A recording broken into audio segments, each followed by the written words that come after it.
911 location of your emergency. Breaking news out of North Idaho. Moscow police are investigating a homicide on King Road. Is she breathing? No. So 5'10", all black. Could you see what color his eyebrows were or anything like that? No, I don't remember what his eyes look like either. Officers discovered the bodies of Ethan Chapin, Xana Kernodle, Maddie Mogen, and Kaylee Goncalves, but no weapon has been located at this time. Arrested. That's 28-year-old Bryan Kohberger in custody today. Mr. Kohberger allegedly stalked one of the victims. That's false. We do not have evidence that the defendant had direct contact with 1122 or with residents of 1122, but we can put his phone in that area. There are many residences in that area. It's a dense population of most college-related occupants. Everything is alleged.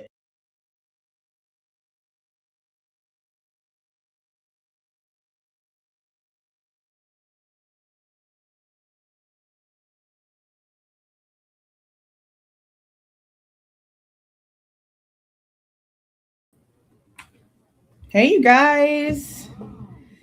How y'all doing? Long time no see. I was going to do something earlier today, but then decided not to. Because the crazy ass cats kept me up most of the night. So I decided to just take a little nappy nap instead of going live today. But speaking of the cats and the reasons why they kept me up all night, I have to officially announce there's been a murder. They were playing on the shelf. Let me grab it. They were playing on the shelf, by the shelf. Oh, I'm going to break his head. Oh, my God. They knocked the monkeys down. So at some point this weekend, I've got to take some super glue and sit here and try to piece the monkeys back together. They were fighting, not really fighting, they were play fighting at the edge of the shelf where the door is, because I have this skull, I guess it's like a handkerchief shawl, like it's a really, really, really big piece of fabric with a bunch of skulls on it, and I've used it for like a tablecloth over a nightstand before, but for this I decided to put it on the shelf to sort of give it like it's the back wall type appearance, you know what I mean? And they've never messed with it before, literally ever. But you know, Link's getting big. His fat ass chasing Zelda's fat ass down the hallway, and you know, things happened, and I woke up to a big huge crash, and oh my gosh, yeah. I'm very sad. And right after I found the little monkeys, like I finally had 2 of the monkeys, and now my big monkeys are broken. Poop. I was so upset. That's why I just took a nap after. I was like, this kept me up all night. I was so mad I couldn't go back to sleep once it broke. I'm just gonna take a nap. An anger nap. Yeah, I'm aggravated. It's okay. Let's see. Let's announce. Oh, welcome, KC Ranch. Welcome, welcome, welcome. Let me announce the way that I decided to do the Sundance AMC Idaho 4 documentary thingamabobber that is coming out tomorrow. Now, I looked to see what time it was coming out because I've had some of these release at like in the evening, like primetime evening hours. But this one says it's going to be available at like 12:01 a.m. my time, Central Time, like for me. So I figured the way that we should do this, because this is the first one in a while, and now we're going to get a bunch like sort of back to back over the next couple of months. Don't be surprised if there's more that we just haven't heard about yet, and they're going to come out and announce themselves within like a week or two of premiering. Like, just don't be surprised if there's more. But, and I'm not saying like I know anything. I'm just like, this is like a pattern. This is what we see a lot of. There's going to be like just a grouping, a cluster of bullshit. So I figured that we would sort of just do it, I guess you could sort of say throughout the day. Like I want to do episode 1 around like 11:15, 11:45. They're like 45 minutes, 50 minutes-ish long if you count like ads, because I'm sure they're going to have ads. Take like an hour break in between and then come back for episode 2.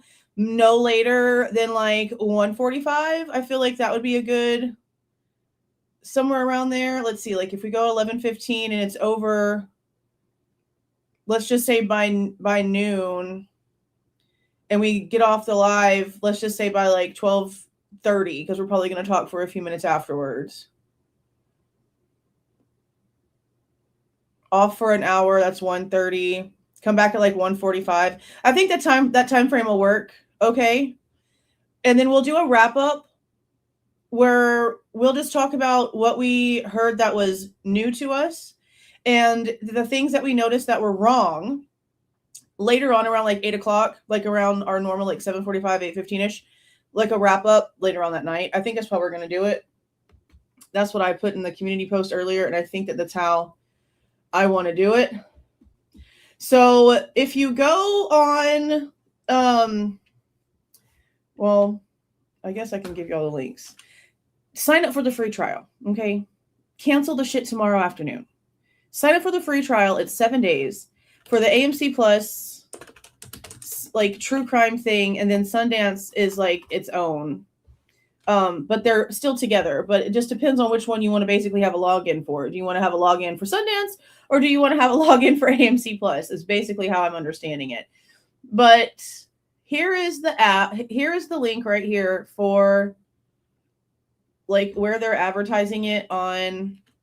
It's fine if it only shows one episode. That's because it hasn't come out yet. There's only a trailer on there. It's on an episode that it's showing you. It's showing you the 50-second trailer. So tomorrow or tonight, right after midnight, which I'll probably be up. And so I'm not going to watch it, but I'm just going to make sure that it's showing. And if it's showing like it's supposed to, when it's supposed to, like what I've been told, I'll post a screenshot and, just verify, hey, it's there. But there's the link for it. Literally just sign up for the 7-day free trial. Just sign up for the 7-day free trial. And as soon as tomorrow is over, cancel your account. They can't charge you nothing. Oh, is this where it's at? Oh.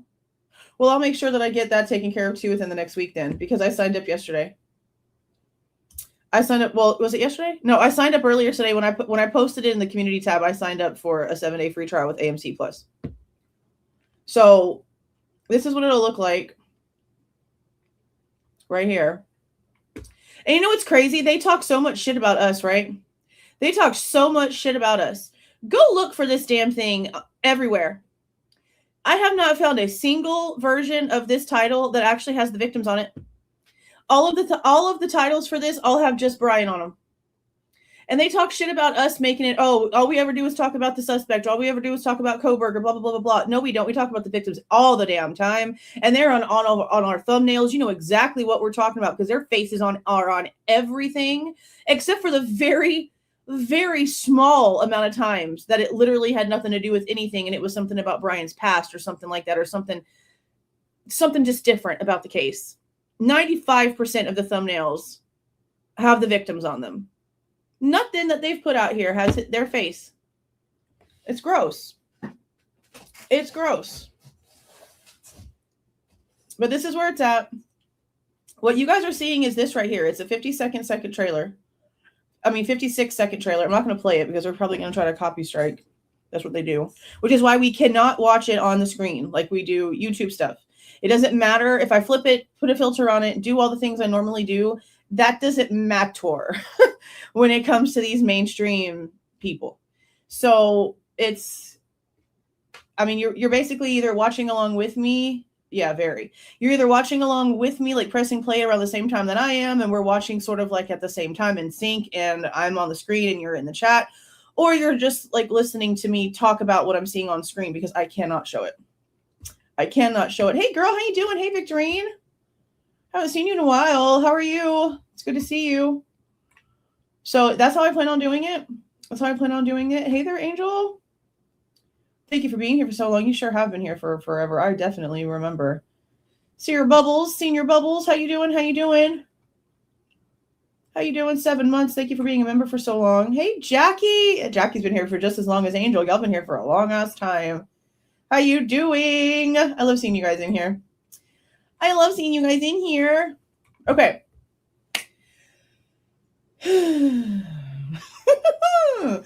We got about halfway through whatever the hell that was going on with Cyree in this damn interview, and then had to just end it because it was 5.5 hours, or 5 hours and 40 minutes actually, and we had literally gotten halfway.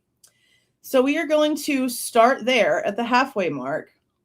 And I mean, it's really sad because this is the last way that I was expecting to have to do this interview. This was, to me, this should have been more of a, we're going to sit back and we're going to take notes type situation. But when he's out here doing the same just distrustful shit that we have seen throughout everything and flip-flopping on his own words and not making any sense. Like, I'm still just confused about what he's even doing. Like, just as a, like, what you doing, bro? Like, I know what he's doing. Like, I don't mean the technicals. I'm not a dumb shit. I know what he's doing. But what are you doing, bro? Like, it's all very confusing. Behavioral-wise. Talking about, you know, this behavioral manual book he created for protocols for crimes. But what are you doing, bro? He's a little crazy. I don't know what the hell is going on with him. Okay. Let's go ahead and get started with this mess. I don't want to cover up Ron's face. Now, again, I don't watch channels, guys. I like to keep my opinions pure. It has nothing to do with anything other than I don't want to hear anything that's going to put an opinion into my head that's not something from my own research, because we know how the human brain does. So I will just ask, because I have not gone over to this channel to see. Have they produced any information regarding this mapping that apparently Cyree showed them when it comes to where he thinks Kohberger actually drove and where he thinks Kohberger stopped and put something about, you know, put the weapons somewhere? Have they came out and showed you guys anything at all yet? I figured if they would have, I would have probably gotten a plethora of emails by now. But I figured I would ask, because I know a lot of you guys do watch them, which is totally okay. But I'm asking, have they produced anything in way of, oh, well, I don't have anything specifically from him, but let me pull up a map and show you what I remember him showing us. Have they done anything like that at all? You haven't seen it? Have they gone live at all since then? I really don't know. Thank you so much for the gift of membership, Sharon. Congratulations to the person who got that. That was very nice. I appreciate that. You haven't seen it? Yeah, I don't know. I wish that they would, I wish they would. And if they were told that they couldn't, I wish that they wouldn't have said anything, because, like, that's a kind of big deal to say with it being an expert witness. Like, pretty big deal. Okay, well.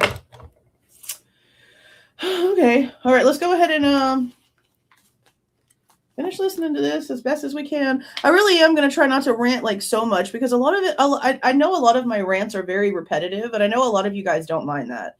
But I know that it doesn't really help try to get other people to listen when I just sound like a damn broken record all the time, even though that seems to be like what's actually necessary here. So let's just try not to have an aneurysm and see what's going on. Things they normally. Now, we stopped like around like 42, 43, 44-ish, somewhere around there. So I'm just going to start it from the 40 mark, like the 1 hour and 40 minute mark, just for context. Right after the murders, because it's very consistent. If you read the text messages, it's very clear. And, you know, and I will push back. I heard it on a previous guest that you guys had, that, you know, well, we don't really know when these crimes happened.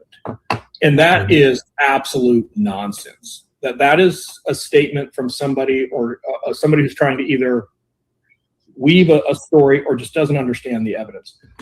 This is a case where at 4 a.m. See, like, I can't stand the way he acts. And, like, I get it. He wants to say, oh, there's these conversations. Again, conversations and phone and phone activity that are coming from Bethany making the first contact. Now, is he talking about activity on Kaylee, Maddie, Xana, and Ethan's phones that all ceased at 4 o'clock? Well, that wouldn't really work for the state's story either, now would it? Because we're seeing that Kaylee and Maddie's last phone activity was around 3 o'clock when they stopped calling Jack. And Olivia, that was able to log in, and basically they cloned Kaylee's inside phone activity for the majority. They can't clone everything, but they can clone activity. They're not saying that they were up on YouTube or on TikTok or anything like that after those calls to Jack stopped. So what about Ethan's phone activity? What's the last timestamp that he was actually doing something? And can we even prove that it was them, considering that Ethan's phone was on the floor next to Xana's body and her phone was on the bed next to Ethan? Does Cyray even realize that? Hour difference, no further information, phone switched up, all of that matters. All of that matters. There's actually a lot of activity going on in that house.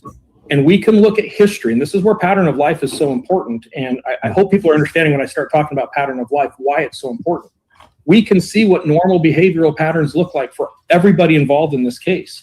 And then we can see some things happening that you can't ignore. You can't ignore the white car driving by the house 3 times and then speeding away. We can't ignore hearing a dog bark. We can't ignore hearing certain things or seeing certain text messages. Like, there's clear something happens right around a few minute time period, and we see a dramatic change in pattern of life on all of the devices. See? On all of the devices. How was that possible? Where's the rest of Kaylee and Maddie's device activity to shows when they actually put their phones down and went to bed, as the state wants us to believe? Where's Ethan's? That doesn't work. And again, you have to remember, the PCA has Xana's last TikTok time being 4:12 a.m. But when they were doing the self-authentication of records, the TikTok certificate that was submitted said 3:16 a.m. And that's not a time zone problem. The minutes are different too. That's another hour difference. Closer to the 3 a.m. time that Maddie and Kaylee quit calling Jack. So that's 3 out of 4. Now we just need something from Ethan. But this person did not have Ethan's phone records. So again, he's talking out of his ass. Because in his own report, he says he did not have Ethan's activity. Ethan's phone was not included in his mapping, in his analysis, in his report. So how can he say that when his report says the complete opposite?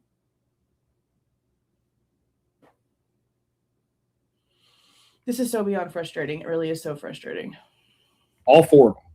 So, for us to sit here and say, well, we really don't know when the crime is. It could have been the next morning. It could have been as early as 1:30. That's absolute nonsense. That's somebody who's crafting a story that just doesn't match the evidence. Can you describe what some of those pattern of life changes were? Somebody looking or accessing things they normally access right up to a very specific time frame, and then that phone never being used again. Matching text message content of somebody saying, oh my God, what's happening here, to that effect. There's clearly a change where a lot of activity stops on 4 phones and there's an absolute panic on the other 2 phones. That's probably the best. So that's literally him trying to say every single person in that house that was murdered was awake, and all of their phone activity simultaneously stopped around the exact same time after 4 a.m. And that's not what's been presented. That's what he's trying to say here, and that's not true. That's the way that I can frame it.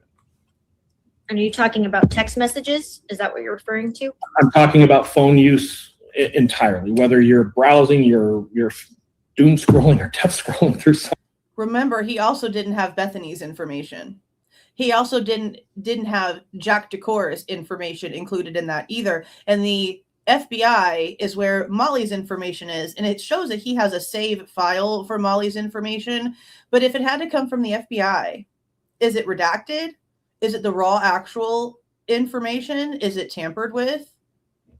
So if he only has, according to what he's trying to claim, Xana's records, Maddie's records, Kaylee's records, Dylan's records, You don't have Bethany's records and you don't have Ethan's records. How can you come out here and make this exact statement that you're making right now with incomplete information? What kind of expert comes out here and does that has any sort of credibility at all? Bad look. Something, whether you're receiving food, whether you're eating food. There is a lot of evidence in this case of when this crime occurred. Sorry, hold on, Sam. I just have one more. Do you think it was normal for Dylan and Bethany to wait 8 hours to contact the police based on anything that they had on their phones, their behavior?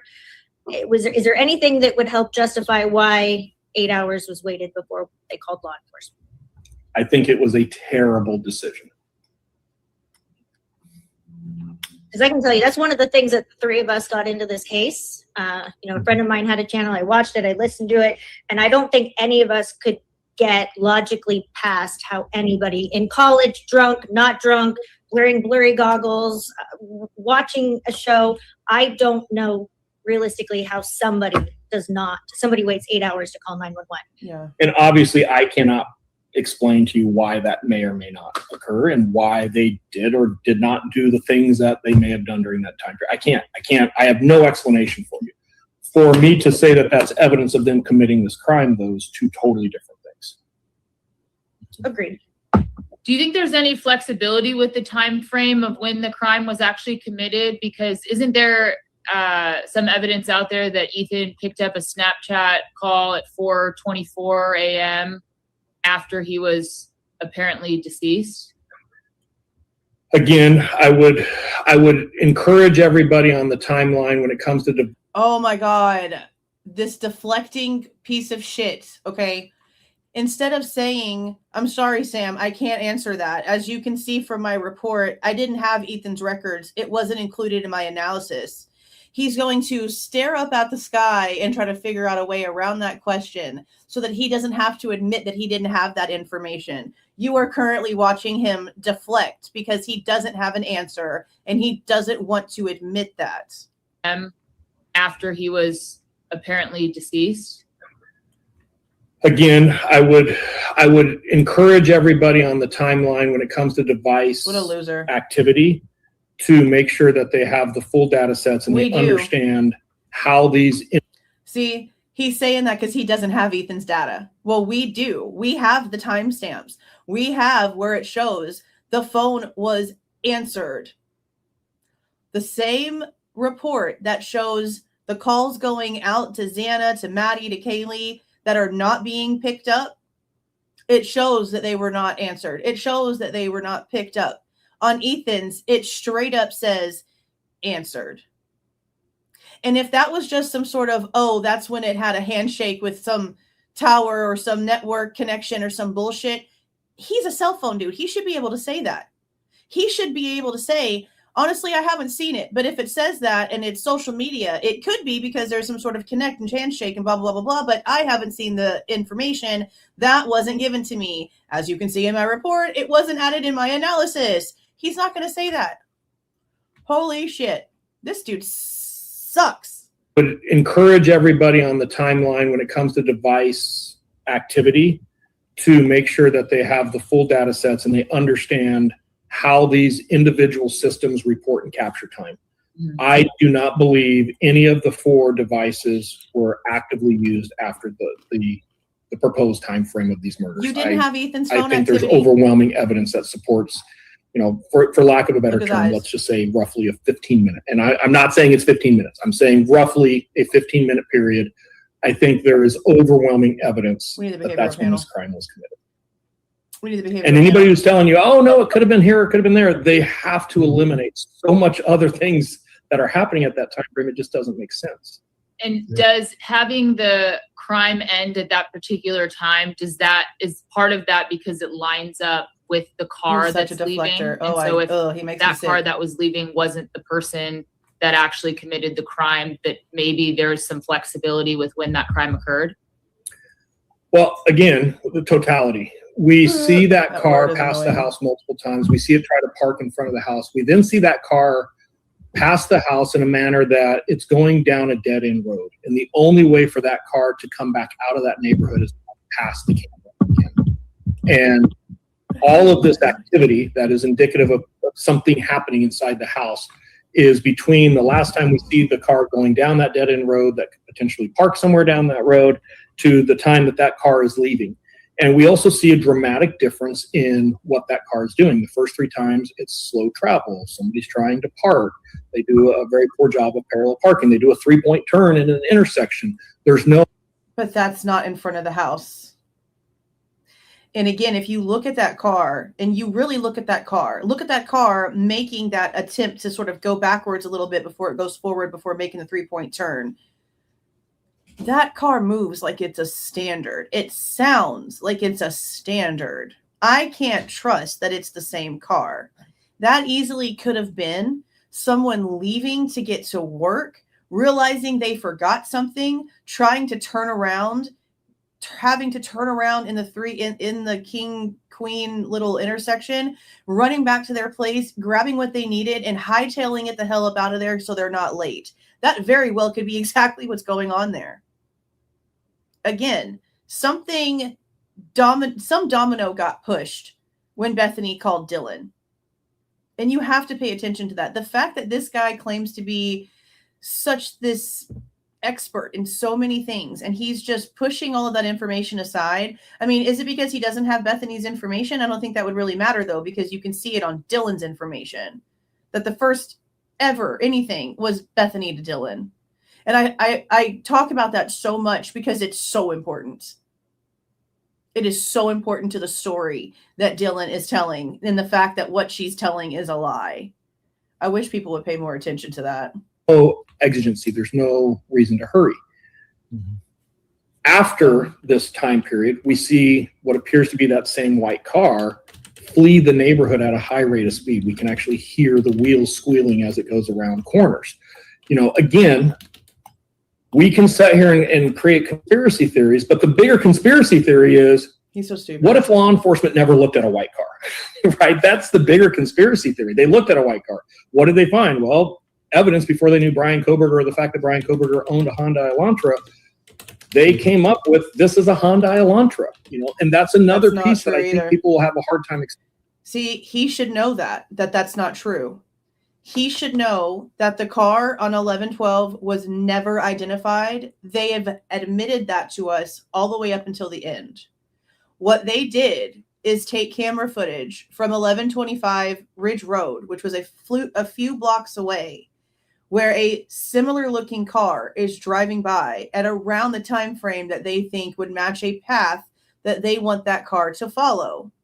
And they said, oh, the car right here on this 1125 Ridge Road camera, that's got to be a Hyundai Elantra.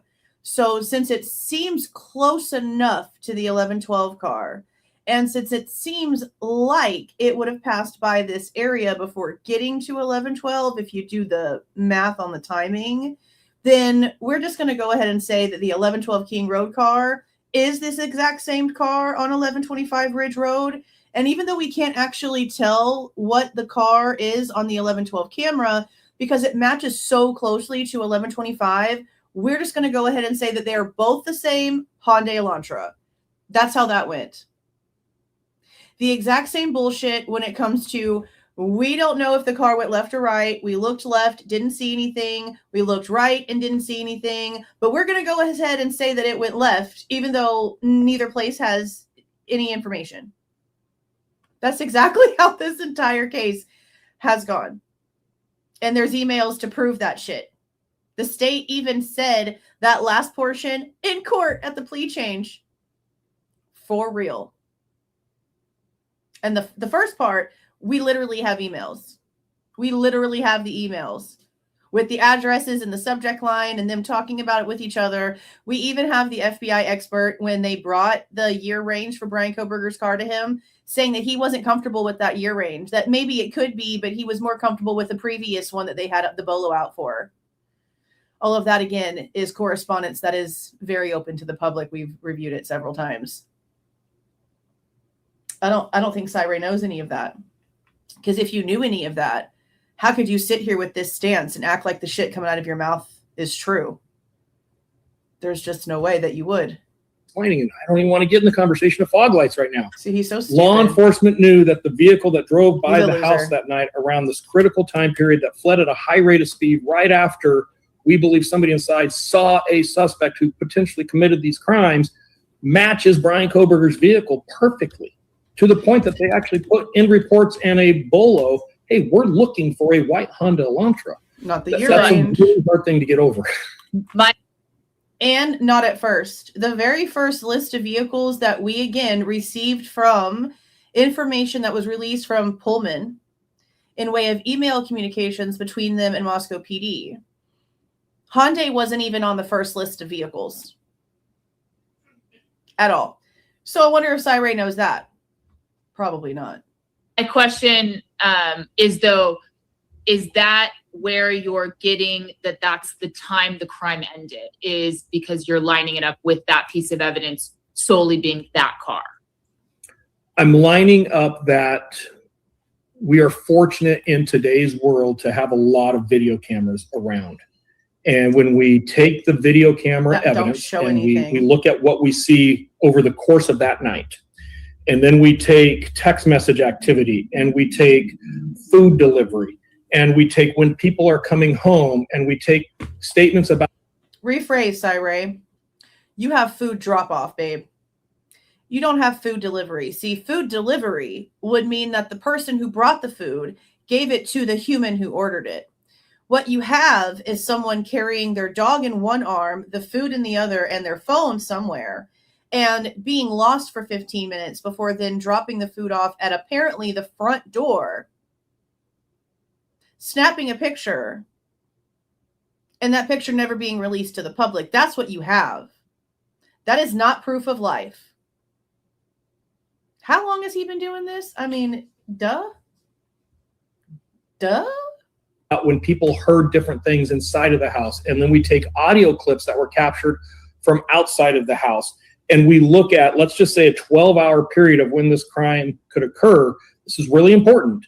All of those things come together at a 15-minute window, all of them. And it's really hard for me to look at that evidence as an investigator and logically say, this isn't the time, right? And we also have a independent third party with nothing to gain, nothing to lose, who actually makes contact with one of the residents of this house minutes before this whole thing goes down. And there's no reason to believe anything has happened inside of the house at that time. So we get very fortunate. See, this right here, like, what is he talking about right here? Who is he talking about right here? Who's having a conversation with someone right before this goes down? We know that Dylan adds that Brittany Fernandez person at 3:51 in the morning, but there's no conversations being had. There's no one calling and talking, not that we've ever seen. This would have to have been a phone call, like what? After 4 o'clock in the morning for it to be what he's talking about? And again, Dylan adding the phone contact, it doesn't show that there's communication. So what is he talking about? And logically say, this isn't the time, right? And we also have a independent third party with nothing to gain, nothing to lose, who actually makes contact with one of the residents of this house minutes before this whole thing goes down. And there's no reason to believe anything has happened inside of the house at that time. So is he talking about Molly and the DoorDash? Because again, she did not deliver it to a person. So if he's not talking about Molly, then I don't know who he's talking about. And if he's talking about Molly, he's ignorant. Because she didn't hand it to anyone. It got dropped off at the door and she took a photo. There was no contact from Molly. So is this him once again pulling a Chris Whitcomb and trying to act like the 1129 situation actually was turned in and matters in this situation, trying to say that the damn DoorDash being dropped off is some sort of contact with somebody? Because no, sir, it was not. And if not, then who is he talking about? This is ridiculous. This is absolutely crazy. we get very fortunate with enough. And also remember, he doesn't have Bethany or Ethan's information. So he can only base that off of Dylan, Xana, Kaylee, and Maddie. So who's he talking about? With one of the residents of this house minutes before this whole thing goes down. And there's no reason to believe anything has happened inside of the house at that time. So we get very fortunate with another piece of evidence that actually says, hey, around 4 a.m., everything's probably all right inside of that house. So, yeah, I want to be really clear. Again, it's the totality. It's. There's nothing that you're saying that's clear. You sound like a dumbass. F your totality. You literally sound so ignorant. You sound like somebody who popped up in here off of only ever watching Ashley Banfeld and never knew a lick of anything past that. Like, that's what you sound like. This is crazy. When you stack all these things on top and then say, well, it's not around that 15-minute window shortly after 4 a.m., you have to ignore an overwhelming amount of evidence to make that statement. Okay, we're going to get to Molly McMichaels. I don't want to lose my train of thought, but we're going to get to her because her credibility is a little sketchy. But it sounds like everything you're just describing right now is all circumstantial evidence. We cannot affirmatively put him in the house, right? We cannot affirmatively put him in that car. We cannot affirmatively, absolutely, beyond a reasonable doubt, say that was his car. And there are a lot of issues with that car that I think are worthy of conversation and investigation. The problem is... Hold on. No. That's not what happened. What happened is that Molly sucks at her job. We went through the entire timeline for this. We went through her interview and everything that she was claiming. Now, if this was investigated to be true, I don't know. I'd like to see the further reports of that. If they talk to Jack in the Box, if they got footage of her being there, I don't know if they'll give it to me. It's on the list.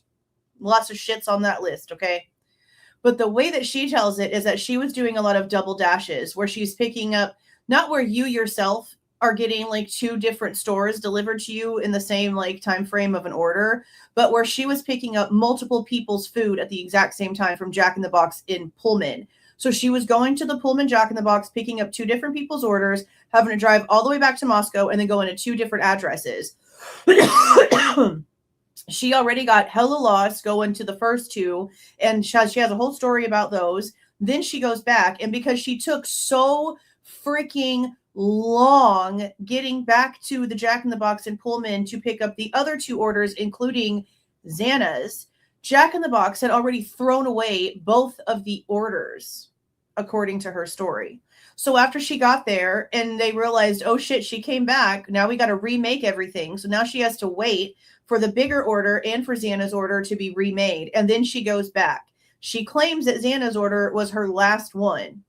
So it wasn't a pre-scheduled order. That's never, ever been ever a thing that was ever talked about. It's she sucks at what she's doing. She's a horrible dasher. I mean, there's really no other answer. She literally says herself she's got a really low rating. She tells on herself in that interview with Payne about how bad she is at what she does. And that's just a fact. So, no, it wasn't a pre-scheduled thing. But all they've said to us is that at 2:15, when that order was created, that Xana was not inside of 1122 King Road. And that's still just crazy coincidental, considering that right 2 minutes before that is when Eric Gower responds to Dylan, who just 3 minutes before that at 2:10 a.m. asked if he was going to be out driving still, because right before that, when she walked out of Kaylee's room, they were all talking about going out and getting food. And at the same time, Xana's ordering food just for herself, not for anyone else, and she's not home, as the people inside the house are talking about getting food. It's all very freaking weird. But that's what they're telling us. That's what they're telling us. So they know that she wasn't home at 2:15, but they won't tell us where she was. It's in the documents that she was not home, but they won't say where she was. If they would say where she was, that would at least give a little bit of help to the timeline, because 2:15 to almost 4 o'clock is already almost 2 freaking hours, 15 shy of 2 hours. But then we have Peter saying that Xana and Ethan were last seen at Sigma Chi sometime right after like 1:20, because the party ended at 1 o'clock and that's when it got shut down. And he claims that's the last time he saw them. But that he didn't know where they were going, but they weren't going over to the other fraternity like the original plan was. They decided not to. So it would at least give a little bit of info. Where did they go after 1:20 if by 2:15 she's not inside of her house? I don't know why they can't just tell us. I don't know why they can't just tell us. You know, you keep saying that there's this overwhelming evidence, and I do believe that you know there is, but we haven't seen it. And what we have seen has been altered, redacted, and then we have your report that's saying this is so not an error, this was intentional.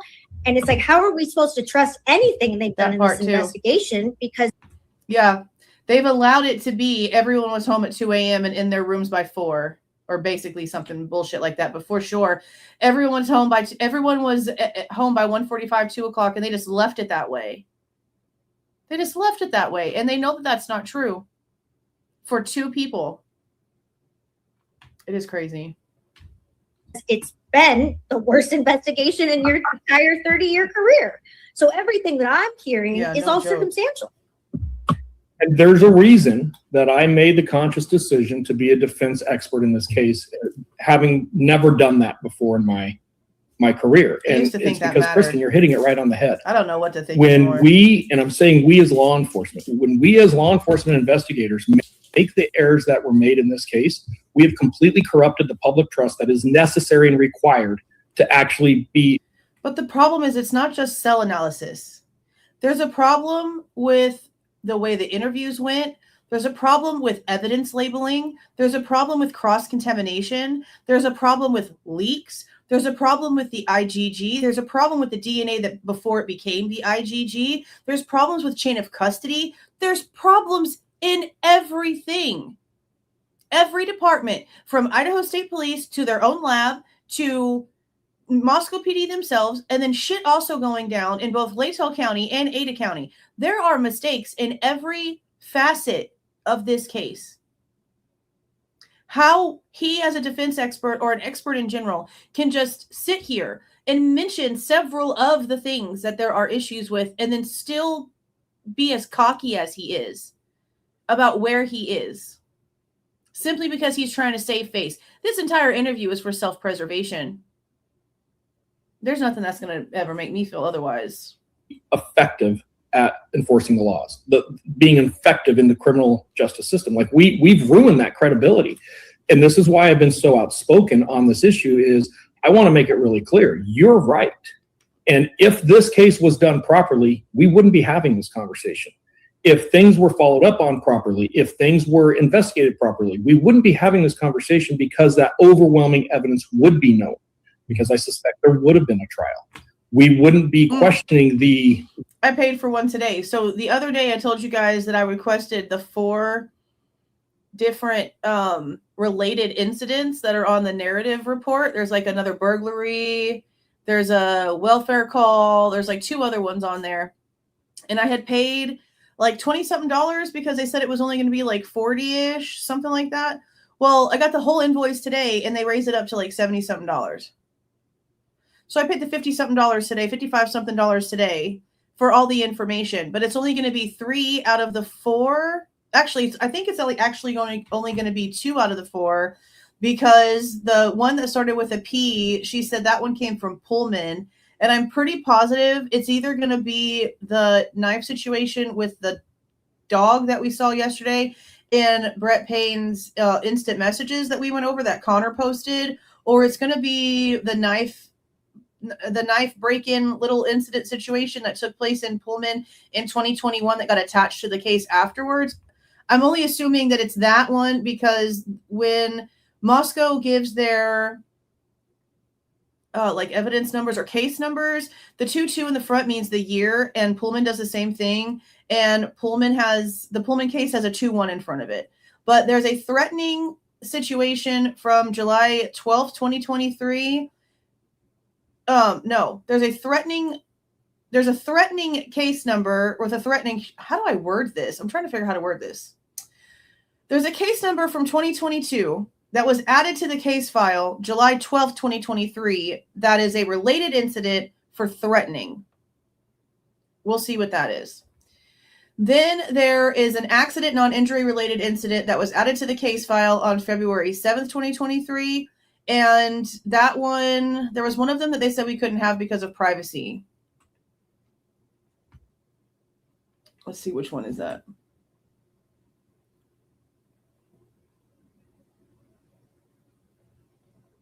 Okay, so the M10155 welfare check that got added to the case file on 11/21/22. We're not allowed to have that one because it will be an unwarranted invasion of personal privacy. So I'm wondering if it's like Jack Decor or someone else like that, because there's only certain people that they will deny getting case information for when it comes to this. And it's a welfare check a week after the crimes took place. So they're denying that one for privacy. So it was 70. How much was it altogether? $77.96 to get information on the threatening incident that was added on July 12, 2023, and the accident non-injury that was added to the file February 7th, 2023. I don't know what they are, but hopefully tomorrow, since I paid it today, I should get an email tomorrow with the information. So 2 out of 4. 2 out of 4 ain't bad, I guess. Way that some of this evidence was obtained and the manner that some of it was concealed, right? So you're 100% right, but that doesn't change the fact that Bryan Kohberger is still our best candidate for this crime. And I do believe a proper investigation would overwhelmingly show that. I wish I could put a PowerPoint together and walk you through from the very beginning to the end, because I think it would dramatically change. You would not want him as a client. I'll just put excellent candidate. His laughing is so annoying. I think the other one might have been, or most likely candidate. One of the issues that we have talked about, the three of us with this case, is that, and I think we can get into this with the 2 identified phone numbers on the cell data side, but was there really any follow-up or investigation regarding alternate perpetrators or other people? Because there's a lot of suspicious activity that doesn't even look like it was followed up on, kind of like the testing in the house. We kind of decided to test some stuff and not others unless we haven't seen it. But an excellent candidate is not beyond a reasonable doubt. So that's just kind of where we as lawyers, how much was done to follow up the any possible alternate theories? Yeah, and some of this I can't talk about, but because he doesn't know anything. Because he's full I of can shit. tell you this: if I felt that there was another potential, and I'm not talking excellent, if I had come across another potential candidate that I feel very likely could have committed this crime, I would not be quiet about it. It wouldn't be some secret that I put in my back pocket. I think I've made it very clear that when I see something that I agree with or don't agree with, I am vocal about it. I document it. I capture it. But you can't do that if you're not being able to see everyone's files. If you don't have access to Jack Decor's cell phone information, then you can't say that he doesn't look like a good candidate either, can you? You can't. And you've already admitted you didn't have his stuff. Jack Decor's information was not added to your report. You don't have Ethan's information. How can you say that you can just eliminate every little thing besides the one, acting like you've seen everything when you clearly have not? The way that they just come out and say things so confidently, because they're not expecting the layperson, and at this point I'm going to say the layperson and use it in terms of people that only watch mainstream. They're not expecting when they come out here and talk that people have done their damn research. They're expecting just to be able to get up there and say whatever they want to, because 99.9% of the time, the audience that they're speaking to, they don't do anything else but listen. Times have changed. It's not like that anymore. The fact that every single person that has come out has said some crazy shit that we can't find any receipts for, and that receipts actually prove otherwise for, and they're all looking at the same stuff, that's a bad sign. The justice system was already jacked up, but this has proven just how much. It really has proven just how much. There's a lot of follow-up that was done. Some of it was done very well. Some of it was not done well. I've been very clear about that. I haven't seen anything that would suggest there's another perpetrator in this case. Not saying it's not. Thank you for the $4.99, Kim. Has anyone FOIA'd Hudson Ludlow's file from the drowning? I want to think that I heard someone try to, and they were denied the file. I feel like that's what I heard. I'm not really quite sure.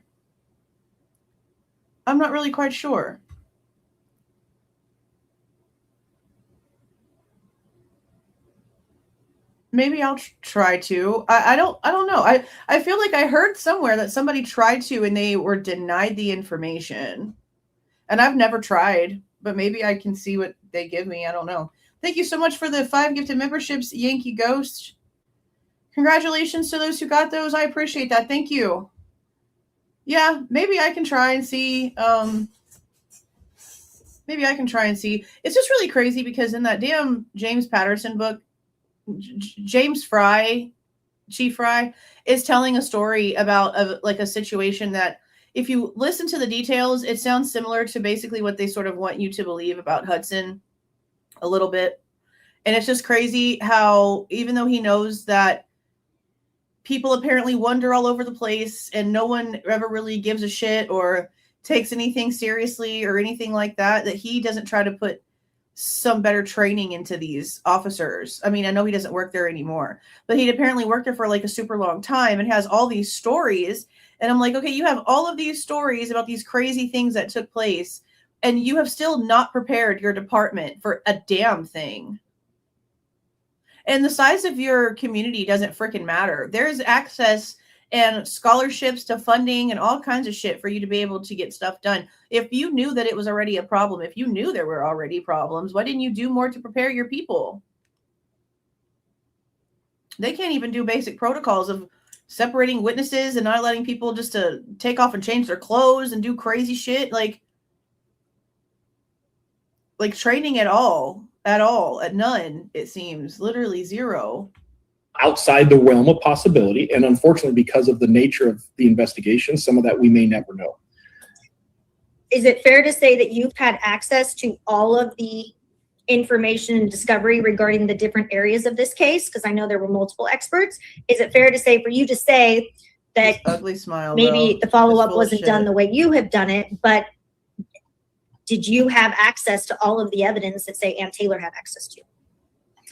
I can't speak to that because I don't know. I only had the evidence that I was provided. I don't have a master sheet of everything. I only had the evidence I was provided. And according to your own report, that was sans a lot of information. Like a lot. So if that's really the case and you were only handed whatever your confidentiality agreement gave you based on your expertise because of the way that the court's order was, then how can you speak on all these other things? You shouldn't be allowed to. You shouldn't be out here talking about it. Thing that was seized to everything that was provided in discovery, to everything that was given to me. I know, I hate it. Now, I know you have a background in crime scene investigation and straight up a very good narcissistic one. gaslighter. How much were you involved in the defense's strategy and evaluation of the crime scene investigation and other things beyond the cell data? Let me switch this around. You know, with the crime scene itself, a crime scene, and you know, I think people who have never worked in a crime scene like this, and I have. There was a statement by one of your guest speakers the other day that, you know, nobody else on this case had ever worked a mass homicide and nobody's ever worked a K-bar related murder, and that's just absolute nonsense. I can tell you right now, he cannot support that in any way, shape, or form. Anybody who has not physically processed a crime scene like this, you know, it's very easy for us to get in this headspace that we watch or we read and hear all these things and we're like, oh, how could they possibly do that? That's just not how it works in a crime scene. We don't know what we're looking for when we go into a crime scene. We could discover everything. We can discover nothing. So it's very fluid. Mistakes will always be made. I will argue there will never be a perfect crime scene processing case. There won't. There's always mistakes made. And that's no lack of training. It's no lack of experience. It's a very difficult thing to process. And it's very easy to make minor mistakes that grow into very large mistakes. With that said, I believe that this crime scene processing is acceptable. Could it be better? Absolutely. Could it close? Writing foot instead of shoe when it's a shoe impression cast. Writing laptop when it's actually an iPad, and writing knife sheath found on floor instead of in bed. And then also believing that it's not spatter, it's splatter. You can take all those things just from one 4-page handwritten report in this damn situation. Just one little document. And you're going to sit here and tell me that it was acceptable? The chain of custodies aren't even correct. You asked for chain of custody on one item, you're getting the right item number back, but the description is for something completely different on a different floor. What do you mean it was acceptable? If this shit is acceptable to you, sir, then that tells me everything I need to know about what you're okay with in way of protocols and what your standards are. And hell, are they low? Oh my God. Some of the gaps that you guys are raising, 100%. I've been very vocal. There's things that could have been done better. I don't see anything at the crime scene that changes the narrative of this case, though. And, you know, is there something that could have happened that I'm just not seeing that's possible? Sure. I'm not going to disagree with anybody on that. But I think it's important that we realize this isn't a terrible crime scene either. There are some questions, but we have some pretty good stuff that did come out of this crime scene. When you talk about, sorry, I'm going to swerve left, the Google geofence, I know that they were, I think it was mentioned in Tom Slavinsky's report where he says that Mallory states on November 20th, Google was asked for 2 identifiers. And it sounds like of the 2, we can identify that Molly McMichaels was one of them by the last 4 of her cell phone. But who was the other identifier? I do not know. I can't tell you that. And it's not that I can't tell you because This I can't part is tell you. It's interesting, because I don't know.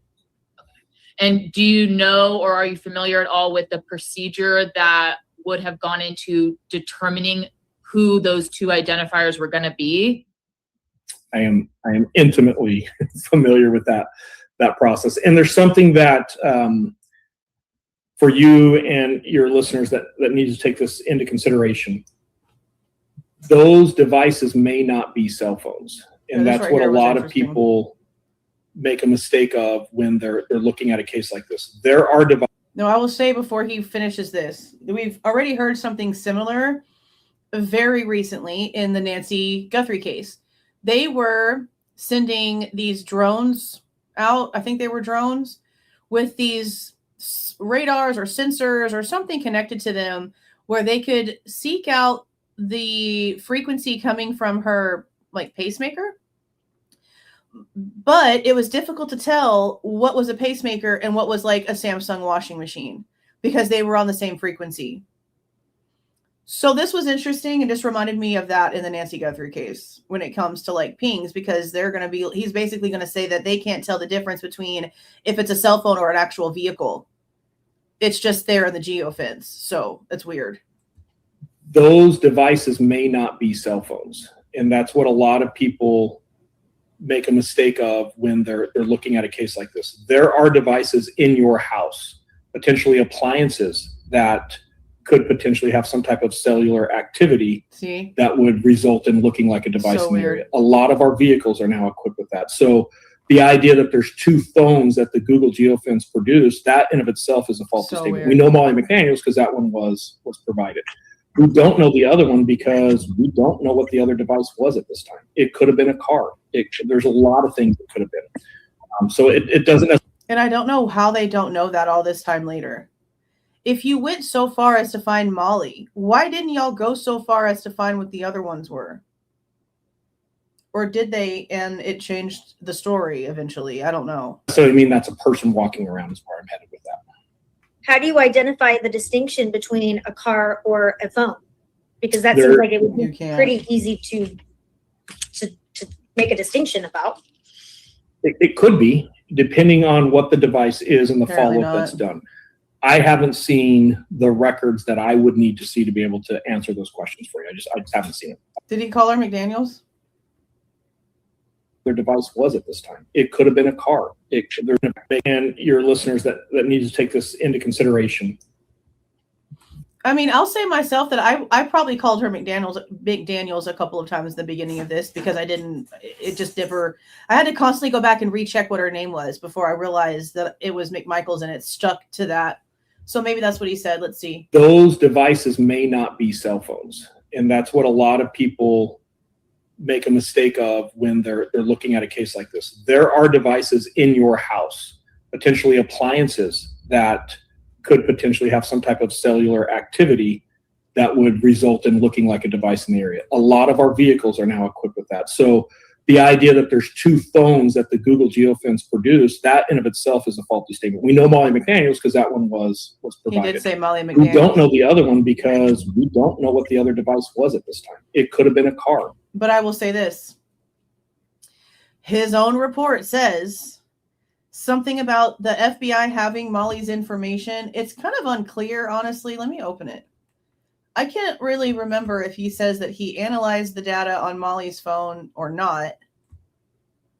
All I know is that he very specifically says that he did not add Ethan's or Jack DeCour's to his report. And he mentions not having Bethany's information, but that same comment about her information not being added isn't there, which matters, but also probably just doesn't really mean too much. Probably just means that it's not there.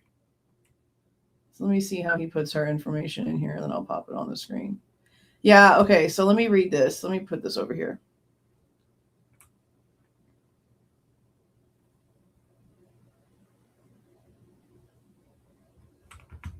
Okay.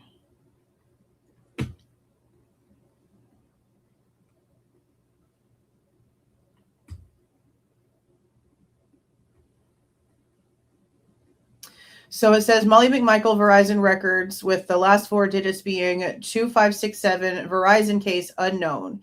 The original files from Verizon were not provided as discovery in this case. This may be in part due to the cellular data being captured by a third-party software such as PinLink. There are 3 CSV files that were provided that captured network activity on this device. The naming schema observed on these files appears to be a typical naming schema, or is it schema, I guess, schema, used by the FBI, indicating these files were most likely created and preserved by the FBI. The location data associated with these files was not analyzed beyond identifying the type of data that was requested from Verizon and provided. More specifically, I was unable to confirm that timing-related data was requested in the search warrant was subsequently provided by Verizon as a result of the court order. So what he basically just said is that he has these 3 CSV files, but he didn't look any further other than to confirm the type of data that was requested and what actually was received. He did not analyze it any further past that. So does that mean that he didn't map her information either? Does that mean that he didn't map Molly McMichael's phone information and look at her data? And see right here, when it comes to Jack DeCour, this device location data was not included in my analysis. So how can you just shoo him off if you didn't even look at his information? And see right here, it shows Bethany Funk, similar to Chapin's records. I was unable to find a complete set of CDRs for this device. I was able to confirm the existence of RTT timing reports, but it doesn't say that he analyzed them or added them to his analysis. And since he says it's similar to Ethan Chapin's, then is it safe to assume that where it says this device was not mapped in my analysis goes for Bethany too? So Ethan says, I was unable to find a complete set of records for Ethan Chapin in the discovery provided to date. I was able to find some different reports that indicate the CDRs for the device were obtained, and at least in part, some analysis was done in regards to common calls. I was also able to find some of the RTT timing data for this device as well, but this is what matters here. As a result, this device was not mapped in my analysis. So is that technically 4 people that he did not map because he doesn't actually have their full information. While he has data files for Molly, he's not saying that he really did much to them. That's what this whole first sentence right here says. Isn't that insane? It's schema when it refers to a scenario that the brain has in mind. Okay. But yeah, see how that's insane to me? You're sitting here talking about, oh, we've got Molly's information and you're getting her last name wrong. You're sitting here deflecting questions about Ethan when the truth is you did not have Ethan's information. Why are you out here talking? You should not even be out here saying anything, sir. You have barely seen any information. There's a lot of things that could have been. So it doesn't necessarily mean that's a person walking around as far as he's full of shit. How do you identify the distinction between a car or a phone? Because that seems like it would be pretty easy to make a distinction about. It could be, depending on what the device is and the follow-up that's done. I haven't seen the records that I would need to see to be able to answer those questions for you. You sure haven't. I would love to, but I haven't. I think your report, I don't have your exact words, but you indicate that there was no follow-up done with that phone number. I don't only indicate that there was no follow-up, I actually articulate ways that follow-up could still be done on some of that. So yeah, I'll lean into that one with you guys that, that's a hole we can plug pretty quickly. And how did they get those two numbers? It was the Google geofence. Yeah, the warrant. How do we get Bryan Kohberger's name? And when? His smile is so annoying. This is all out there. It's in. You said we know what's out there. We want to hear from you. I think the case, and there's now now he's reaching back and he's scratching his neck, deflecting questions. He is so full of shit. It's disgusting. Oh my God. I've got to be just brutally honest with you guys really quick here. Sure. Some of the accounting of this case through other people who worked on the case and other experts on this case is so incredibly faltered. It's surprising to me. I recently reviewed a podcast where someone was saying, well, there was these 4 brothers that were identified and, they just gave up on them. And it is clear to me that expert took no time to educate themselves on the hearings that happened with this case, how DNA, genealogy actually. Give me 1 second, but I'm about to run my mouth some more. Hold on.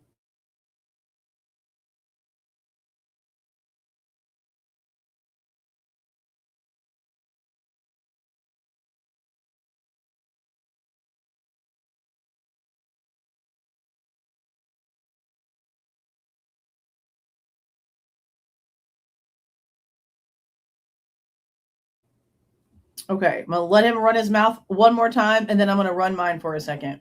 And other experts on this case here, some of the accounting of this case through other people who worked on the case and other experts on this case is so incredibly faltered. It's surprising to me. I recently reviewed a podcast where someone was saying, well, there was these 4 brothers that were identified and, they just gave up on them.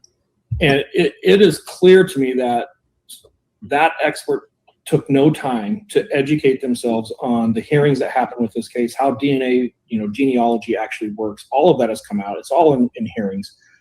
Okay.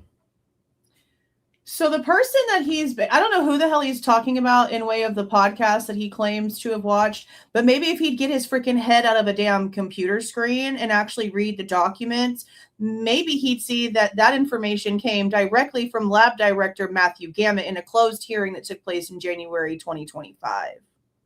See, he's the one who gave the rhetoric about the brothers. He's the one who said that they were told that there were these distant cousins that were brothers to each other, they were distant cousins to the sheath sample DNA, and they were brothers to each other, and they were advised to try to contact them to see if they could get any information and go any further. And they contacted one and only one, according to Matthew Gamet.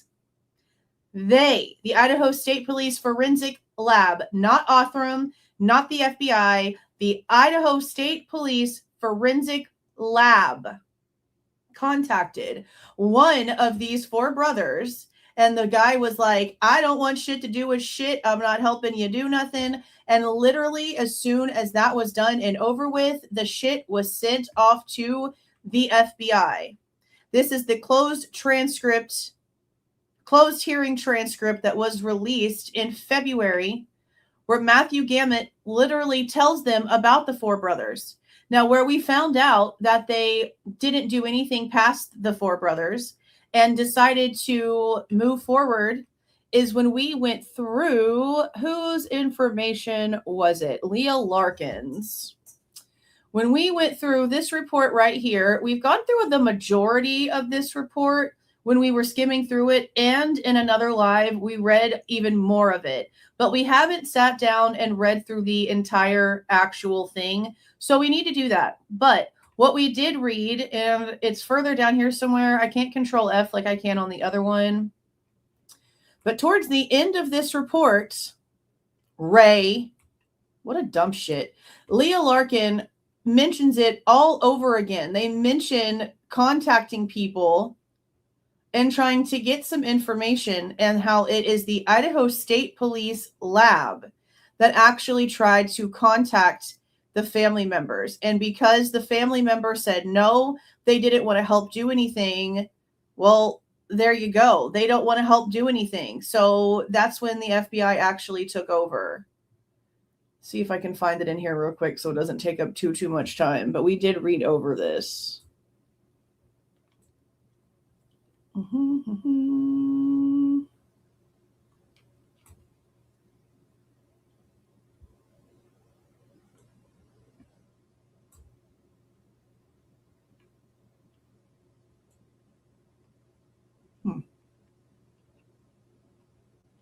It's in here somewhere. I wish I could control F on this thing, but I know that it won't.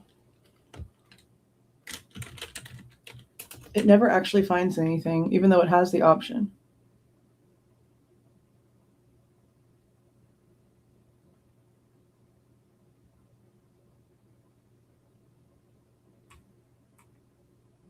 This is where it shows they were going looking for grandparents' information.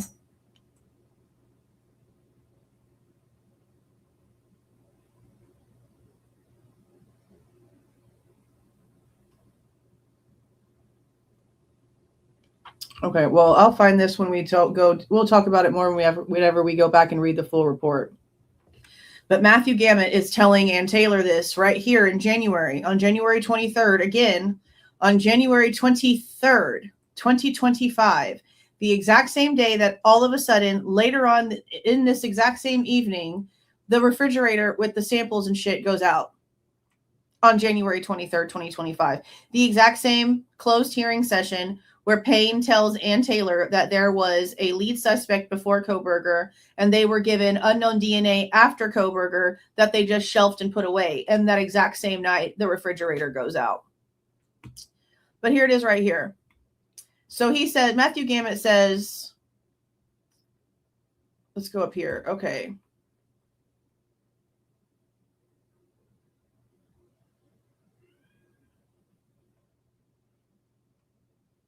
So Ann Taylor asks Matthew Gamet, what was their recommendation to you? Their recommendation to my recall, was that they had several individuals that had the potential to be of interest in this investigation. They asked us if, to further their family tree building, if we could be in contact with individuals and see if they were willing to contribute information into the databases that they were using in order to further the family tree building and further the geological work. Then Ann asks, and we're in a closed setting here, so I'm going to ask you to give me the last name. Matthew Gamet says, I don't recall the last name, I'm sorry. Then Ann Taylor says, was it your understanding that these were four brothers? Matthew Gamet, the literal lab director for the Idaho State Police, Cyray, says yes. Then she says, okay, what did you do in relationship to these four brothers? Matthew Gamet answers, so we did some cursory work, just looking in publicly accessible information, literally Google searches and things of that nature. What our approach is we didn't want to be approaching people, especially with an investigation of this nature that really had nothing to do with anything. We just wanted to make sure there was some reason why Othram Laboratories was asking us to go and ask these individuals to put their DNA into a database that law enforcement can search. So we just did some work to build just very cursory family trees to see what connection these individuals might have and to verify these individuals were indeed brothers, things of that nature. And Taylor then asks, did you verify they were 4 brothers? Matthew Gammett's answer is, I don't know that we would use the word verify, but we believed that the information was reliable that they had given us based on the publicly accessible information. And Taylor then says, now, I know you said you can't remember the last name of those brothers. We are here today, and Bryan Kohberger's name has been on the news for 2 years. You know this name. That wasn't the last name. He says, no, that wasn't the last name. And Taylor then says, after you did the cursory work and the family tree, what was the next thing you did in relationship to these 4 brothers? Matthew Gammett answers, we at some point, and I don't remember exactly when, we had our investigator detective Vicki Gooch with the Idaho State Police reach out to one of the brothers we believe had put information into the genealogical database. Ask him if he would be willing to upload that into one of these databases, the other databases, so that they could further build out and use that information. So Vicki Gooch is the one with the Idaho State Police. Again, not Othram, not the FBI, someone within the Idaho State Police. I thought it was him himself inside the lab, but it was the Idaho State Police detective, Vicki Gooch, who we are very well aware of. She's the one who did the majority of the big, well, she is the one who did the big interview with Dylan on 11/17 with Blaker sort of in the background. That's her right there. So Vicki Gooch is the one who contacted one of these 4 brothers. And the rest of Matthew Gammett's response is this.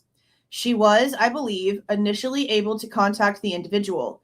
He was skeptical about her contact.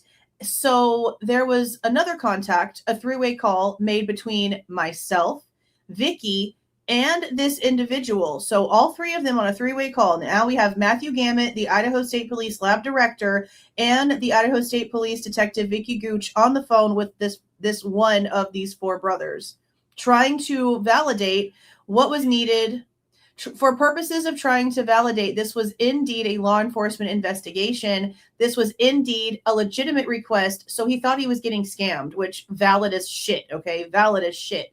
And at this point, that individual requested not to be contacted again and was not interested in participating. So she reached out to the person one time. He thought it was a scam. He didn't feel comfortable with it. So then she had Matthew Gammett with the Idaho State Police get on the phone with her and the individual. And once he was told and it was validated to them that this was a legitimate thing, they backed out and didn't want shit to do with anything. So that Ann Taylor says, during the time leading up to that phone call when you were building your family tree, I know none of the 4 brothers had the last name Kohberger. That name didn't come up when you were building the family tree either, did it? And Matthew Gammett says, no. So as they're building the family tree from the knife sheath DNA, none of the family members that are popping up in the family tree have the name Kohberger. So then Ann Taylor asks, after that brother said, don't contact me again, what was the next thing you did? Matthew Gammett then says, so I don't remember again exactly when the time frame was with what, but I know that there were active discussions about having a phone call with the agency and the prosecutor's office about the work that was being done. They were requesting updates from us of what is the Othram Laboratory doing? Where are you at in the investigation? Those types of things. We were giving them updates via telephone, via telephonic conferences with them, just giving them updates on we've delivered the sample, we've done this, these sorts of updates. And then they requested a meeting with us to talk about the testing. And this is where they get into now it's December 10th and shit's going to end up going over to the FBI. So I don't know what Cy Ray is talking about. I don't know why he's trying to pretend like the situation that he is describing here did not happen, but that is exactly how it happened. One of the 4 brothers was contacted. He thought it was a scam. He didn't know what the hell to do with the situation. He thought he was being scammed. Then they do another phone call, a 3-way call with a detective, with the lab director, and the guy says, no, I don't want to do this. And then the next thing is it goes to the FBI. That's exactly what happened. So Cyree trying to pretend that that's not what happened, that's bullshit. That's exactly what happened. So incredibly faulty. I can hear from you. And notice he's going to start talking about this after he gets asked, so when did we get Bryan Kohberger's name? And he puts this ridiculous, I'm about to have to deflect my ass off shit-eating grin on his face. Watch him.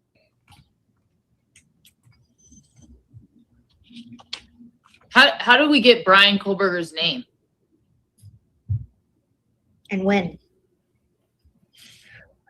This is all out there. It's Which is you telling me that you don't have an actual answer because you're clueless. You said we know what's out there. We want to hear from you.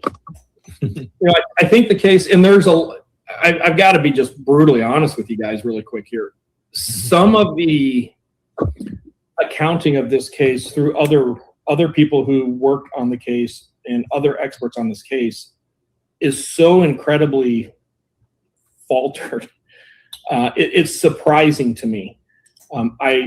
I recently reviewed a podcast where someone was saying, well, there was these 4 brothers that were identified, and they just gave up on them. And it is clear to me that expert took no time to educate themselves on the hearings that happened with this case, how DNA, genealogy. On the hearings that happened with this case, I just read you Matthew Gammett's transcript answers from a hearing in this case that described just that. Everything went to the FBI, and they started finagling the entire thing. The profile got way too big. There's no reason for it to be the size that it is. Leah Larkin has no clue how the hell that's mathematically possible. They're not showing any of their work. They're breaking all the DOJ rules. Nothing is up to par here. Literally nothing. Actually works. All of that has come out. It's all in hearings. Yes, there's 4 brothers. Those 4 brothers are extremely distant relatives of Bryan Kohberger's. So that's what people don't understand is when we start IGG, we're looking at a family tree. And actually, we don't know that. We know that they're distant cousins to the Sheath DNA, but we also just heard Matthew Gammett testify that as they were building their family tree off of this information, none of the family members that were coming across had the last name Kohberger. And it doesn't really matter how distant cousins are. Eventually, somebody's name is going to pop up similar. So why wasn't the Idaho State Police coming up with that information? Why? Why was Othram not coming up with any initials that were matching what it was supposed to actually end up being the answer? Why is that? Why is the FBI the only one that can actually come up with that information, but they broke all the rules, created a fake freaking profile, and then won't show anybody their work because they deleted everything? But we're supposed to just trust this? That's crazy. Yes, there's 4 brothers. Those 4 brothers are extremely distant relatives of Bryan Kohberger's. So that's what people don't understand is when we start IGG, we're looking at a family tree, and I can find branches of that tree that is so far removed from the actual individual I'm looking for, there's no way these 2 people could know each other. Well, when I'm putting IGG together and I find one of these people, it doesn't mean I'm going to immediately find my suspect, but by contacting that individual and trying to obtain their DNA to help build out more branches of the tree can give me a clearer picture. The 4 brothers have nothing to do. They're not alternative suspects. They're not in any way connected to this crime. The 4 That's not where anybody was going with that. That's crazy to say, but okay. Brothers, very simply, are a very distant relative of the person who left their DNA on the knife sheath. Right. So they make contact with one of those brothers. That brother says, no, I don't want anything to do with this. And that's when Othram starts and the FBI takes over. At that point, the FBI, and I'm not going to get into the background of that piece, they have a process where they can take an S&P profile and they can enhance it, if you will. They go through that process, and in doing that process. And that process is nothing but complete fabrication. Complete fabrication. I've described this to you guys the same way that Leah Larkin has described it, because I don't want to deviate into what other creators might be saying about it. We're going to stick to what the experts have said about it. And we're going to go over Leah Larkin's testimony and all the other testimonies that we've seen too, so that we can get a better understanding of what they actually said. But what the experts have said about it is that the profile shows up with just pieces missing. That's why you have to actually piece the pieces together. You have to fill in these gaps. So what it takes is what you have. It takes what you already have, and then it tries to fill in the gaps by over scanning. It scans it over and over and over and over and over again. Sort of like a 3D printer will fill in the pieces as it goes. And what it's basically doing is it's capturing all of the little pieces that they know they can find similar things for that actually do prove a family tree, because so much of our DNA is exactly the same. So much of it. So it takes these little bitty things, these little markers, and then they go into their database and they see, okay, so let's just say 89% of people with this marker also have this marker, and 75% of people with this marker also have this marker, and then 63% of people that have this marker and this marker also have this marker. So let's just go ahead and throw these 3 markers in there because the statistics are high enough. That's how that works. Ladies and gentlemen, that's how that works. It's a complete fabrication. There's nothing definite to it. It's them trying to piece things together and literally creating what they use to fill in the gaps. So while the basis of the profile comes from the sample, what it ends up being is a completely fabricated and literally lab-grown piece of DNA. It's not real, in other words. It's not real.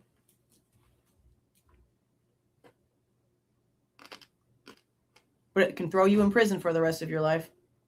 They load that into a couple of genealogy databases, and very quickly, because of the data that's in those genealogy databases, they're able to determine the most probable candidate DNA left on the knife sheath, specifically the candidate word is Bryan so Kohberger. annoying. At which point they contact law enforcement and the prosecutors, and they explain very clearly, we believe Bryan Kohberger is your suspect. It's a tip. You can't use this in court. You can't use this as probable cause. You can only use this as a tip, but now it's your job to go build a case against Bryan Kohberger. And when you do and you match his DNA.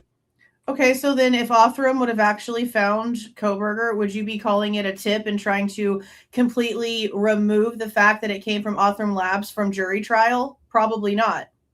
The only reason why this is happening the way that it's happening is because it's a fabricated DNA profile that was placed into systems illegally, and everything about it is wrong.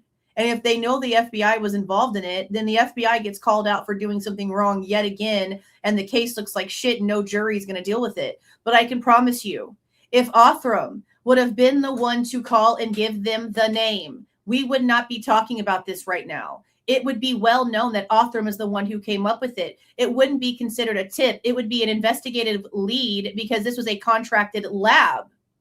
So the only reason why it's being dealt with differently, and they want to ingrain into your brain so bad that this is just a tip and nothing important, is because of all the laws that the FBI broke, and no other reason.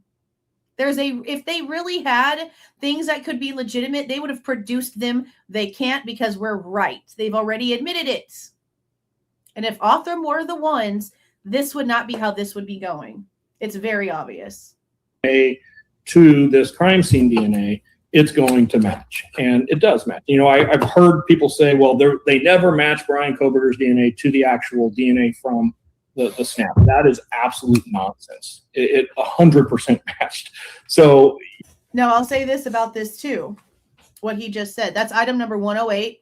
Item number 108 is the cheek swab from Bryan Kohberger when he was transferred to Latah County, and the forensic techs went to go to Latah County and meet up with him.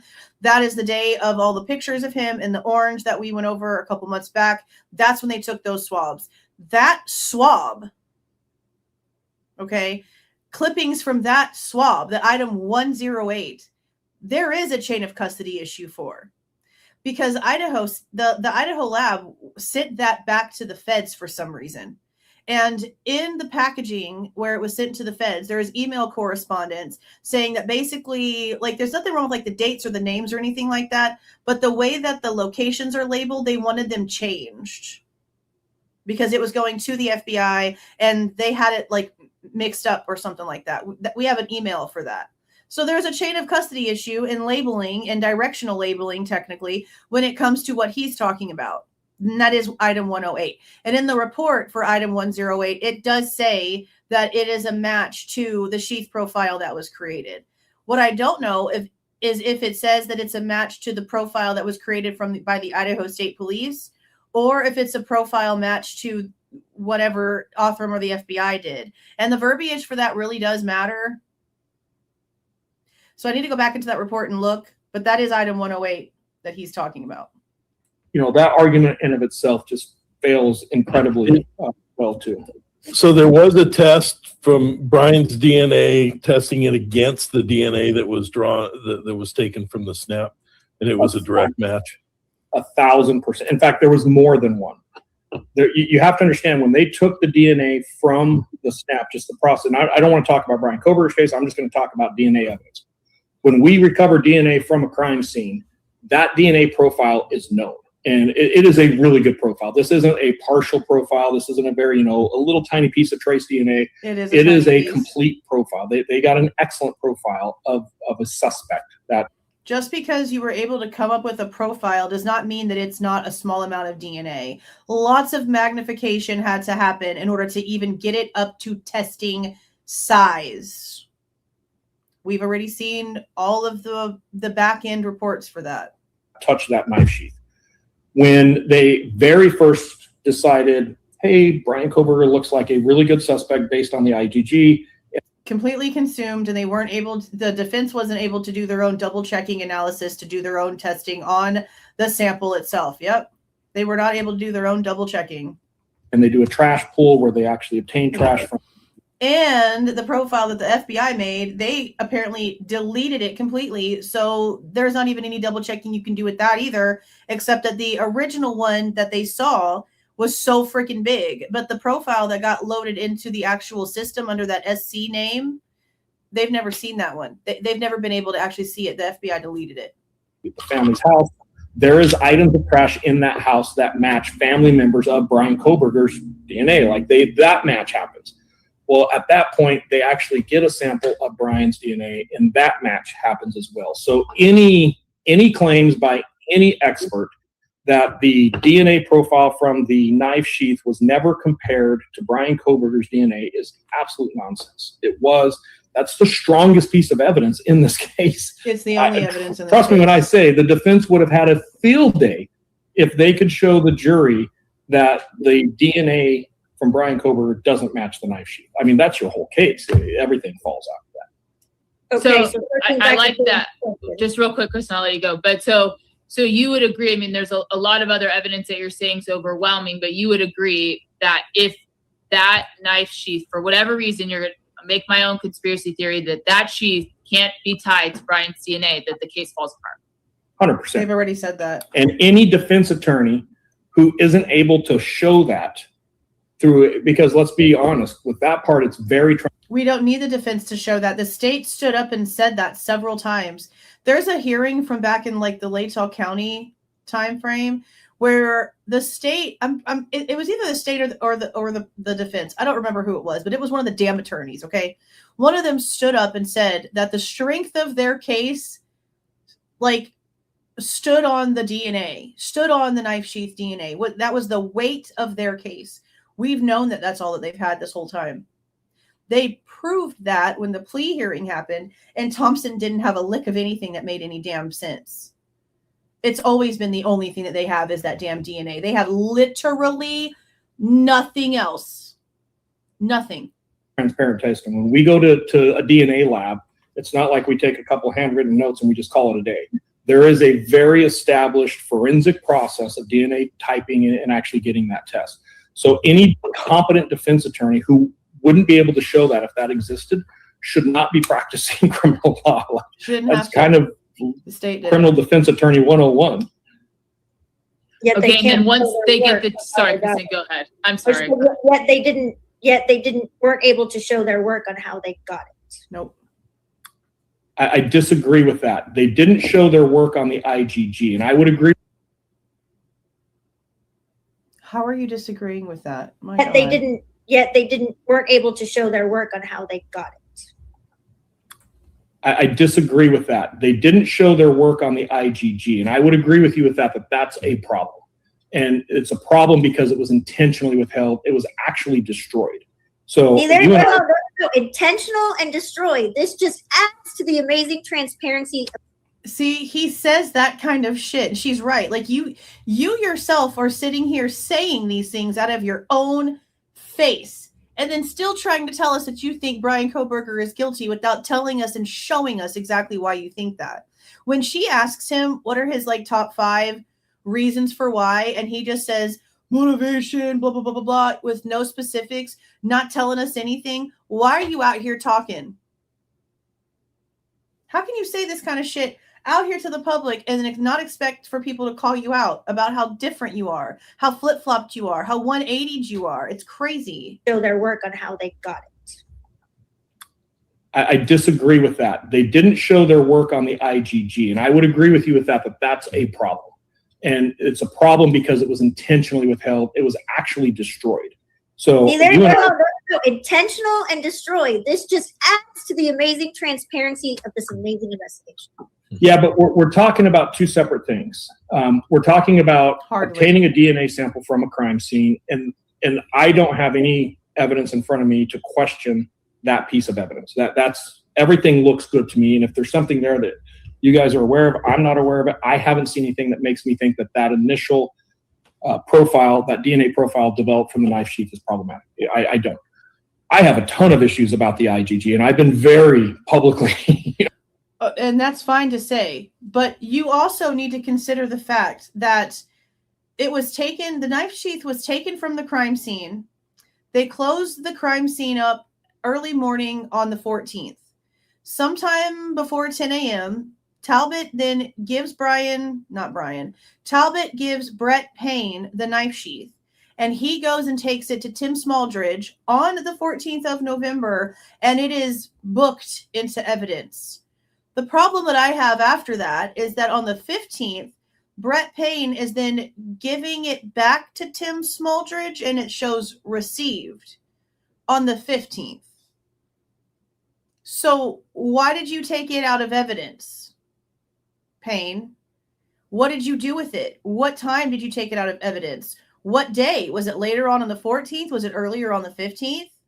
It wasn't taken back out of the hold until the early morning of the 16th because the ISP trooper guy was coming to get it. And it's not Tim Smaldridge giving it to Payne for him to be ready to give it to the guy on the 16th. It's Brett Payne both being on both lines being the 2 and Tim Smaldridge being the, no, other way around. Brett Payne being the from and Tim Smaldridge being the 2 on 2 different days. So what happened to the knife sheath in the middle of that? That's a whole thing right there that we don't have any information on. Why is Brett Payne having it more than once? Why wasn't it booked in? Why wasn't it not touched till it was picked up? And if it was going to all end up being sent to the lab anyway, this is my biggest question right here. If it was all going to end up being sent to the lab anyway, and the Idaho State Police people that literally picked up the evidence are the same people that are going to end up testing it a few days later, why the hell did anything even go to Moscow anyway? Like, why would the knife sheath even need to be booked into evidence at Moscow PD? Why didn't they just automatically assign it a number and then let the lab take off with it from the scene so that it stayed without having all the middleman in between bullshit? Because look what had to happen. The people that picked it up had to wait days to get it. And in order to get it, a trooper had to pick it up at 9 o'clock in the morning on the 16th, go halfway because it's an hours and hours drive in between these two places, give it to another district trooper. So that's a whole nother set of hands that had their freaking hands on the damn knife sheath package. And then that guy goes and drops it off at the lab. And then we know there's a chain of custody issue because there's an Idaho State Police sticker slapped on an envelope that apparently was supposed to have come from MPD. We don't have any of the original information for where it was placed, like what it was placed in at the scene, who actually bagged it and tagged it. Like, we know that we have a handwritten report, but the handwritten report is all over the place and gives us a bunch of really weird information. Why are there all these little weird pieces with this knife sheath? None of this is okay. This is more than just, oh, there's problems with the profile and what the FBI did. No, there's issues with the sheath itself, where it was found, who touched it, who transferred it, where'd it go, what it was carried in, why people are touching it more than they need to. So yeah, you might be able to say, according to you, the profile that was created from the Idaho State Police Lab looks like it's up to par, and that's fine. But what about before the lab got it? What about the instances with Payne in the lab on the chain of custody report? What about all the back and forth? Can we get some answers to all of that, please, before we just say, everything looks fine to me? Like, you know, receipts and proof and missing pieces don't go together. You have to have all the pieces to the puzzle. You have to have all the receipts. Little pieces here and there missing does not complete the story. I don't know how we got here. I don't. I have articulated those. So you and I are on the same page there. But the idea that after the IGG and they discover Bryan Kohberger and they physically take Bryan Kohberger's sample and they get that DNA and they look at the knife sheath, that those two don't match, that's just inconceivable to me. I don't believe that anybody has evidence that those two things don't match and that there's any reason to believe they don't match. Is it of your opinion, based on your training, expertise, all of this, that when they got Bryan's name through the IGG, which is questionable, that... Yeah. Yeah. That's exactly what happened.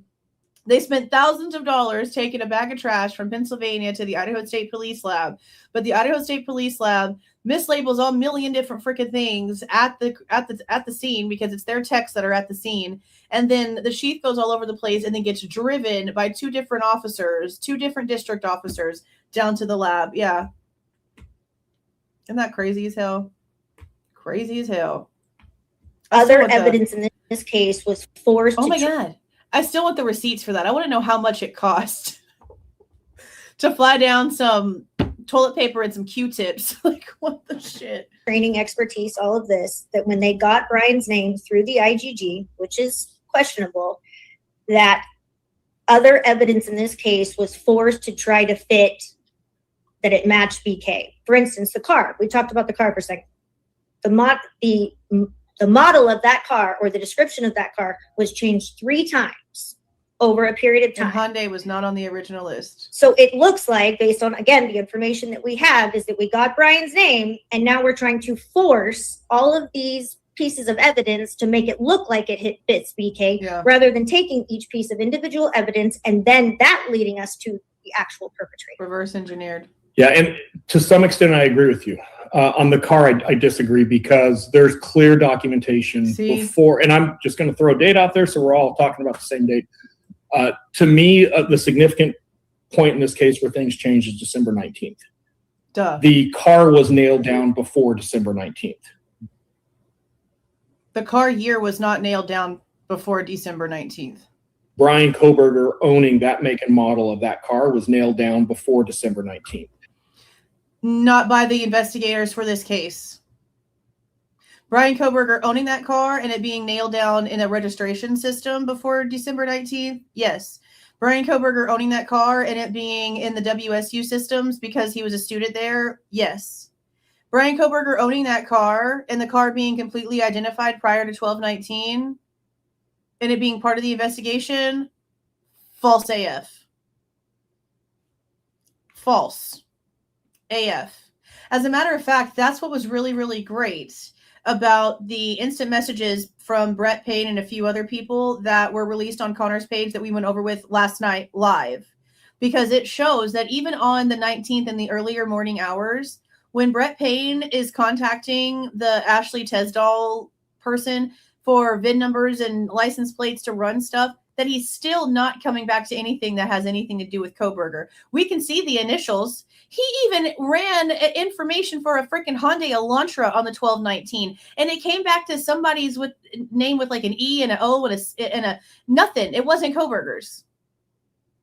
I'm glad that information came out right after this interview, because it shows even further that they weren't looking for shit until they got that 12/19 call. The fact that Bryan Kohberger matched the description, his vehicle matched what they were looking for, was known before December 19th.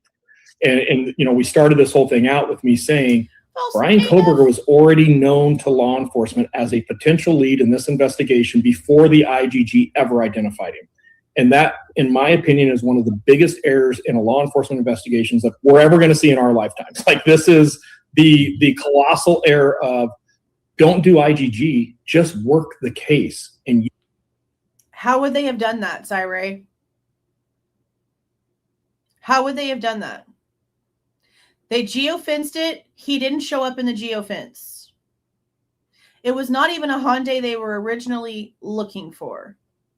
When WSU saw his vehicle and saw his registration information, they didn't turn it in per their own Chief Jenkins interviews. Maybe you missed those. Because Bryan Kohberger's make and model of the car did not match the internal bolo that was sent out just 2 days prior on November 27th by Brett Payne to the entire Pullman and WSU police departments. We have those emails. We have the bolos. Why are you talking out of your ass? Nothing that he just said is true. And if he thinks otherwise or knows otherwise, then he needs to nut up or shut up. Put the receipts out. I'm tired of this, trust me, bro, because I saw more than you bullshit. No, you didn't. You might have saw some things, but no, you didn't. In a law enforcement investigations that we're ever going to see in our lifetimes. Like, this is the colossal error of, don't do IGG, just work the case, and you will get to Bryan Kohberger. And I think that's really important to say. Now, to your point, Kristen, I couldn't agree with you more, and I've been very vocal. Read the book. The book is very clear. I 100% believe that a narrative was formed around Bryan Kohberger after December 19th.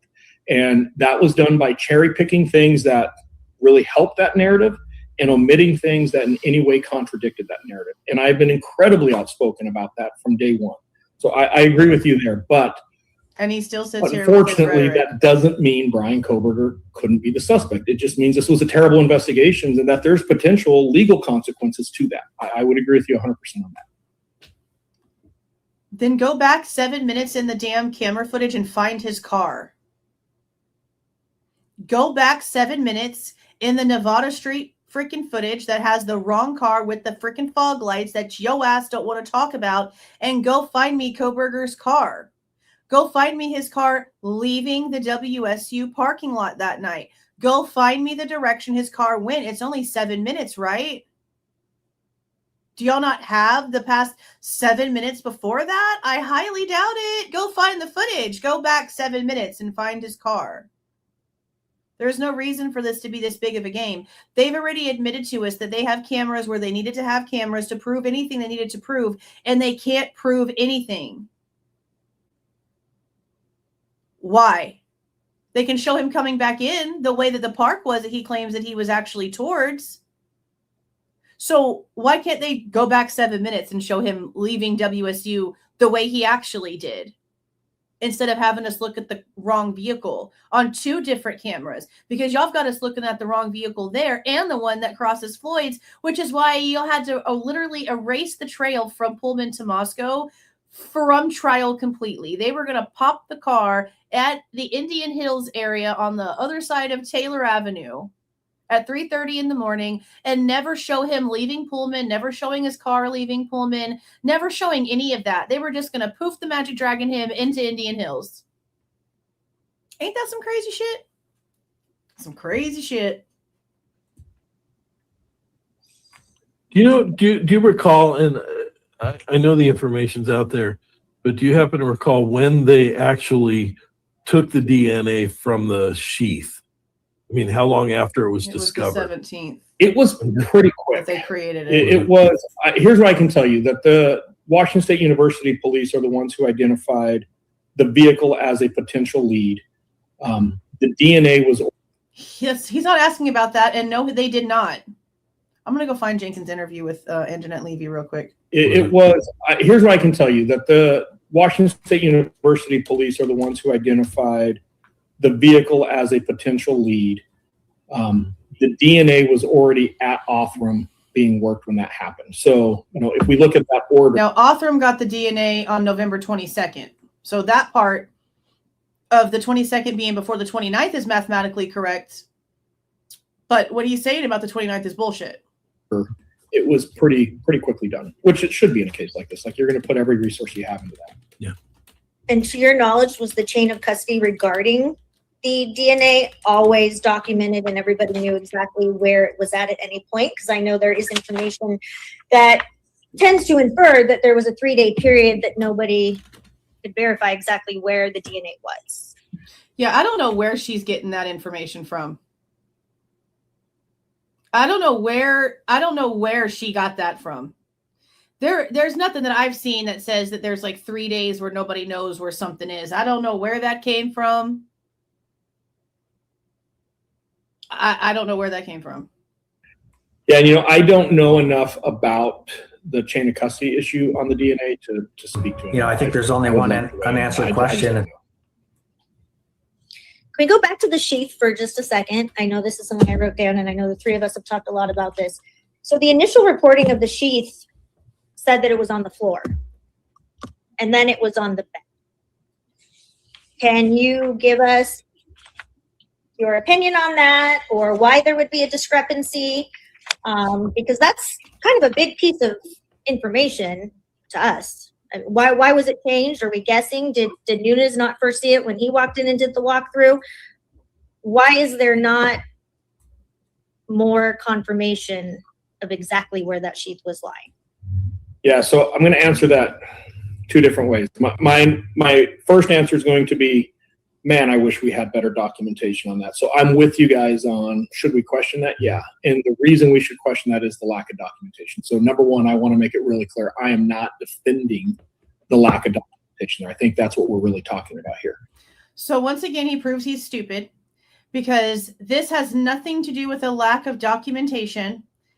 We paid for the 4-page handwritten report that the Idaho State Police forensic person filled out at the scene that literally states in their own handwriting the knife sheath was found on the floor. So no, sir, this is not a lack of documentation. It's poor documentation. So that just proves to me right there that he hasn't seen everything, and that we do know more than he does, because he doesn't even understand that that's actually out there and present for everyone to see. It's in the Google Drive side. You need your own copy? Have at it. It's right there. This isn't a lack of. It's the problems that there is with what we already do have. Now, before we get into the rest of his bullshit, let me go ahead and show you this. And maybe, just maybe, Cy Ray will finally see this interview and stop lying to people about this 11/29 incident. Now, this is the chief of police, Chief Jenkins, who was the one that Chief Fry contacted after the 19th of December when they had Kohberger's name, because they found out that he was a WSU student. And Chief Jenkins is going to tell Anjanette Levy that they did not turn in the car on 11/29 because it did not match the internal bolo. So maybe Cy Ray will see this and finally realize that his entire rhetoric is bullshit and apologize for wasting everyone's freaking time. A bolo went out in November, a couple of weeks after the homicides, to law enforcement only. And there were a couple of Washington State University officers who actually noticed that there was a white Hyundai Elantra owned by Bryan Kohberger on campus. It was a different, year than they were looking for. But can you explain to me what happened with that? Because it's mentioned in the probable cause affidavit, but I feel like there's a lot of confusion about that, because people think, oh, well, they were looking at him that early, but that's really not the case, I don't think, because, they then made that a public bolo on December 7th. Right. The bolo that we got was, I think, identical to the one that eventually went out to the public, but this was on November 28th. They sent a bolo out to the local law enforcement agencies with a vehicle of interest that they labeled as law enforcement sensitive, meaning that we should not share it beyond the law enforcement community. And the description of the vehicle was a white Hyundai Elantra with between the years of 2011 and 2013. And so one of our officers, within 16 hours of receiving that bolo, was checking our parking database that includes information about vehicles that have parking permits or that pay to park on campus, and found a white Hyundai Elantra that was with Pennsylvania plates registered to Bryan Kohberger, but it was a 2015. So the BOLA was very specific about the vehicle make, the vehicle model, and the vehicle year parameters and the color. So he didn't submit that as a tip. And then later, that was on graveyard shift. And then later on day shift, one of our officers was driving around and saw that same vehicle parked in graduate student housing. And again, it was not within the date parameters. So those two officers didn't end up sending that information over to Moscow PD because of the date discrepancy or the model year discrepancy? That's correct. Yeah, it was not sent over to their tip line. Interesting. So did it just come up that they had queried it on that date? Right. When Moscow PD did identify Bryan Kohberger as a suspect and connected him with the vehicle, then they ran some checks to see who had run that plate previously and discovered those two officers had checked the vehicle, as well as a previous traffic stop that one of our officers made on Bryan Kohberger and his vehicle from, I think, back in October. Mm-hmm. Which we saw that for. So again, Syray baby, where the hell are you getting your bullshit information from?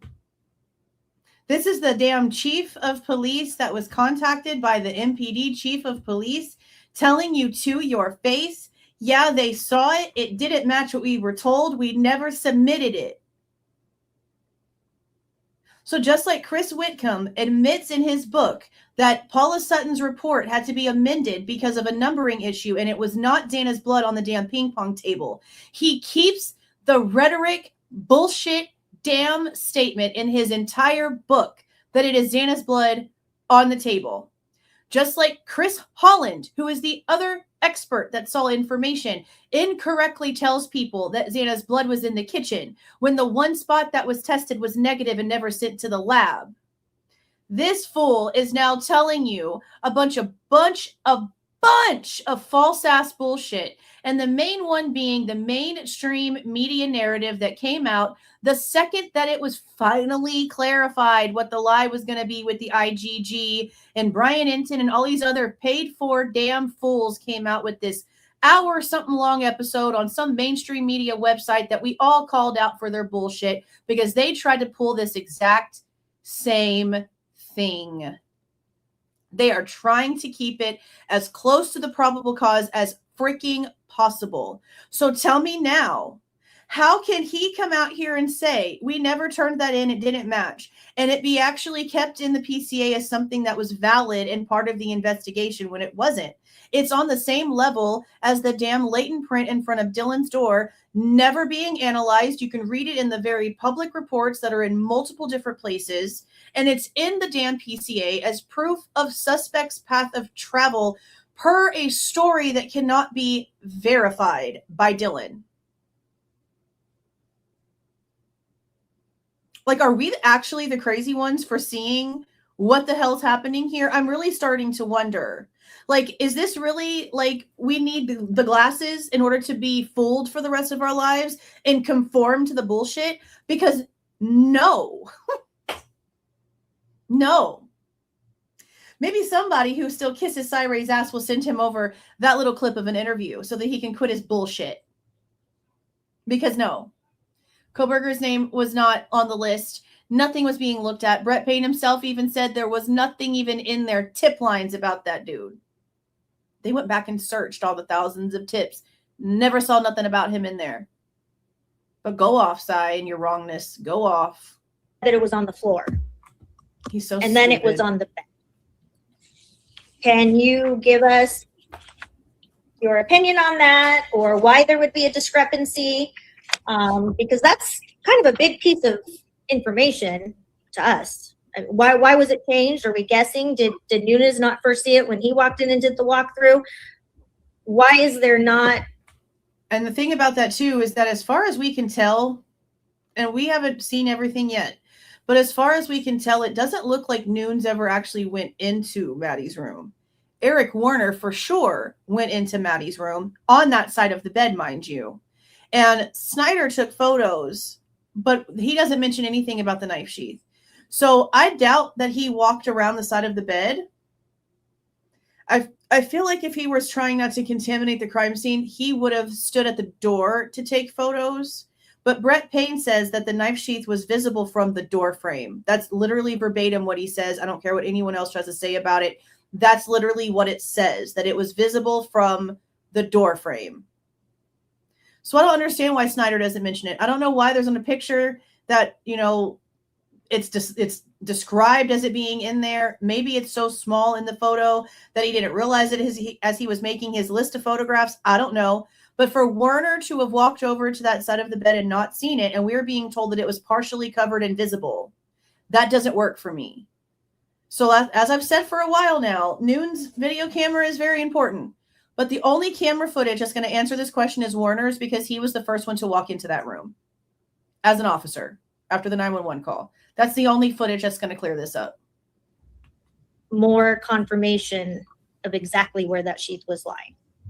Yeah, so I'm going to answer that two different ways. My first answer is going to be, man, I wish we had better documentation on that. So I'm with you guys on, should we question that? Yeah. And the reason we should question that is the lack of documentation. So number one, I want to make it really clear. I am not defending the lack of documentation there. I think that's what we're really talking about here. No. As somebody who is. But see, what I didn't understand is why they didn't say something to him right here. When he said the lack of documentation is what he's assuming they're talking about right here. Why didn't one of them say, actually, we have a 4-page report. Let me share my screen. Look, it says right here on this page, this was handwritten by the forensic techs, that it was found on the floor. That it's not about lack of documentation, Cyree. It's about the documentation we actually have. That's what I wish would have happened. Worked very dynamic crime scenes like this, it is very easy to stumble across something and it gets moved or it gets somehow altered from its original position, and everybody realizes, oh crap, look at that, and a photograph is taken, and then later on it's like, okay, well, where did you see it or what happened beforehand? And it's moved back in there just to capture, hey, it was right here when I first saw it. It's important. But that's not what's happening. The report from the same people, like the chick that wrote it and Talbot that wrote the text report that says it was on the bed, are standing there at the same time. There's no report claiming it fell. They had to reposition it. There's none of that shit happening. So go ahead and keep just taking stuff out of your ass all willy-nilly like. Because no, sir, no. That, and a photograph is taken. And then later on, it's like, okay, well, where did you see it or what happened beforehand? And it's also not just a photograph. The only photographs we have of this knife sheath are with them in Maddie's room collecting evidence, and there's multiple photographs. This wasn't like a one-off passing by just to capture the room for preservation purposes. This is ISP deep in the room doing what they're supposed to be doing, and there's two different stories. That's the problem. Move back in there just to capture, hey, it was right here when I first saw it. It's important to understand that the knife sheath, I don't know that it would have been in view. Let's just assume. They said it was half. Again, I'm not defending partially anything covered and in the visible. law enforcement investigation, so I don't want people saying, Partially he's full of crap covered on this. I'm and just saying, visible. let's assume the knife sheath was where it was alleged to be, and it's either wrapped up or somehow combined with that sheet. See? The first. So you're sitting there and telling me that you didn't actually look at crime scene photos. If you're trying to sit there and say that something was wrapped up in some sort of sheet or some dumb shit, you're telling me that you actually have no clue what the hell you're talking about. Listen to how he says this. It's like he has no clue the layout of the crime scene at all. That the knife sheath, I don't know that it would have been in view. Let's just assume, and again, I'm not defending anything within the law enforcement investigation, so I don't want people saying, he's full of crap on this. I'm just saying, let's assume Shut up and get to the the point. knife sheath was where it was alleged to be, and it's either wrapped up or somehow combined with that sheet. The first officer, second officer, third officer may not see it. They're not. No. One of the FBI actual people that worked for the FBI came out, and one of the, I think it was the Dateline one, actually, the leaked one. It might have been the leaked one, or it might have been the Amazon one. It was one of the two, but he was somebody that actually was ex-FBI that actually did work on the case. And he said himself that everything that he saw, it was partially covered and visible. Brett Payne even says partially covered, invisible from the door, and he takes responsibility for being the first one to see it before the ISP texts. So no one is saying anything about anything being wrapped up in a damn sheet. He has no idea. He has no idea how the knife sheath was actually positioned. I can see it vividly in my mind right now because I've literally looked at those photos so many times. He has no clue. This is highly disturbing how uneducated this man actually is about this very high profile case he was working on. Sheath was where it was alleged to be, and it's either wrapped up or somehow combined with that sheet. The first officer, second officer, third officer may not see it. They're not looking for specific evidence like that. They're clearing the house for people. They're not searching it. So now later on, different officers come in. Maybe somebody goes to move the sheet, and as they're uncurling the sheet or they're pulling the sheet back, that knife sheath falls on the floor. I'm not saying that's what happened. I'm saying, if we look at other crime scenes, that is very possible. Well, now the knife sheath is on the floor. We can't change that. That happened. I would expect somebody to photograph that and say, okay, this is where we first realized, holy crap.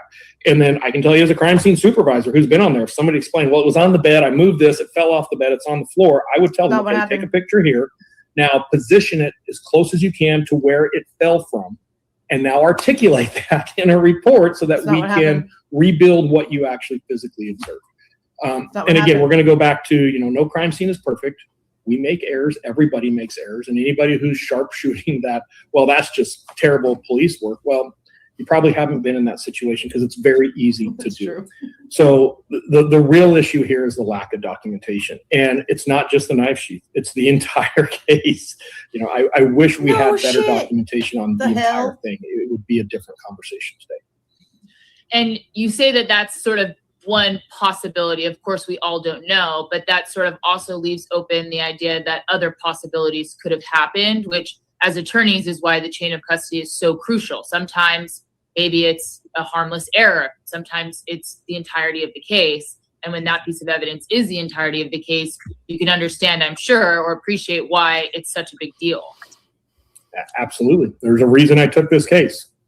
I could not agree with you guys more. And I've been very outspoken about the fact that there are a lot of errors in this case that didn't have to be there. Yeah. With respect to BK's car, is that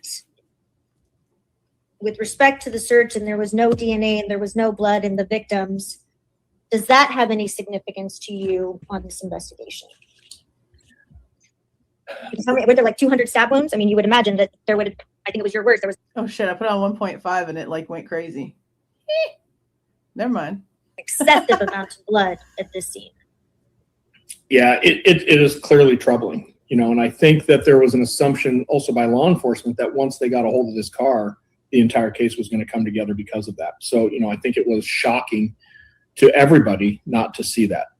Is it possible? 100% it's possible. We have to factor in a couple more details here. We're dealing with somebody who understands crime scene forensics to some extent. I don't think by any means. He does not understand crime scene forensics. He understands crime scene evidence collection. There is a ginormous ass difference between understanding forensics and collection. Isn't he supposed to be some sort of expert? Shouldn't he know the difference here? They're an expert. I don't think that they had this locked down really well, but there was a basic understanding about evidence transfer, if you will. So is it possible that somebody could do this? Contamination? Yeah, sure. That's what he was writing about. Just like all the other 30 plus kids in that exact same college course were all writing the exact same paper. You dumb shit. Not transfer blood to the car? 100% there is. Of course there is.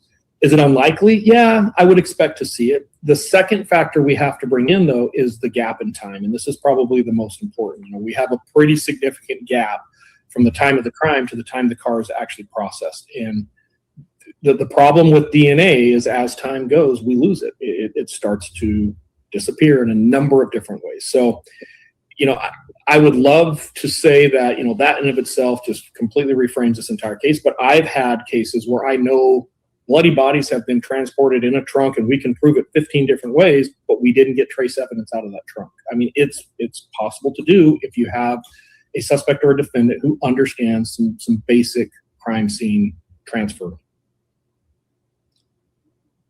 Is it possible for blood to have been in that car and then it dissipated and eroded prior to the search of the car? It's possible that it could have been cleaned. It's possible that things could have come into. So there's no actual proof, Cyree, because there's no smears or proof of a cleanup in Kohberger's car, right? But you can totally disregard cleanup of something happening in between Maddie's room and Xana's room based off of photos and no smears, because if people are going to clean up, obviously they're too stupid to clean up correctly and they're going to leave a bunch of smeary shit all over the place instead of doing it right and leaving nothing, because that's what a cleanup actually is. See the hypocrisy? The hypocrisy, bro. Contact with the blood, and there's transfer, and that they've been removed. You know, there's an idea that when I get in that car, I'm touching the car. We have to understand with a little bit, anybody who's watched a few episodes of Dexter should be tracking right now. You know, there's things I can do to my car that my contact isn't with the car. It's with things that I have put between me and car seats or car doors or car interior. It isn't impossible to hide the transfer from the car. It would potentially be impossible to hide transfer, but we don't know the state of the car at that time, whether it's BK's or anybody else's. Like, we don't know what that car looked like. So, you know, it's an issue that we have to look at. It's an issue that should absolutely be put in front of the jury and let the jury see those issues, but it isn't, you know, it doesn't rule anything out by any means. I think Paul Sutton opined that he did it. Is it possible that that car was not involved in the crime? Sure. Well, I know we talked before. When we talked before, you have some thoughts about the route that Bryan Kohberger took that night, right? That he took a more northerly around Moscow. He is heavy gulping. I wish y'all could see this bigger. Let me try to make him as big as possible. I don't know how much bigger I can get him with the way that I have it up here. Hold on. This might not work. No, it's not really going to work. He heavy gulps so hard right here when it gets asked this question, because this is where in the interview that all three of them did with Andrew Myers, he's claiming that they spoke to Cyree previous to the interview, and this is where he apparently showed them parts on the map, little spots on the map where he claims Kohberger actually drove that night. And even apparently a spot where he claims Kohberger stopped for a little while, and he thinks that this is where the weapons were discarded. So I wish that they would come out and show us exactly where it is that he's pointing to. He heavy gulps right here. Sure. Hard time. Well, I know we talked before. When we talked before, you have some thoughts about the route that Bryan Kohberger took that night, right? That he took a more northerly around Moscow, correct? Did you determine that? Well, I put a couple things in my report. So let's start with what I've made very, very clear at this point. I do not believe Bryan Kohberger ever traveled on or along Highway 270 that night. I think there is significant physical evidence that shows a vehicle even similar to Bryan Kohberger's vehicle never traveled on or along Highway 270 during this critical time period. So, you know, I've been very vocal about that. I think I've cleared that up as well as I can. I think all of the video referencing a white car on WSU campus prior to the murders is not Bryan Kohberger's car. And in fact, there's significant evidence, the phone itself, the movements of the phone during that time to show Bryan Kohberger's phone is not in that vehicle. So the car at WSU isn't his. There is no white car that matches Bryan Kohberger's vehicle that travels on 270 into Moscow that night. Is there evidence that Bryan has previously traveled from the general area of his residence to Moscow on another road north of Highway 270? Yeah, there's fairly significant evidence of that. So is it feasible to say, well, because he wasn't on 270, he couldn't have gone to Moscow? And that's what I'll say is no, you can't say that. We can only say his phone is off during that time. The totality here that changes that narrative is when the phone comes back on.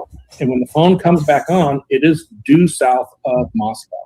And when we just simply look, from point A to point B, knowing he didn't travel on Highway 270, knowing that he didn't drop down, because we would have video of it. If he dropped down out of WSU and he went south of WSU, we would have that video, and he's not on that video.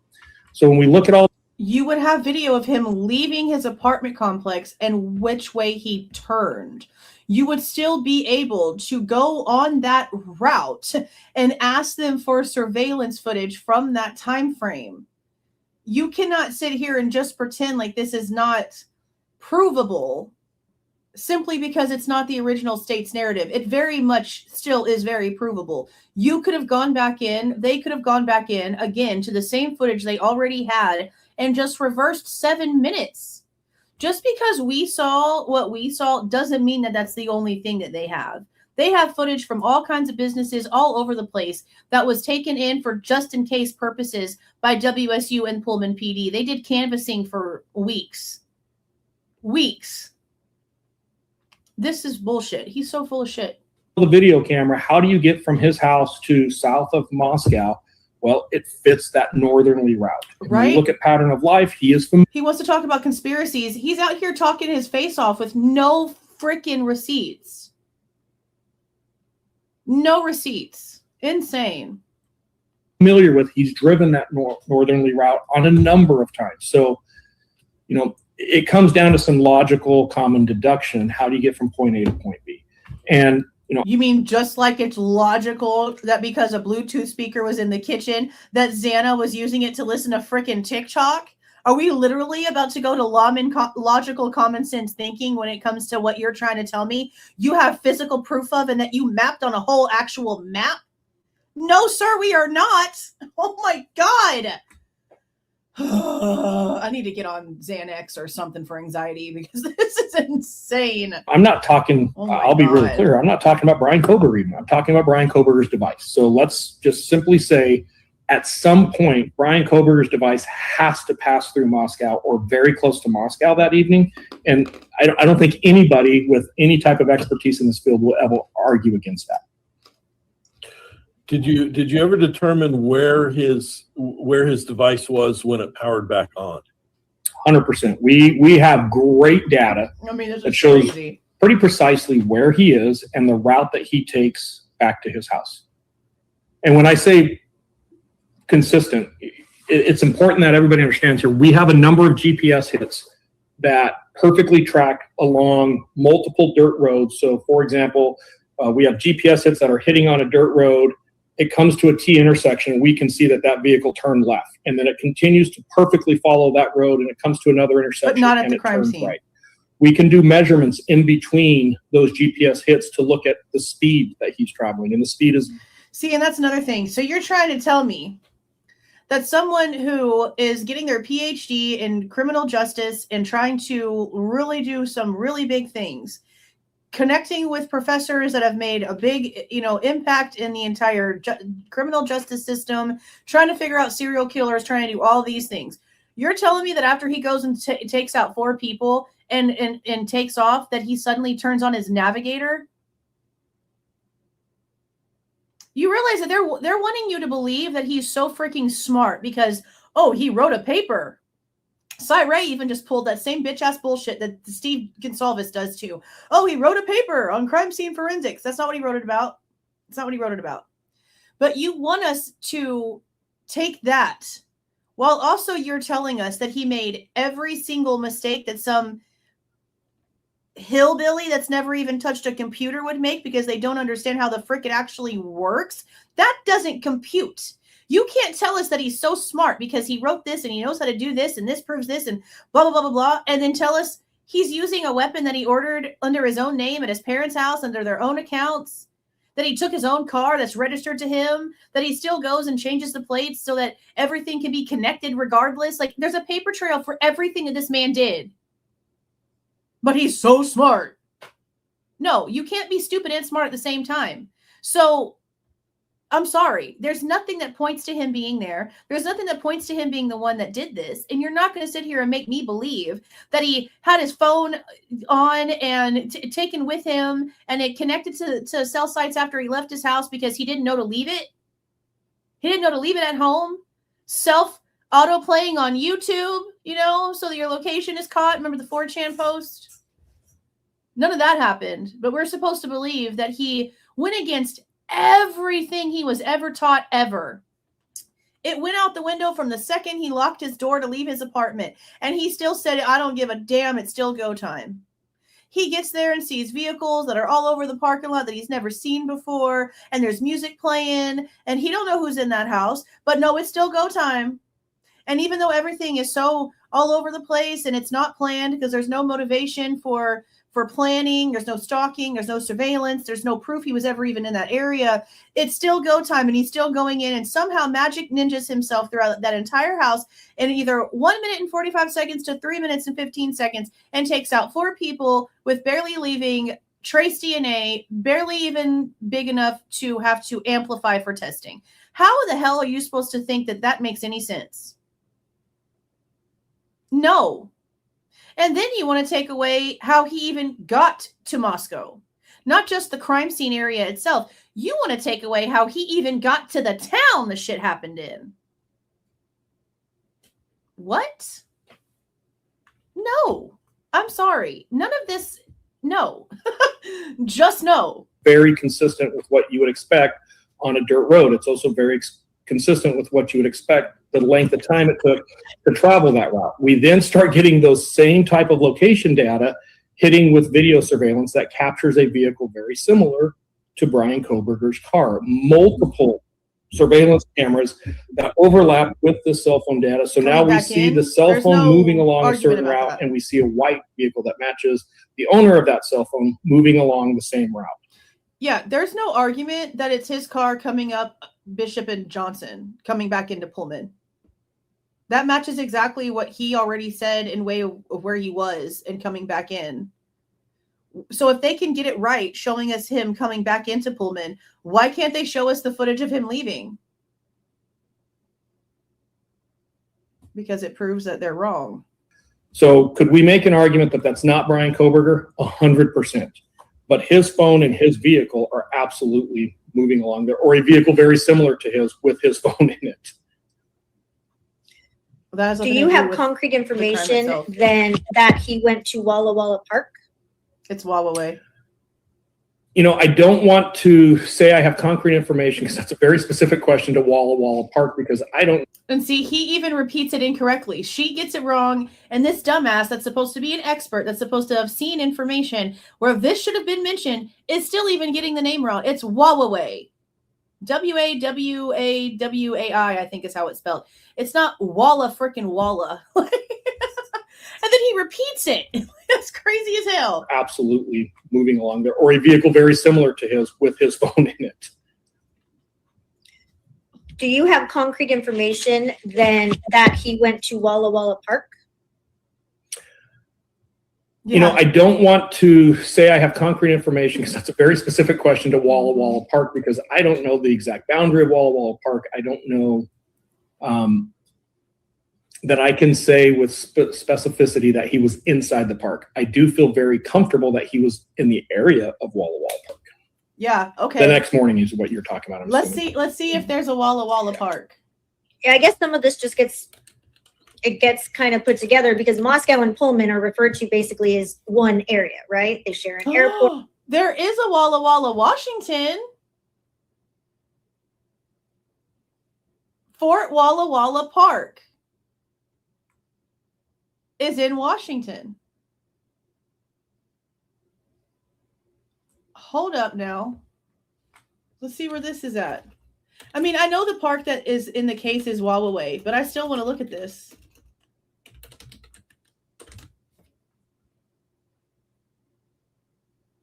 So hold on, I'll put it up on the screen. Walla Walla Park.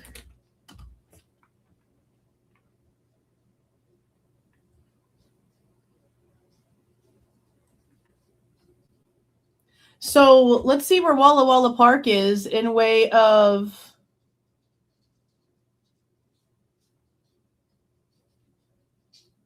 Wow, okay, so it's all the way up there.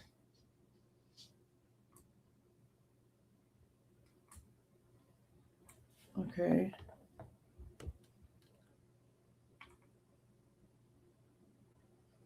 Hold on, let me see. Set directions. There's a Fort Walla Walla Park, and then there's two. Okay, hold on. Let's do Walla Walla Point Park, and then we'll do Fort Walla Walla Park. Let's do directions. So to Moscow. I mean, no. It's a drive. So let me show y'all. So Walla Walla Park is all the way down here. And Moscow, the crime scene is here. This is Lewiston and stuff, where he was supposed to have been later on that day. But Wallaway is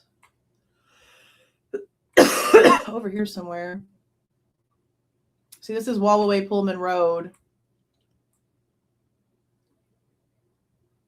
Wallaway County Park is right here. Well, that's the entrance that shows on the map all the way this way. And then Wallaway Road also goes down here. But I don't know if there's more than like one entrance to that. Or like what the perimeter of it really is. I just know that there's like no service going out this way. Like there's no service going out this way. Here's Wallaway Road, and then this is Wallaway Grade Road. And then this is Wallaway Pullman Road. So yeah, I don't know. He's saying Walla Walla, but that's way out of there. And we know not included. Okay. Yeah, I guess some of this just gets kind of put together because Moscow and Pullman are referred to basically as one area, right? They share an airport. Everything is pretty close. So when you're reading things or reading reports and says he was near X, Y, and Z, it sounds like everything is fairly near. So if we're saying that we can put him in Moscow X times, does that mean he was at the Costco? Does that mean he was at, the grocery store? How close? Now, I will also say that whatever he's claiming in way of the route that he apparently has for him, he says that the water area where he's claiming the car stopped for a while and he thinks that's where the weapons were disregarded, according to what they said on Andrew Myers' show, that it's more north than what law enforcement says. So not Snake River down by like the Lewiston area, but another body of water more north of that, the same way that he's claiming that the area that he thinks Kohberger actually drove is north of the original 270. So everything that he's claiming he can track is all north of where law enforcement is claiming. Close to these exact points are we getting? When you say near the park and you say, yeah, I have him literally at one of the entrances and that's identified in a map, or is it, well, he was in that area, so I think there was a likelihood that he was there. Well, you also have to understand that there's never going to be a consistency in the granularity. And there's also different sources of data that can corroborate this. So when you say, well, was he at Walmart or was he here? There is point of purchase sales. So there is things we can do to go look at, hey, we know his debit card was swiped at this store at this time, and it matches up with this cell site. So at this particular. And there are purchases of him being in Pullman at Walmart, like the night that all this took place. I think there's 2 different receipts of him shopping that night for like household stuff. Time we can say he was in Ross, where maybe 99% of the other times he's using that cell tower, we can only say he's in Moscow. So we have to keep in mind, and this is where I keep going back, and I understand that there's frustration. See, right before I did a video about this, right before like things really started heating up, there was a guy that I mean, I've heard his name, but I didn't really know like what he was about.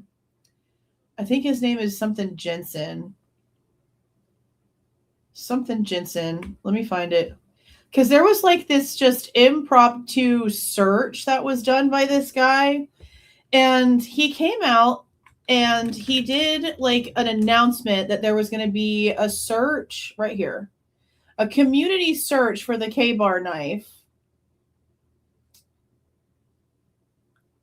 Let me see if it shows, if I showed where he said he. Well, this is actually interesting. So on June 21st, 2025, a little over a week before the plea, I put a video out about Jason Jensen doing a community search for the K-bar in between Pullman and Moscow. There was an article, Community Searching for Knife in University of Idaho Student Murders, that came out on June 16th, 2025. And they were searching a 35-mile area between Moscow, Idaho, and Pullman, Washington, along highways 95 and 195. And the search would be on June 21st and the 22nd. Let me give y'all this URL. This is a link to that video. So it was so strange because not just that, but there was never a follow-up. There was never a follow-up of, we didn't find anything, but we had all these volunteers that came out. People really care about what's going on here. And we're really trying to look, we had a bunch of volunteers, blah, blah, blah. There was no photos from this thing. I never saw anything on social media. I never saw anything on mainstream media itself. Like there was the article, but then no local news stations went out and recorded the search or showed the volunteers showing up or anything like that. That article is the only thing I ever saw. And that's literally right before the plea. So that's crazy. I'm glad that got brought up because I wouldn't even have remembered the dates right before the plea. Very interesting. Frustration because the world hasn't seen this. And this is why there needed to be a trial on this case. When you look at pattern of life and you start stacking all of these different types of evidence on top of each other, it tells a story. It tells a very strong story. And, I know people are probably thinking, well, I'm not going to trust this guy, and that's cool. I'm not asking anybody to trust me. It's my opinion based on what I've seen. But the facts speak louder than anything I can tell you guys or anything I can tell your audience. There's a reason the defense decided a plea deal was a good offer. There's a reason the state decided the plea deal was a good offer. If the defense felt very strongly that they could convince a jury that Bryan Kohberger did not commit this crime, I know enough about this defense team and I trust them. They trust them all you want to. Judge Hippler denied everything Ann Taylor tried to do. So maybe you should consider that when you say, there's a reason why the defense thought the plea was a good way to go. Maybe you should consider the actual reality here because it doesn't seem like you know a lot. would have gone to trial to prove just that. They knew they had issues. If the state felt that they could go to trial and get the death penalty like a couple of the families wanted, and they felt very comfortable with that, they would have gone to trial. There is a plea deal in this case because both things can exist. Bryan Kohberger can be guilty and the case can be really screwed up. And that's why I started with, hey, to have a real conversation about this, we have to start with both of those things are possible. Totally. But it's also possible that he's innocent and took a plea deal, right? Yeah. All of those things would be possible because there may be a number of reasons why a defense team would determine based on, for example, an extreme amount of data that they cannot process in a short amount of time, repeated rulings that are against them, and just somebody's decision to potentially take a plea deal because they think that that's the best option for them in their life because they're concerned that they're going to be convicted, that they may also accept a plea deal. 100%, and especially on a death penalty case, right? I get that there's motivations there. But I think it's important to say if some of this evidence was so glaringly off as some of the things that I've heard over the last couple of years, you would think a defense team could have a field day with this in court. And, that's a case I would very much like to watch happen in court. Okay, and when you say defense team, when they took the plea deal and Bryan accepted the plea, we obviously know that Dr. Turvey was not privy that those negotiations were going on, and I'm not saying that that was mandatory for him to be part of that. That is outside the scope. However, defense team, when they decided to accept that plea deal, who was that? Was that Ann Taylor? Was it Picca Barlow? Did Brian's mom have anything to say? Like, who made that decision? Do you know? Yeah, so a couple things. Let's back up to what you started with when you opened there. And you three are attorneys. The idea that a defense attorney would huddle all of their defense experts together to decide by jury if their client should take a plea deal is the dumbest thing I've ever heard. That's not what Turvey even said, and I can't stand that douchebag, okay? Turvey said that they weren't told that it happened, period. It is common professional decency, which is maybe something that you don't have any freaking knowledge of, you know? That if you're working on a case and suddenly the case is over and your job is done because there's a plea, that maybe you shouldn't be notified that your job title position is done and over with before the news knows that your job is done and over with. Maybe, just maybe, somebody should have sent out a group email. Hey, there's been a plea. Thanks for working with us. You're still under those contracts. You can't say nothing. But we wanted you to know before the mainstream media hit that you no longer have a job with us. Thank you. He's not saying, oh, she should have talked to us so that we could talk them out of it and we should have huddled together and try to figure out something. That's not the case. He just wanted to be told. The fact that you don't understand that and you're getting so freaking personally offended by the fact that Turvey even said anything is crackadoodle. I'll tell you that.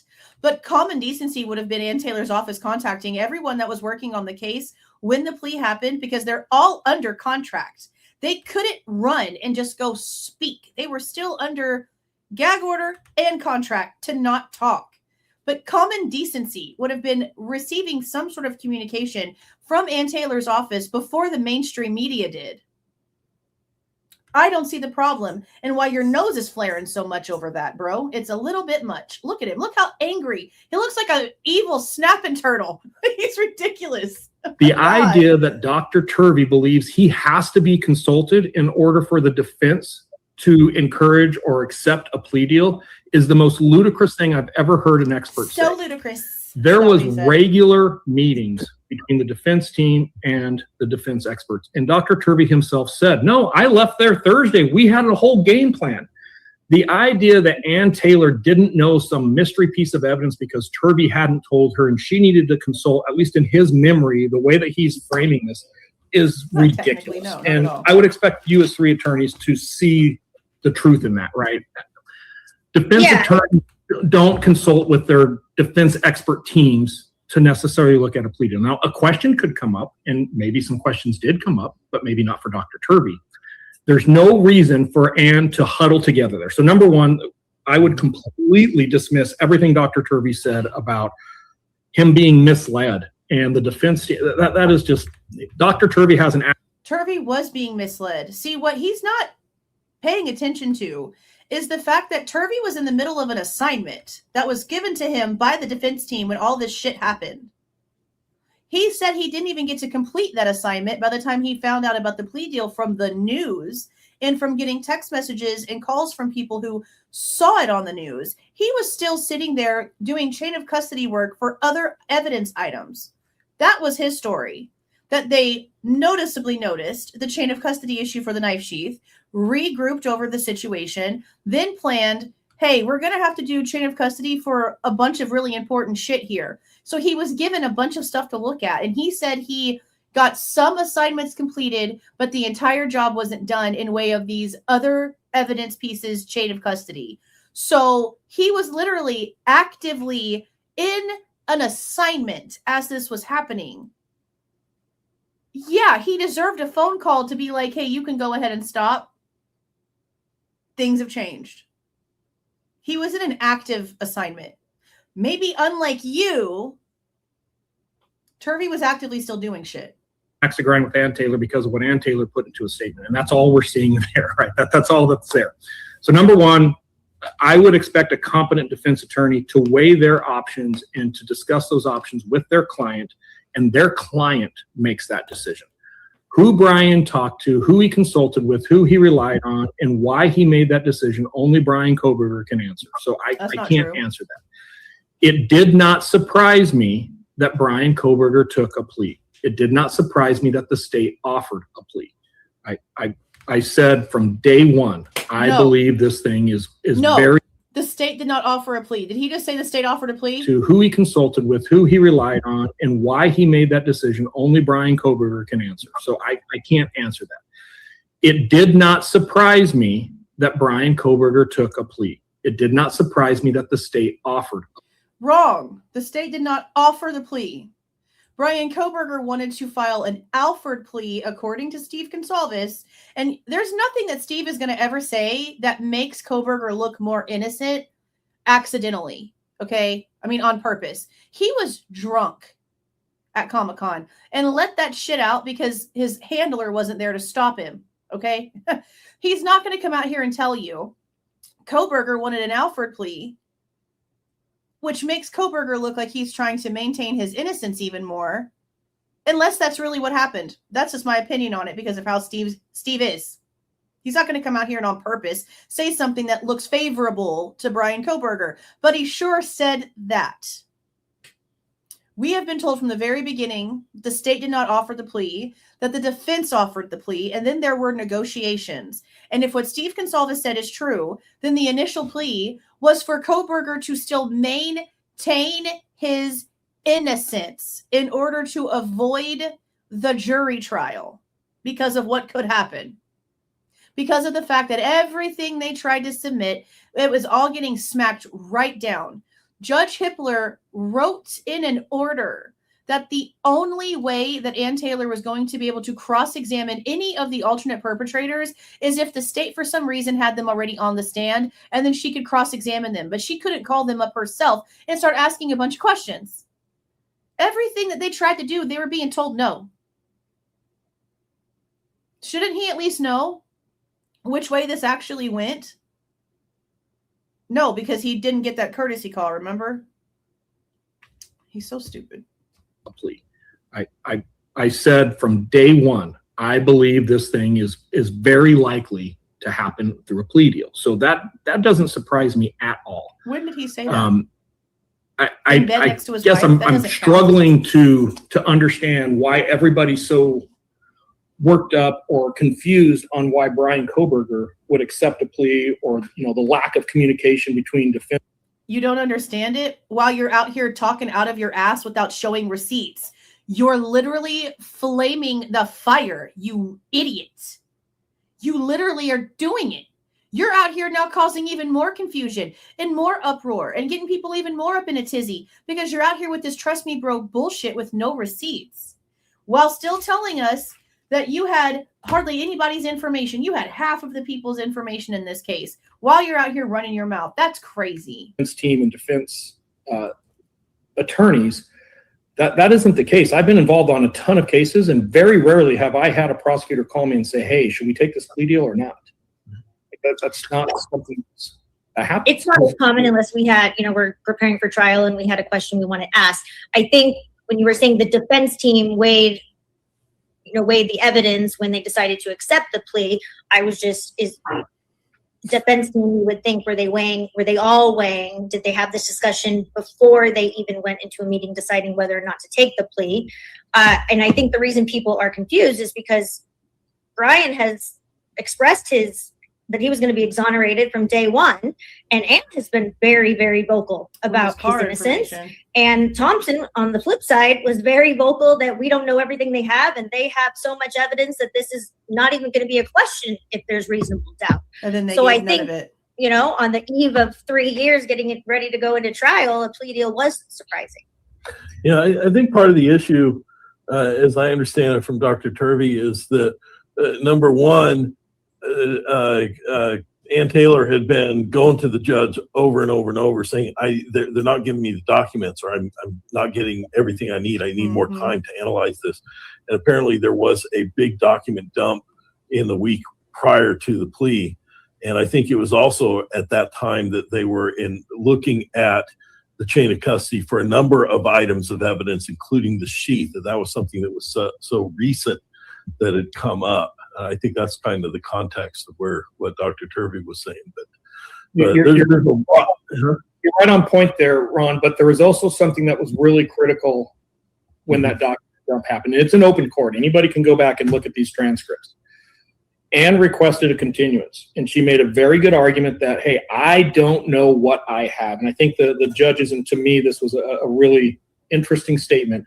You can't ask for the world and then complain when you get it, right? So it's almost like, how dare you as a defense attorney ask for evidence, and when you're provided it, complain that you don't have time to review it on the night before trial? And I'm obviously using a statement. I would be furious at a judge who made that comment to me as an attorney if I had been trying to get this, and all of a sudden, well, here you go on the eve of trial. 100%. I can kind of see where she would be on that. And more importantly, what she said next. Your Honor, I cannot effectively represent my client without this continuance. We have the lead defense attorney saying in open court on the record, I cannot provide adequate assistance. What does that mean? The door for appeal is wide open. And, anybody who's like, well, then how does that factor into the appeal? Garza versus State of Idaho. Just go do some reading on Garza versus Idaho. We're going to take some time over the next 2 weeks or so, hopefully, to be able to dig more into that case that he keeps referencing. Time is on their side. So, the plea deal does not surprise me when I look at the rulings we got. And I'm saying from the defense side, what happened in open court and the lead defense attorney saying, ineffective counsel, I can't effectively represent my client. A plea deal stops everything. It prevents, and why is everybody being so secretive? Because it stops everything from being discovered. The defense doesn't have to reveal their tactics. They can sit back. They can review everything now. They're going to get another bite at the apple, potentially, depending on how potential rulings come out in reference to Garza. More importantly, IGG is just now starting to have enough cases that it's being challenged at levels above the State of Idaho. And, a really critical IGG ruling could completely reframe this entire case. And the idea that the AG from Idaho actually goes. It's more like the idea that Judge Hippler went on live TV and admitted to us that what happened with the DOJ rules being broken was done, and we were correct that the laws were broken, but that it was constitutionally unimportant, is actually insane.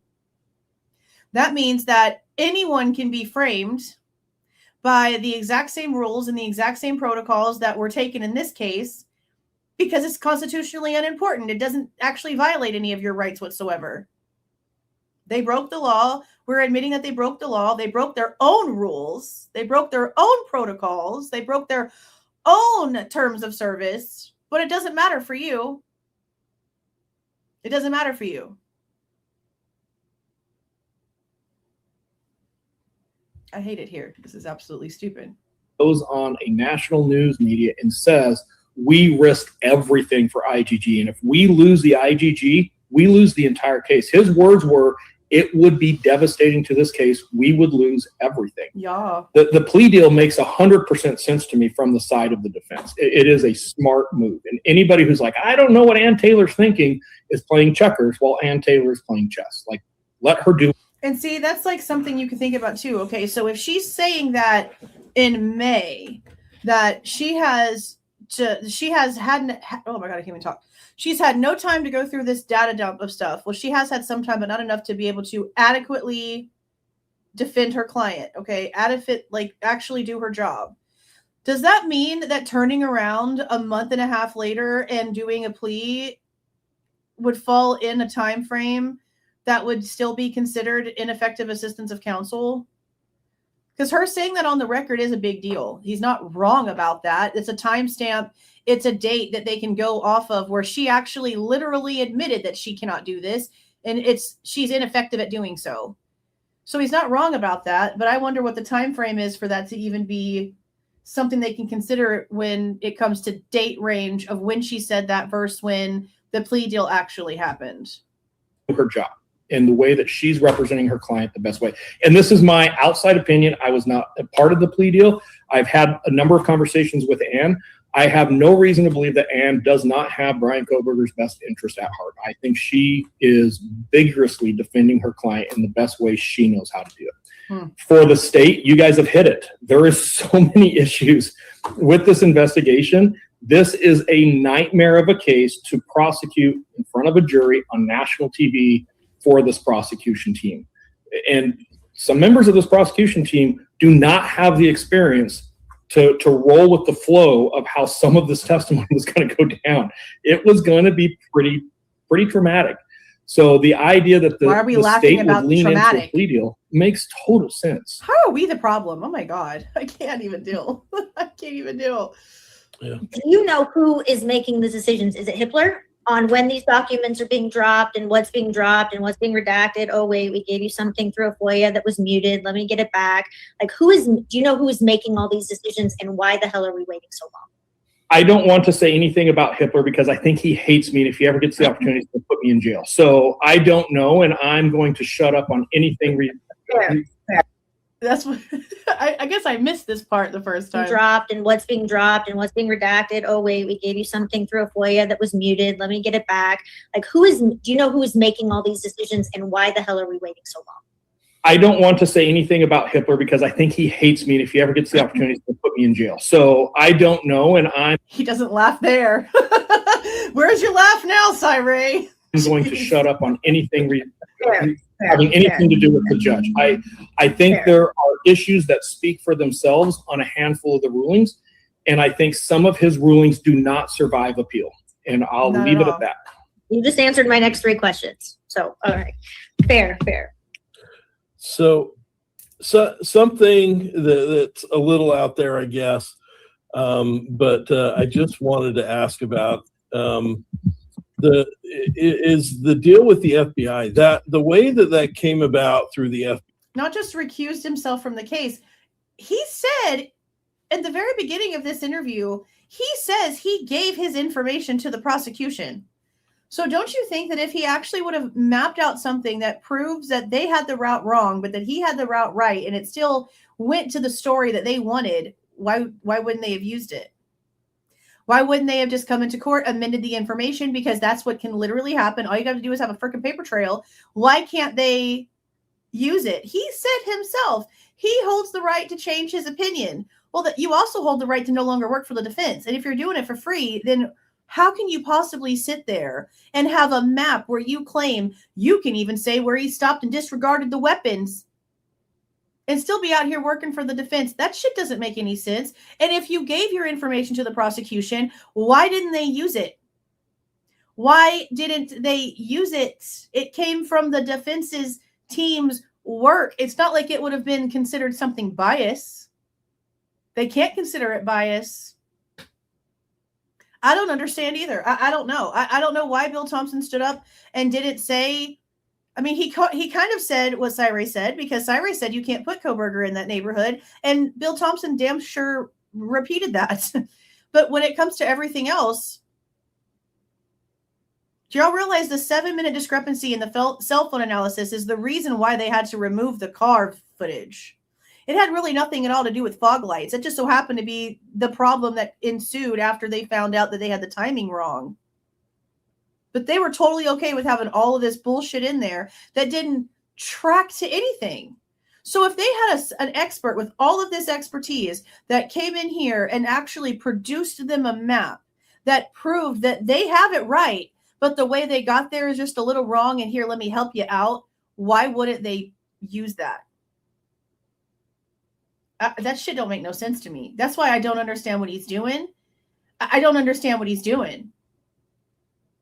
What he's doing makes no sense to me. It logically, behaviorally, it doesn't make any sense. It's very weird.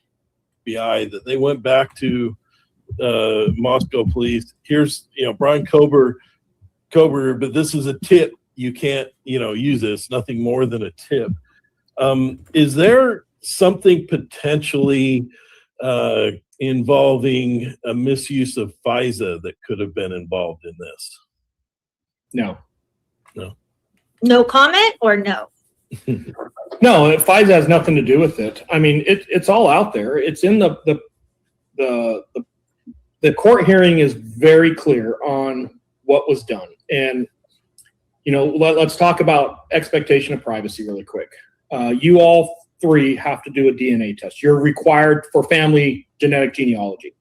And you have to upload your DNA into a database. And when you create your profile, so Sam goes in there, she creates her name, and she goes to upload this DNA sample that she just did. And in creating her profile, she gets to a screen, and the screen gives her two options. Do you want to load your data into a profile that is police friendly? We share this data with law enforcement to try to solve cold cases. Or would you prefer to load your data into a database that is prohibited from law enforcement access? What database would the three of you choose? When the law enforcement doesn't get it. As well as about 92% of Americans today, right? So which database is the bigger database? In this case, what was done is I can load an S&P profile. I don't have to load saliva. So I go to Ancestry.com, I do the swab. Ancestry.com will actually give me my SNP profile, my S&P profile. I can take that S&P profile and I can go to GED Match and I can load that S&P profile into GED Match and I can see who family members are. Well, if I was to send a search warrant to GED Match and I was going to try to go into that prohibited database, GED Match would tell me to get lost. I would be in clear violation of the DOJ policy. So it's kind of hard for me to write a search warrant against. It's hard for me to articulate a policy that I know, or a search warrant that I know is against policy. So what was done in this case is the FBI went in and they created fake consumer accounts and they uploaded the S&P file from the crime scene as their own DNA profile. So he can sit here and he can talk about the issues with documentation from the scene. He can say that there's issues with the car stuff.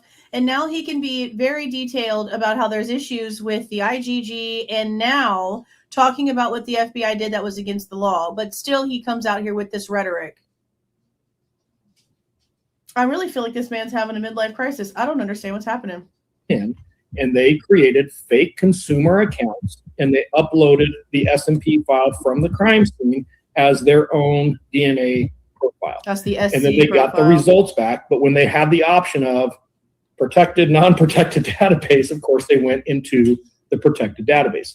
This is something that is expressly prohibited by DOJ policy. The reason Othram won't do that is because Othram doesn't get paid if they violate DOJ policy. So Othram ran to it to a point to where the FBI made the conscious decision of, hey, we're going to violate our own policy because we feel it's in the best interest of the case because of the nature of this crime. And they took the path that they did. I do not believe that that is a reasonable thing for law enforcement to do in this case. Bryan Kohberger was already known. His name was already in a police report. He was a great investigative lead that matched almost every single. The fact that he still... No, he wasn't. He was not in a damn report before the 19th. Thing that they had pushed out of to be on the lookout for. So full of shit. The idea that we relied on investigative genetic genealogy is exactly what I was saying in the beginning. It's law enforcement relying on technology opposed to just good investigation. And so when we talk about good investigation and them having this lead with Bryan, do you have any other concerns with the way that some of these interviews went with everyone else? I know there was a large investigation, but it seems like just from the interviews that I've looked at that have been made public, there's a lot of questions that aren't asked and a lot of things that just seem sort of left undone, which in a lot of ways, I think if you have nothing to do with the crime, may make you look like you have something to do with it because you haven't been asked the right question. Welcome, Lena. Welcome back, Lena. I would agree with you. Welcome. There's a lot of lessons to be learned on a number of things. And, you know, I would push back a little.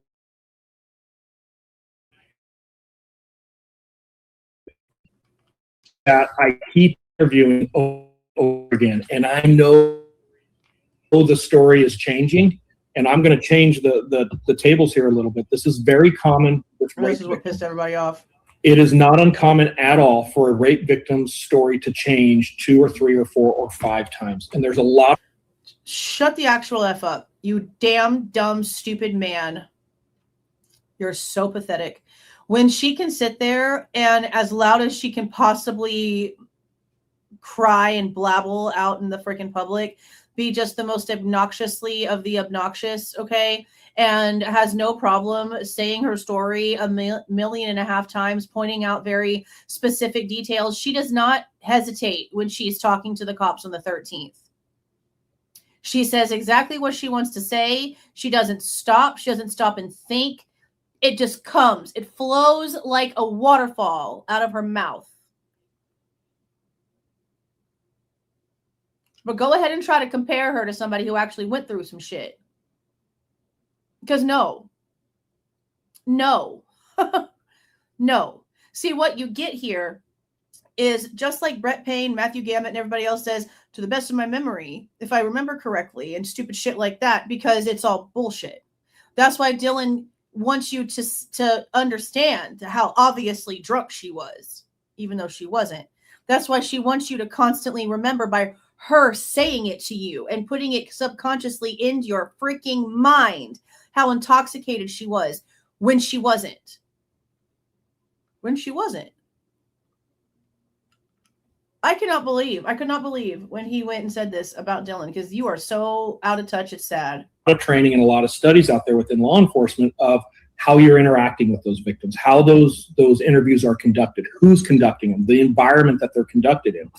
You know, somebody changing their story who has been subjected to some type of traumatic, violent encounter is actually really common.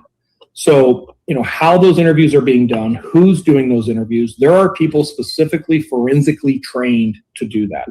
And I think there's a ton to say about the way that all of the interviews could have been done. Some of them were done really well, but the way some of these other interviews could have been done, yeah, absolutely. You know, but that's always the case. Law enforcement's always going to have gaps like that. And there's no evidence. I think you were just using it as an example, but to clarify, there was no evidence of any SA to Dylan, correct? Oh, yeah. No. I'm just saying there's a lot of research, because that's where, you know, typically you see very traumatized females in interviews is trying to recount this very traumatic situation. If you had a chance to review, I know the transcripts from her interviews were dropped, I don't know, maybe 6 to 8 weeks ago, give or take. Have you had a chance to review those transcripts? It's not just a transcript. I haven't read those transcripts since they've been dropped. I've had a handful of conversations that I won't go into. And you know, I know that I see it popping up a couple times like, hey, why can't Cy talk about this? Let's frame something here very quickly. I am a defense expert. I am privy of information because of attorney-client privilege. Yet you're out here talking. You guys are three attorneys who understand this very well. But you're talking. There are conversations that I can't get into because of that privilege. And I'm not going to get into it, and it's not going to be things that are going to get released somewhere down the road. We're talking about attorney-client privilege. Things that are public, things that aren't attorney-client privilege that I can talk about, I'm more than happy to talk about. Ridiculous. But, you know, I also get frustrated, and I'm not referring to this podcast, when I see a lot of podcasting, well, there's just no reason that they can't do this. You guys know as well as anybody, yeah. There is no reason. We're a year after a plea. Quit making excuses for stupidity. Quit making excuses for pathetic work. Quit making excuses for subpar. I have never seen a case in my entire damn life, and I know that y'all haven't either, where the secrecy just got worse after somebody pled guilty. Yeah, they can just release it. They've had all of these years to redact whatever needed to be redacted. If they gave a shit about how this was going to happen and what was actually going on, they would have prepared themselves. Everything should have been released. There shouldn't have been some unsealing bullshit where we get him in little bitty trickles. No. It should have just been out there. Why can't they do this? It's a year after the plea, Cy Ray. You should be questioning the exact same thing, because this shit ain't normal. It's called the privilege. And there is a reason that there's certain things that I can't get into how I know or why I know. So yes, I am familiar with statements. But you can pull them into some bullshit where y'all are sharing a screen, and you can pull up a map, and you can show on the map what you said you showed the prosecution, including a spot where you claim Kohberger stopped and maybe hid the weapons, but you can't show the public. No. You're full of shit. There's limitations on how far down that I can go because of how I know about it. certainly. If there's an appellate attorney, Classes, books, working on interviews. this case, Bullshit. that's a great read. I'll leave it there. Yeah, and well, certainly I agree with you that there's obviously privileged information, confidential information, and as attorneys, we certainly hold that valuable. Something I appreciated from your report was sort of, it seemed like an ongoing concern with the lack of source data and the lack of work product where you could actually view how some of these reports came to be. And so I think what happens sometimes for the public and for us in general is, although we understand this confidentiality portion, if we're asked to believe a conclusion, but we can't see the work, even if there's a legit. Who said that? No. Dylan didn't have shit to do with WSU. No. Legitimate reason we can't see the work, it's hard for us to accept that conclusion. Yeah, the problem there is that I have created work product for the defense team that has never been publicly released. And no, I'm with you. To be clear, I'm with you that you can't repeat it. I'm just saying that's why He showed y'all a map though. For us, and I didn't mean to cut you off, but for us, that's where it's hard to follow that. I assume that exists and respect that, and certainly don't want you to put yourself in any sort of position, nor would I assume you would, that would require you to disclose any of that. But I think that's kind of the point I was making.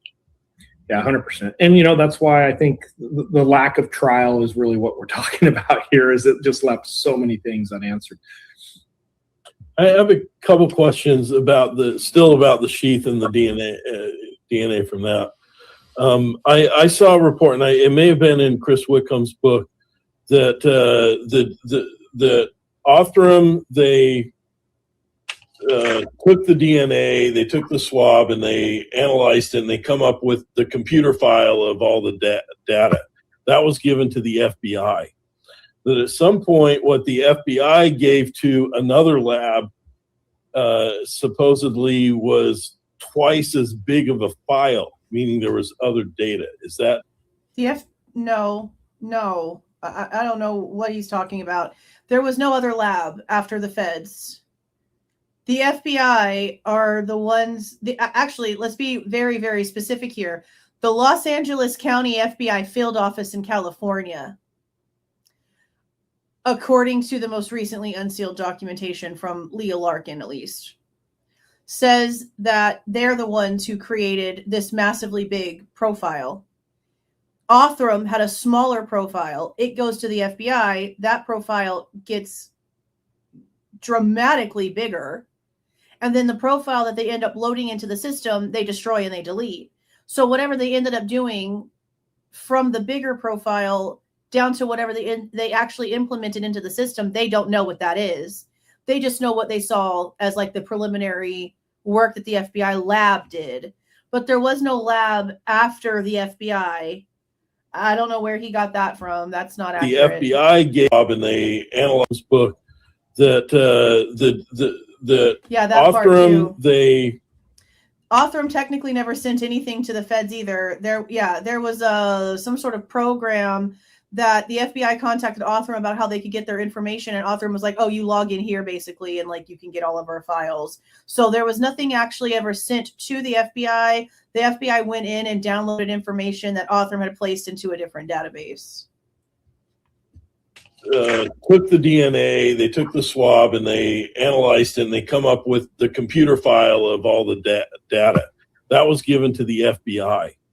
That at some point, what the FBI gave to another lab, I don't know where he got that. That's false. Supposedly was twice as big of a file, meaning there was other data. Did that strike you as thing? You have a lot more experience with that sort of thing than I do. That kind of struck me as, where did that extra data come from?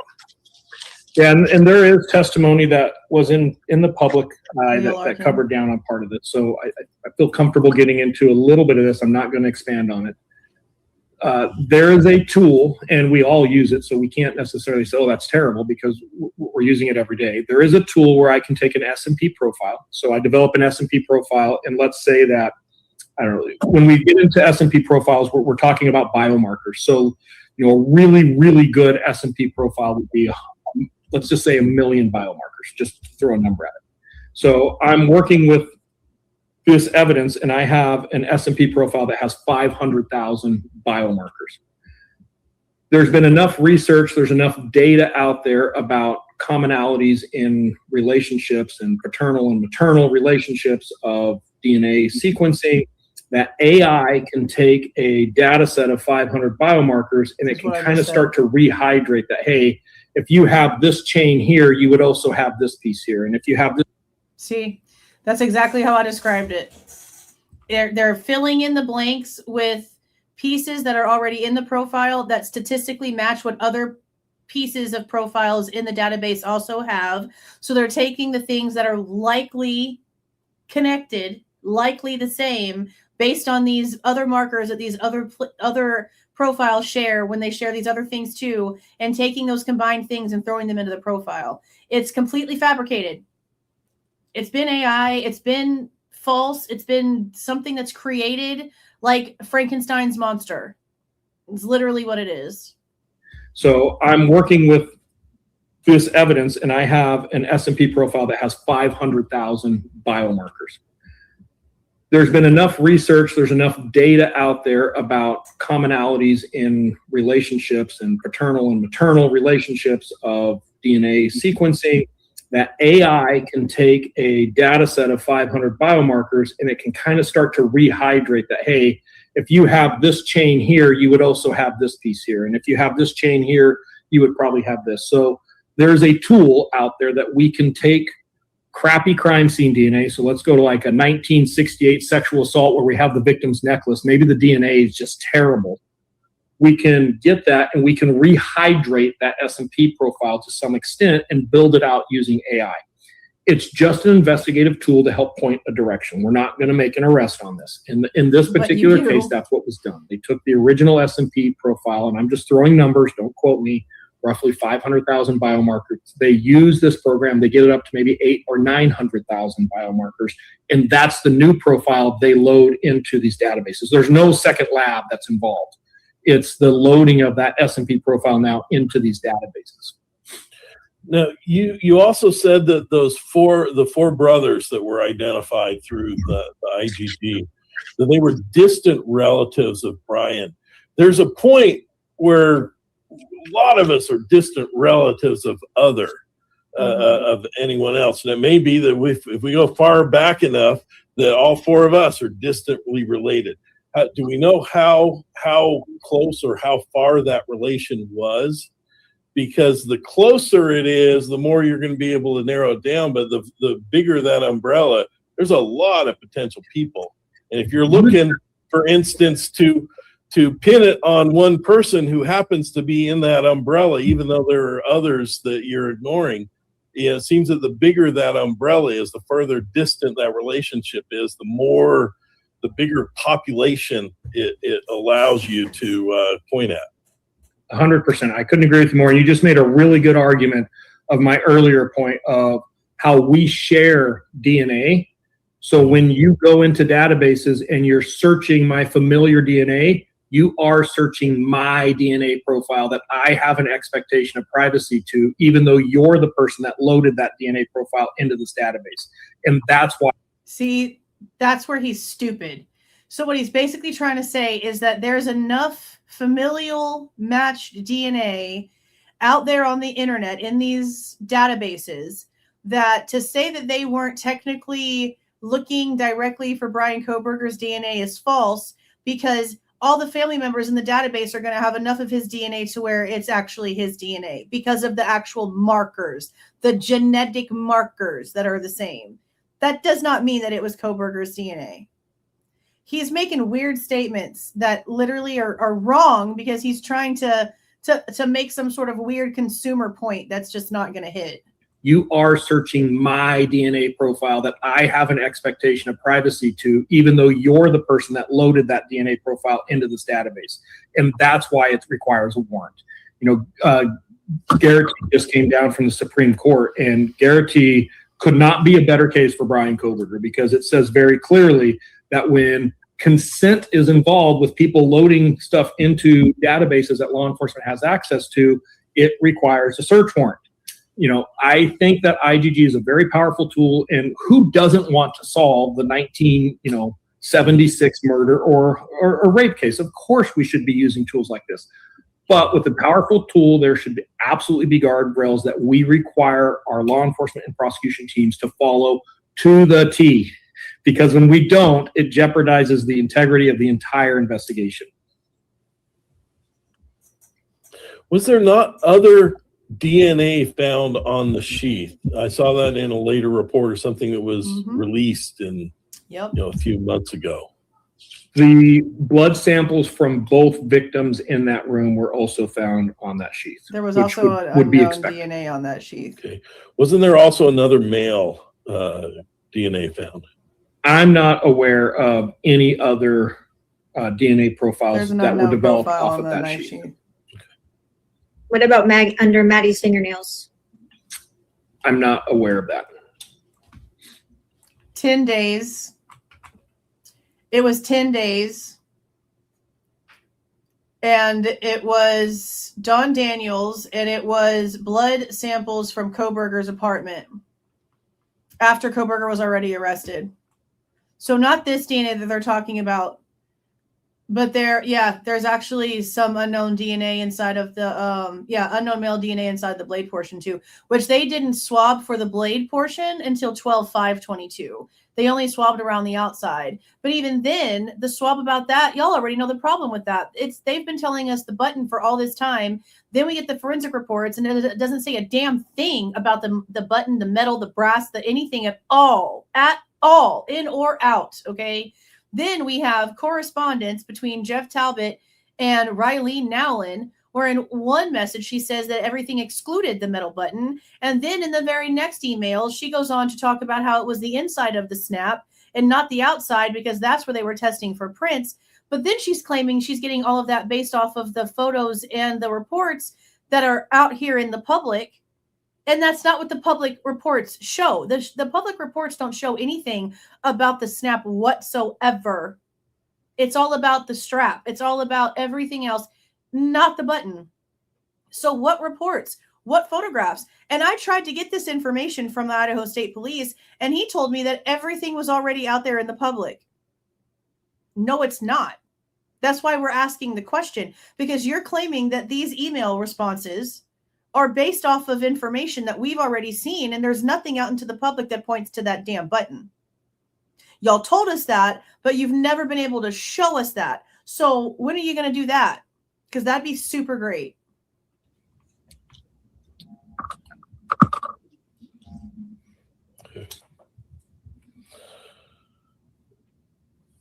Does anyone have any other questions? I do. I'm trying to find the page in his report. I'm not finding. Do we open up the question side? You got 20 minutes or so to answer these thousands of questions that are in the chat. I'm good for whatever. Like I'm trying not to watch. He's also full of shit. If you've watched his eyes, sometimes he squints a little bit. He's reading them comments. He's been doing it the whole time. The chat, because it can get very distracting. Yeah. I think the best thing that I can probably provide to people is, I really didn't have a dog in the fight here. Yeah, you did. I've got no reason to frame Bryan Kohberger. I've got no reason to free Bryan Kohberger. I was somebody who was simply relied on to look at some very technical, specific evidence in a manner that would benefit the defense team because of a lack of understanding of some of the technicalities around that. And all I can do is speak honestly about what I saw. And at the end of the day, it's my opinions. And, I already said what my opinions are worth. So I can respect the fact that there's people that will not agree with me, and that's totally cool. That's the beauty of our country. Good for you. But at the same time, I think that, like I said, and I've been saying, to have a real conversation with this, we have to consider all of those options. And I'm totally open to do that. So, yeah, you can ask away. I do have another area that we forgot real quick. Can we talk about the CAS report from the draft to the final? I mean, Sam, how much didn't it go from draft 124 pages to 31? And then if I quote you on your report, 90% we of it. say that the slide shows 4 cell site sector connections between blah, blah, blah. And special agent so-and-so has concealed 92% of these connections from AT&T on the report. So can you just help us understand where almost 100 pages of the draft report would have gone to the final report? Because that seems a little suspicious. Seems pretty crazy, doesn't it? Yeah, I would love to give you a really good answer. The only thing I can tell you is in between the draft and the final report, the only thing that really changed as it relates to the CAS report was my report. So after reviewing the draft report, I wrote my report, and as a result, the final. Thanks for the 20 accomplished day. What's this say? Have you seen issues with MPD charging multiple people for the same record? No, I have not. As a matter of fact, a girl today emailed me and said that she requested the 1112 King Road footage duplicate. She has it already. She said she was going through it, going to check the metadata and stuff like that on it, but it's exactly the same as the one that we paid for. And it's the same girl that tried to get the FOIA stuff that's been approved, and they wanted to charge her like $7,000 or some shit for it. So she redid the way that she asked it, and she's asking for basically a list of everything that she can pay a duplication fee for that's already been redacted out. And the 1112 footage happened to just be one, and she was able to pay just a duplication fee for that. They're not supposed to do any of that. I requested Yessie's interview, told it didn't exist. I remember that. Resent the request, paid the first half July 13th. Then tonight I saw that Lana may have it, but does she?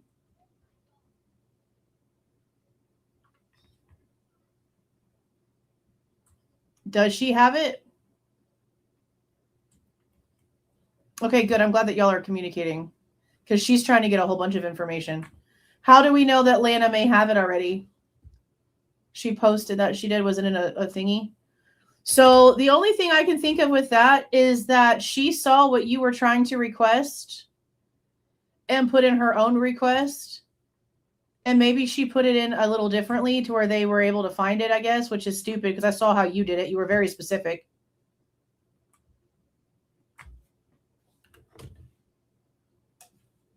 But you definitely need to call them and tell them that you're not paying for the full damn thing because somebody else apparently has it.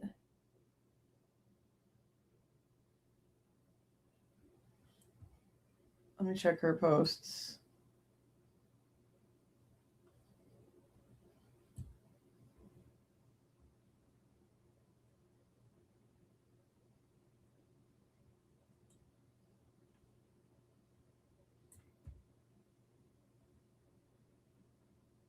I don't know. Her posts are like all over the place and really difficult to read. I don't watch that channel because she's a little insane. So I have no idea. I have no idea. I can't. I just tried to read through the first like 3 posts that she had that were most recent, and they're all over the place and don't really make a lot of sense. So I don't know. But you need to call them. You need to call them in the morning and tell them, excuse me, you told me that it didn't exist, and then I paid half of it after you told me that it was, and I'm paying for the redactions, and now I'm seeing on social media that somebody else has the interview. So before you try to take any of them, actually, you know what? Maybe don't even say anything. Hold up. Maybe don't even say shit. See what they do. Don't say a word. See if they actually try to charge you. Like, you know how they make you pay the deposit and then they send you another one? I wouldn't even call them. I wouldn't tell them. I would set it up. Because if Lana, I don't know if you talked to Lana, but you maybe need to find a way to get a hold of her and ask for sure. But don't say a word. And if she does have it and they try to charge you for the additional money, then you have like paper proof. You have receipts that they're full of shit. I would not say anything and bait it and see what they do because we know that they're full of shit. Yeah, I would wait. I would wait. But definitely, I would try to contact her in some way, shape, or form and ask if she really does have it because of you paying for half of it and just like tell her, I guess, what's going on and see what they do. But I wouldn't say that. I wouldn't tell them. Yeah, I wouldn't tell them. Set it up because we know that they're full of shit. And this would be a good way to catch them if they're actually doing that. I haven't had that happen. I know that when Connor had filed some FOIAs, there were a few of them that he noticed were paid for already that he only had to pay the duplication fee for, but they were stuff that like nobody has seen.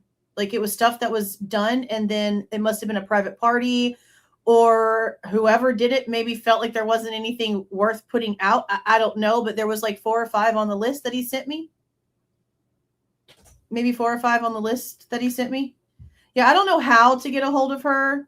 Somebody might have her email, or her email might be on her page, but I would definitely ask about that if you feel comfortable doing that. Or just maybe just wait and see if she does a live going over it. But it really wouldn't surprise me, especially if they're sitting there telling you that it doesn't exist and you're giving them precisely what their report says. I'm so that's been more of the answers that we've been getting from them since this new portal system took place than ever before, is the stuff that doesn't exist. But we're using your own words as proof that it does. What do you mean? It's been a constant. Oh my God, it's been a constant. I can't believe they're still playing these games. Oh my God, I can't believe they're playing all these games. Wow. The cat girl.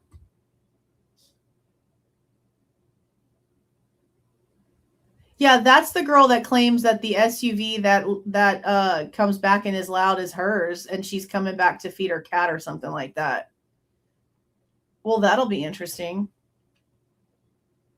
That'll be interesting. I've been wondering about Cat Girl. Final report came back 100 slides removed. I don't know why those 100 slides were removed. It's a great question. I can't speak to that part.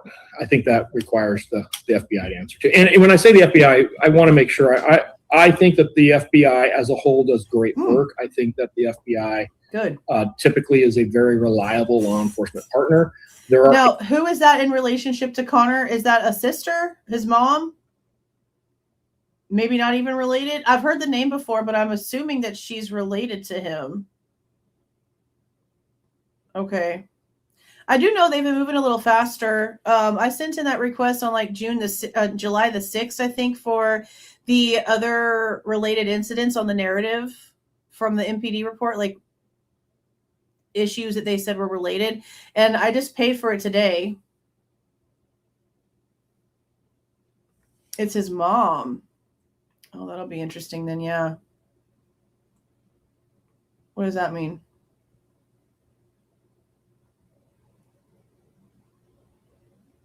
She denied it in detail during the interview. What was denied? Now I'm confused. The cat lady? Are you talking about the cat lady? About the cat thing?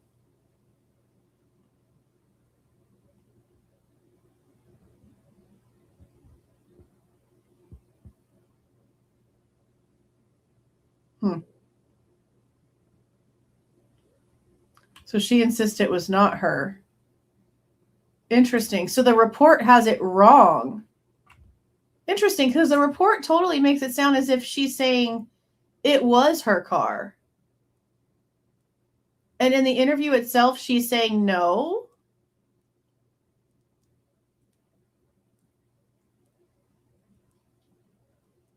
Huh. That's crazy.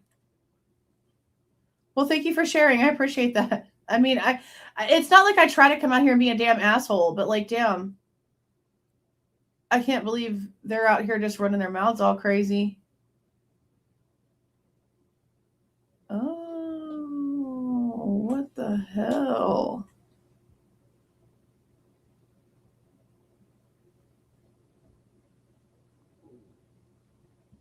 I'm going to have to go listen to that. That's wild. Yeah, that report definitely makes it sound as if she's saying that it's her vehicle. So then now you have to give even more credence to it because they're covering some shit up.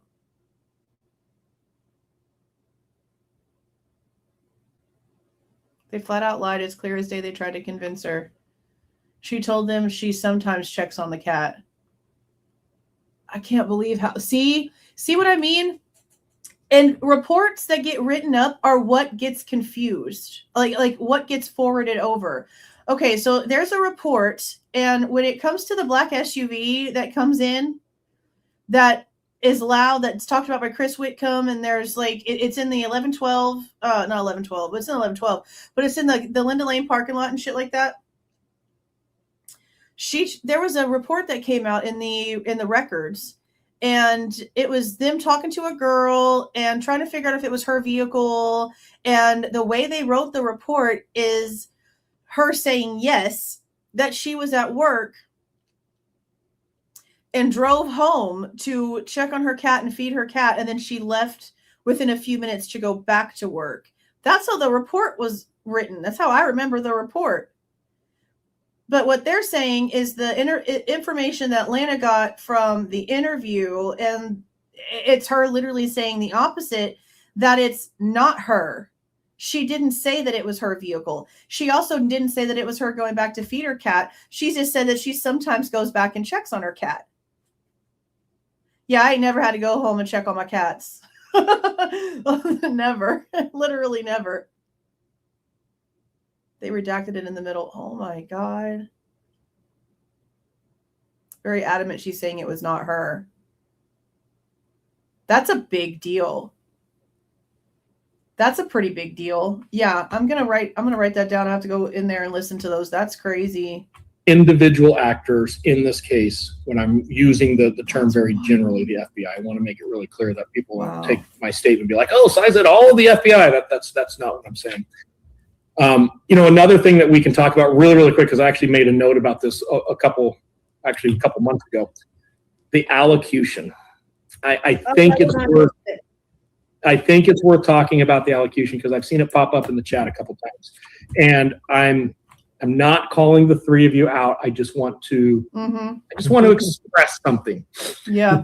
There was an interview with Dr. Turvey where Dr. Turvey says, I've never seen this. And one of you asked him, have you ever seen a case where the allocution was not required? He says, no. Or have you ever seen a case turned over and appealed because of the lack of allocution? He says, no, I've never seen that because it's never happened. Mm-hmm. Idaho Criminal Rule 33. Everybody should read it. Those of you at home who have an issue with the allocution, it's ICR 33. All you got to do is go to Google and Google it.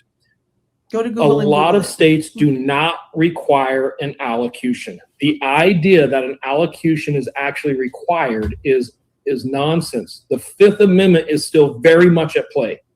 In Idaho, what is required is sufficient facts to determine that the defendant committed the crime. And I heard Dr. Turvey said he never did that. Well, that's not true. In open court, Bryan Kohberger admitted to murdering all four of these victims. He said, the question was, did you murder? And they went name by name by name, to which he responded yes to on every single count. He was then asked, were you clearly thinking when you committed these crimes? He said yes. He was then asked, were you promised anything to take this plea deal? No, I was not. He was asked if he was clearly thinking when he did the plea. He wasn't asked if he was clearly thinking when he committed the crime. I don't remember that being the question. I could be wrong, but I don't remember that being the question. Asked, were you clearly thinking when you committed these crimes? He said yes. He was then asked, were you promised anything to take this plea deal? No, I was not. Did you enter the house with the intent to commit these crimes? Yes, I did. That satisfies all that is needed by the state of Idaho. In fact, it goes above and beyond. At sentencing, the idea of an allocution being required is... And if you are forced or coerced into a plea, you wouldn't instantly ruin the entire reason why you went with the plea by then admitting that you were forced or coerced in court. That literally makes everything that you just did null and void. So, I mean, I know why they have to ask the questions, but they're not going to admit to that. That's just never how that works. That's nonsense. If I'm a defense attorney and I'm looking at the long game here, why would I allow my client to stand in open court and allocute to this crime? I'm going to do the bare minimums of what I have to do to meet the plea deal. So the idea that, Bryan Kohberger didn't allocute to this crime, well, number one, it's not required. Number two, he did establish significant factual basis that he committed this crime by admitting that he committed the crime. So that's not how that works. I'm not sure where. If he said he didn't commit the crime, then would the plea deal go through? Yeah. I'm sorry? There would be no plea deal if he didn't agree that he committed the crime. 100%. But that's all the law requires, is that sufficient basis for the defendant to have committed the crime is all that's required in Idaho and a lot of other states. So when a defendant says, yes, I did it, that's all that's required. So, I've seen a lot of hubbub about the allocution. That is super normal. I have seen a lot of high profile cases where we never really hear a backstory or a full confession. Why is that from considered so a normal, though? That's stupid. They still have that Fifth Amendment right. I don't give a damn. No, it's not required, but could the judge require it in the case of, even though the law doesn't require it, that's still something that within the judge's discretion to require as part of a plea deal? No, not in Idaho. 33 specifically says the judge can only allow the opportunity of the defendant or the defendant's counsel to make that statement during the actual sentencing. But there's no, the statute's pretty clear, or the criminal rule rather is pretty clear. It's not a requirement. I could certainly see why nobody would want an allocution in this case. 100%. I would have fallen off the couch if I saw Bryan do an allocution in this case. Like that doesn't surprise me at all. Well, we've fallen off the couch for other reasons there, Cy. On the night of the murders, were there any plainclothes officers working that night that you're aware of? I have no idea. Sure was. It's called Envision. I have heard a lot of different things about a lot of undercover officers and undercover officers driving vehicles that aren't accounted for as undercover cars and people being in the area. I think we got to remember the size and resource of Moscow PD to start with. Like, we're not talking a big agency. I also think we have to understand there was an undercover car. It was driving all around the King Road neighborhood. It's literally on camera. There's literally a report from the driver of that vehicle that was a plainclothes officer connected to the MPD reports that were released to the public. So why he's like, oh my God, there was a small department. They don't have the resources. Quit the crack, bro, because the shit happened. We've got like an hour-long piece of footage of the Banfield situation where the plainclothes officers, and that's another thing people need to stop forgetting. This was Envision, Idaho, at the University of Idaho. So the plainclothes officers were out in full force because the entire premise of Envision, Idaho is to put on a facade for high schoolers that are looking for a college that they want to start going to, because that's the weekend after Parents Weekend, that parents and their now high schoolers come and visit the campus, which is interesting that they didn't tell us that right off the bat, because you know what that means. Not only was there a plethora of other people in town because of the game, not only was there shit tons of other people than normal in Pullman because it was Pullman's freaking Parents Weekend, but then we have Envision Idaho that brought in a third large group of people that normally are not there. They hid that. The plainclothes incident was just considered something to look at and try to figure out what's in the background. Where's this car? What do we hear? What do we see? But Envision Idaho is what was happening. We heard even more about Envision Idaho from the Sigma Chi frat brother interviews that Connor put out. The Kelvin guy literally said, I don't know how we got permission to have the lodge party, because there were supposed to be no parties at all that night. Okay? So then you want to think about everything else that we've already been told about this case. Then you need to consider the fact that Bryan Kohberger would have literally known this, because why wouldn't he have known this? Okay, if he was at WSU and the colleges go back and forth, there's no way that there wouldn't have been something about Envision Idaho being talked about somewhere. It was something and is something that is done every single year. So you want me to believe that Bryan Kohberger would have chosen the one weekend where there's no parties happening, where there's no noisy house parties that can maybe muffle some sounds? That's why it was so quiet in King Road that night, because no one was allowed to have a party. I don't know why that's not discussed more. I feel like that's a pretty important point, especially when it comes to what he's trying to say here, because he wants to pretend like we are crazy for thinking anything about plainclothes officers being around when we know damn well that's the first information that we even had before we had an arrest. Like, that's crazy. He's actually crazy. This was a fairly normal night in Moscow. So, you know, the idea that all of these It was in Vision, Idaho. It was nowhere near normal. It was completely the opposite of normal. Vehicles that aren't accounted for as undercover cars and people being in the area. I think we got to remember the size and resource of Moscow PD to start with. Like, we're not talking a big agency. I also think we have to understand this was a fairly normal night in Moscow. So, you know, the idea that all of these undercover vehicles are all of a sudden roaming Moscow, it's hard for me to understand where those resources came from and where they disappeared to the next day. It kind of goes down that conspiracy hole pretty far for me. We do know that there was in March after this, so a few months after. No, there's reports. We've done almost our own chain of custody when it comes to Murphy. There's reports. So Murphy was taken to the animal shelter, and then as Jack was at the police station, he kept asking if he could go and get Murphy. And at first he was told no because they were still interviewing. And then later on in the evening, it seems to be like somewhere between like 5 and 6 p.m. I believe it's Dollinger.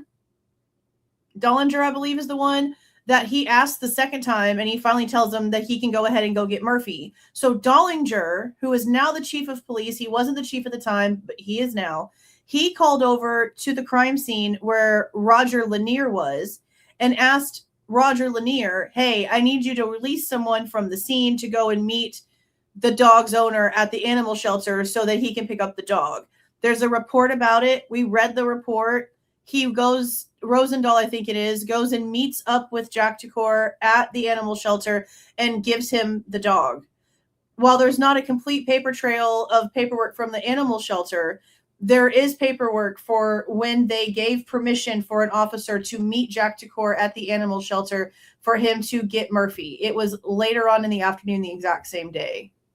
After this, there was a big drug-related arrest in the area, not necessarily in Moscow, but there are ties between some of the people who were arrested in that and some people at University of Idaho. So there would have been a lot of federal agents kind of in the area involved in that. It's possible. I would not rule that out at all. But, you know, if I had, I just want to frame this. We've done videos. Murphy's name should probably be in the title. It's been probably like, when did we get that paper, guys? Because we were sent the pink animal control slip, and then we did like two lives. I think we did like 2 lives trying to like do our own chain of custody for Murphy, and they're less than 3 months. So they're definitely there. Plus anything that I also received is in the Google Drive, and in the video, it should show you the number of the report because I show it on the screen. It's very short from Rosendahl going to meet up with Jack, but in the longer one from Dollinger, he mentions Jack asking about him twice, and then him contacting Roger Lanier and all that stuff. And if you don't go to my video to find it and you just go to like the supplements, I feel like it's like it's definitely in the first quarter. It's definitely in the first quarter of the 300 and something. Involved in that? It's possible. I would not rule that out at all. But, you know, if I had, I just want to frame this. If I was a federal or a state officer out and about the night that these murders happened, why would I not make it very clear that I was out and about working this drug investigation and here's what I saw or didn't see? You know, because that's not what you normally do when you're doing undercover stuff. There's a lot of different departments that end up overlapping on each other and not realizing that they're working the same kind of angle. And then they think that the bad guy that's working undercover is really a bad guy when actually it's an FBI agent or DEA agent or some shit like that, because they don't communicate with each other because of egotistical dumb shit that doesn't even really make a lot of sense. So no, Cy. And plus, on top of that, this was a plainclothes situation for alcohol enforcement for Envision Idaho. As far as I'm understanding, it didn't have anything to do with a federal investigation. Now, we do know that the feds were on ground before this shit took place, and there is a lot of situations that were apparently going down, stuff that ended up happening after the fact, big busts of certain things. Connected, we don't know. But the FBI was definitely already there as this shit was going down. I think the absence of that, again, now we're going to the conspiracy where we have these other law enforcement actors who have nothing to do with the investigation themselves now have to be part of it for that to exist. It's very common also in big cases like that. You know, there's a lot of tracking on officers as a whole these days between vehicles and resources and all of that. And it's very common. I can't say specifically to this case, I'm just talking generalities. It's pretty easy to see who's on duty, who's off duty, and what they're doing. It's rare that we have a bunch of cops running around town without anybody knowing that they're running around town. I'm not saying it's not possible. I'm saying it's pretty rare. But MPD would have unmarked vehicles, obviously, in their fleet. Oh, of course they would. I'm not aware of Moscow PD having a Honda Elantra, and that's specifically what I'm talking about. Is I've heard a bunch of scuttlebutt about an undercover officer driving a Honda Elantra on Indian Hills that night, and I think that's complete nonsense. Nobody's ever. It was never an FBI agent. It's the undercover MPD officer that we have a report for. I've never ever heard, and again, I don't watch channels, guys, so I don't know if somebody said this shit or not. I have no idea. But I have never heard in my own brain anyone ever say that the Indian Hills car could have been an FBI undercover car. I was under the impression that people were thinking it might have been the cop. Because I'm under the impression that the 1112 car is most likely the damn cop car. So it being a Fed that drove around Indian Hills, that's new to me. I didn't ever hear that before, ever. Pretty rare. But MPD would have unmarked vehicles, obviously, in their fleet. Oh, of course they would. I'm not aware of Moscow PD having a Honda Elantra, and that's specifically what I'm talking about. Is I've heard a bunch of scuttlebutt about an under. Well, it's amazing that a Hyundai was not on the first list, Cy. You seem to forget that. Undercover officer driving a Honda Elantra on Indian Hills that night, and I think that's complete nonsense. Nobody's ever going to be able to back that up with actual evidence. Do you know when Ethan got home or got to 1122 on the night of the murders? Look at the deflection. Here we go again. I don't recall. I remember at some point having a discussion of it. I don't. You remember at some point having a discussion about it? See, that further proves that what we already know about him not having Ethan's information, because his answer wouldn't be, oh, we had a discussion about it. His answer would be, yeah, I have his records. It shows he got home at da-da-da-da. Or, yeah, I have his cell phone records, but I can't discuss that for whatever reason. Not, oh, we had a discussion about it. Aren't you the cell phone guy? Just admit that the records were not there. See, and like, it looks like Kristen has his report. She's flipping over like in the report. I wish somebody would have mentioned to him the fact that he states that he did not have Ethan's records and that he did not analyze Ethan's stuff when it came to that report. That would have been a big thing, I think, to like, hey, remember you said this shit? How can you answer that question? You know? Officer driving a Honda Elantra on Indian Hills that night, and I think that's complete nonsense. Nobody's ever going to be able to back that up with actual evidence. Do you know when Ethan got home or got to 1122 on the night of the murders? I don't recall. I remember at some point having a discussion of it. I don't remember, as I say here. And with all the cell data that we have sitting here today, I still don't even think we know exactly when Ethan and or Xana got home. Have you seen evidence that would support that exact timing? And we just haven't, and we're just supposed to trust everybody. We're going to get I can tell you when it's very likely that their mobile devices were not at the house, and when they were at the house, if I sat down and looked at the records, and I don't recall there being any like aha moment when I saw that time. Because he didn't have the records. He did not have. He might be able to say something about Xana's records, but he did not have Ethan's records. No, they were there before the murders. That's what I can tell you. Wow. Thanks so much. What is your, if you were doing a peer review on Agent Nick Balance, what would it say? I did a peer review on Agent Nick Balance, and you have the full report. I know I was being somewhat sarcastic. He needs to go back to FBI school and maybe. I think the thing that I will stand by until my dying day is that report and the peer review. Okay, here is the video right here that we did where I have all of the reports about Murphy. Permission to Jack Ducour contacting Roger Lanier. And I'm pretty sure it also has, it also has Rosendal's report where he went down to the Humane Society and let Murphy go with Jack.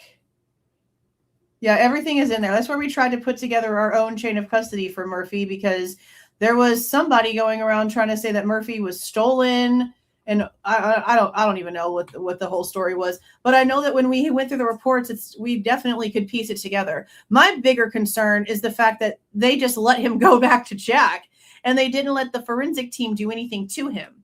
He should have been put on some sort of paper, some sort of tarp or something, and combed through with like a flea comb, so that they could really get like his debris and everything off of his hair. And then they should have tested whatever came off of that dog. They should have forensically examined that dog. And instead they had a regular officer walk him out, pass him off to another officer who took him into the animal shelter. They weren't even paying attention, because when he got taken, the girl was nowhere near the phone. She was nowhere near the front office. She calls MPD and is like, oh my God, a dog got stolen. MPD dispatch, or the people in Whitcomb dispatch, don't even realize that the dog that she's talking about is the dog from the crime scene that they're claiming is taking precedent, so they can't send anybody out to fix the dog problem. If they would have been clear and she would have said, the homicide dog is missing, then a bunch of cops would have shown up and then they would have fixed the problem. But instead that call got released and nobody paid attention to the reports and just put a big old story out there that got a bunch of clicks because, oh my God, it looks like something's crazy is going on. And that wasn't the case. It just wasn't the case. It was poor communication with the animal shelter chick. And apparently when you work at an animal shelter, you're barely ever up at the front. And it was a Sunday, so for there to just be one person is pretty normal. But for somebody to be able to just come and go and take a dog and you don't notice, that's a pretty big problem. That's a pretty big problem. Now, I have questioned is if there's camera footage outside the shelter that actually shows Jack taking Murphy. I keep forgetting that I want to request and see if there is, because it's a governmental building. It's supposed to have cameras. So I don't know if anybody's tried to request those, but I sure as hell have been wanting to. I just always keep forgetting about it. So maybe one day soon, if they have them, or, you know, they'll probably tell me that it doesn't exist. But for sure, there's a paper trail. For sure, there's reports. They just should have done more with Murphy. It's disgusting that they didn't take more consideration into what he might have had to offer, you know. He needs to go back to FBI school and maybe. I think the thing that I will stand by until my dying day is that report and the peer review of that report is nothing more than a rubber stamp. And that report and that part of this investigation can never be accepted as the standard in this field. And that's why I got involved with this case. That's why I'm still very passionate about this case. I am currently spending my time traveling around the country on my own dime, teaching law enforcement about this case to prevent this from ever happening again. So like I said, I get where people are pissed off. I get where people question law enforcement. I got involved without being paid. I've spent an incredible amount of time trying to absorb this case. I'm still investing my own money and going around. I've got an entire training class that I've done all over the country. We've had about 300. That people pay for to get into your class. Quite a bit of money too. So you're not spending your own money investigating a damn thing. You're spending your own money on a tour of your own methodology being pushed into a training course and your book tour. That's what's happening here. Ray. Hell, you mean? 100 agencies attended to date so far. We're getting a lot of people coming to the class, and the entire point of this is to educate law enforcement on these issues with mass scale and technical data to prevent this from happening again. And I'm making it very clear That report in this case can never be accepted as the standard. It just simply can't. Yeah, it's bad. If there was ever a case to go to trial, it was this one. No shit. Do we know? Damn. Do you know exactly where? In some alternate universe, this case went to trial. I'm very jealous of those people. Simply can't. Yeah, it's bad. If there was ever a case to go to trial, it was this one. Do you know exactly where BK was? You know what, Kristen, let me come back just for 1 second. I really, really hope for your sake and the people that are listening right now that are on the fence. There's things in this case, and I'm gonna walk a line, but I'm gonna be very careful with how I say this. There are things in this case that have not been released publicly to this day that the prosecution team knows about and the defense team knows about. And the average person who has the ability to logically process, they've got common sense, are going to change their opinions when they see some of this. How the hell can you say that with yo chest when the state stood up and did not give a damn thing? Now, Hitler was very, very clear in his instructions, Mr. Ray. When he told Bill Thompson to go ahead and stand up and start speaking, he asked for what the opening statement would have been at the trial. Don't you think that whatever would have been maybe produced at trial would have been brought up? Don't you think just a little bit that if they had something worth a shit, then they would have made sure that that was in their little speechy speech? Don't you think by now, with all the more recent stuff being unsealed, which is all of the actual data after all the bullshit, the stuff that was actually going to be submitted at trial, don't you think by now we'd have seen that shit? Why are you making things up? Lying is crazy. Lying as an expert in criminal cases is crazy. Oh my God. This case for a defense team is incredibly difficult to take to trial. You are going to get beat up in trial in ways that you guys don't know about, and it's not your fault. You just haven't seen it because it hasn't been released, and I don't expect it's ever going to be released unless we get appeals and trials going. Trust me. Everything you haven't seen about this case makes him look like a freak. You wouldn't want him as your client, but you'll never see it. It sucks, bro. You're just going to have to believe me. It's there. Trust me. Oh my God. I want to throw up. I want to throw up. In the backside. But I promise you, this defense team was competent. This defense team had the skill and the knowledge to take this to court. They strategically made the decisions they did because there are things in this case that the general public still doesn't know that I can't get into. I would love to. That reframes this entire investigation that makes this an incredibly difficult case to defend. It does. And it's extremely prejudicial stuff. And I don't expect that the defense would have had any luck. Well, they don't have any luck so far getting it. Like, because, okay, this is actually interesting right here, Sarah. So we know that WSU and the University of Idaho had different courses, including their criminology courses, that there were classes at both campuses. If you were at the University of Idaho, some of your classes would be at U of I, but some of your stuff would be at WSU and vice versa. This was common. So that's actually kind of a good point. I wonder if maybe he was driving people back and forth as a TA, somebody that maybe had a bigger level of responsibility. Maybe he was driving students back and forth. That's an interesting thought. I didn't even think about that. And then to know that those same students then like actually do help, like try to do some stuff with the local police departments. That is really interesting. I didn't even think about that. I wonder if there's a way that we can get a record and see if maybe, would it be something maybe designated by the school because he's a criminology TA? Like what if it's criminology students that went back and forth? No, not if it didn't have anything to do with the victims, they wouldn't. If none of those students were close to the victims, lived in that house or had anything to do with anything, I don't think they would have had to have mentioned that he might have driven people back and forth. That's interesting. That's something to look at for sure. where it didn't go in front of the jury. Let me ask this then. We've been looking at this as there were basically three pillars to the prosecution's case: the DNA on the knife sheath, the cell phone data and the power data, and the Elantra.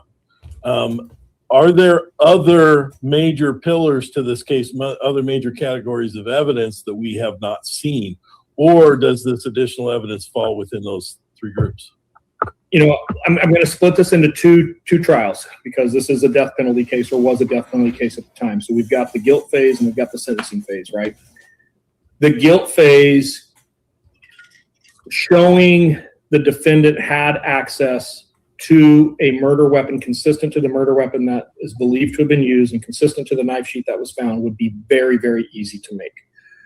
The nature of the crime and as far as the way it's committed. You mean like that night? No, because he's not claiming to have been in Moscow at all. See, like what I'm talking about is like for trace DNA, or I guess what you could consider transfer DNA purposes, him going back and forth, maybe knowing people that maybe are like associated with them in some sort of weird way. That's not an actual connection. That's what I was thinking. Because they they said he wasn't in Moscow. But that's still something to consider, that maybe, well, no, because there's nobody that came forward and said, no, he was giving me a ride either for that night. It's still something to consider in way of the transportation when it comes to the schools and stuff like that, because there's issues with that knife sheath being at MPD between the 14th and the 15th. I know that for a damn fact. We've got the chain of custody. Something's wrong there. I don't think for that night, but definitely for just in general. That's something I'm going to try to look into for sure. And some other details about that I think would have been challenging on some of the defendant's interactions, social behaviors, personal behaviors that would have come out at trial that I think would have been fairly significant to the average person. The vehicle, the phone records, I think would have been major pillars to the state, because like I've been saying the entire time, anybody who testifies in this case, nobody can say Bryan Kohberger didn't go to Moscow that night. And I know there was some claims that the defense put out early on in some motions. I never would have testified that Bryan Kohberger was not in Moscow that night. I couldn't. And neither can anybody else. So. But you can't actually put him in Moscow. You're claiming that he went north and was in the northeastern part of like that area up there. So even if you want to say no one can say Kohberger wasn't in Moscow that night, he's claiming he can put him in the northeast spot. Kohberger's claiming he went the opposite direction. Either one doesn't put him at the crime scene. So, okay, maybe you'll be able to say that because you want to say because of your methodology and how you tracked times that you're putting him up here, even though you're not showing us the proof of that. And the prosecution isn't using that to their advantage to show an actual path of travel. They're going to stick with the made up one that's not true and already proven to be an irrelevant piece of paper instead of sticking to something that can actually be proven by, holy shit, the defense expert's actually the one that submitted this to prove that this is the actual way that he did it. Oh my God. None of that happened. That's the most confusing part about the shit that he's out here spewing is that he gave it to the prosecution and the prosecution is not mirroring the fact that that kind of information was given to them. And he did state that he gave it to the prosecution. That doesn't math, bro. In fact, when we look at, I've been saying the whole day today, if you look from point A to point B, it is incredibly likely that he went right through Moscow. I don't see another route that would have done it, that wouldn't have been exposed on a camera. So, that's also a major piece. In the guilt phase, those things, I've said it already. If everything comes into trial and the defense is not successful in getting some of this suppressed, 10 out of 10 juries in the United States find Bryan Kohberger guilty. So now we move to the penalty phase. And those of you that are listening that aren't the three attorneys on, the penalty phase is almost its own trial in which now it's determined, hey, he is guilty, because we're stupid and we don't know the difference? You heard what he just did. He's going to sit there and tell you how the penalty phase is different from figuring out if somebody's innocent or guilty or not, the guilt phase of things. And he's like, just so you guys understand, you know, the three of you that aren't attorneys, this is what this means. Don't mansplain your bitch ass bullshit to me. Ugh. I just realized he literally just looked at the camera and said, I got to speak stupid for all these idiots out here. What a loser. Oh, I hate this guy even more and more every time he talks. I said it already. If everything comes into trial and the defense is not successful in getting some of this suppressed, 10 out of 10 juries in the United States find Bryan Kohberger guilty. So I'm hoping that this comes out so fast. But isn't that like 2023 documentation? Like, we still have all of 2024 to go through. I don't think we're going to get this for like a hot minute. Hot minute. Ugh. now we move to the penalty phase. And those of you that are listening that aren't the three attorneys on, the penalty phase is almost its own trial in which now it's determined, hey, he is guilty, but does that crime rise to a level that is so heinous in nature it meets the death penalty? Typically, why that's important is judges will allow more evidence to come in about character witnesses, maybe in character of the defendant themselves. When that door gets opened, I believe this case would have changed dramatically. And I'll just leave it at that. And I hope someday that it comes out, because I think it would be very, very powerful for the character witnesses. You mean the people at WSU that didn't like him because of the BK Norton dumb shit, who had an argument with him in class and then made it her personal journey to harass and stalk Bryan Kohberger up until Christmas break? You mean testimonies from those people? Because the families, his family members, the state themselves even said they had nothing ill to say about Kohberger. Now, why Amanda was called up to the stand, I don't know what they were going to talk about, but they stated themselves that none of the family members had any intention of saying anything negative. None. And we're this far in. If one of the sisters really thought that Kohberger was guilty, and she's really been the one who said something about, remember the fake story. This is a fake story because we've not seen any proof of this being true whatsoever.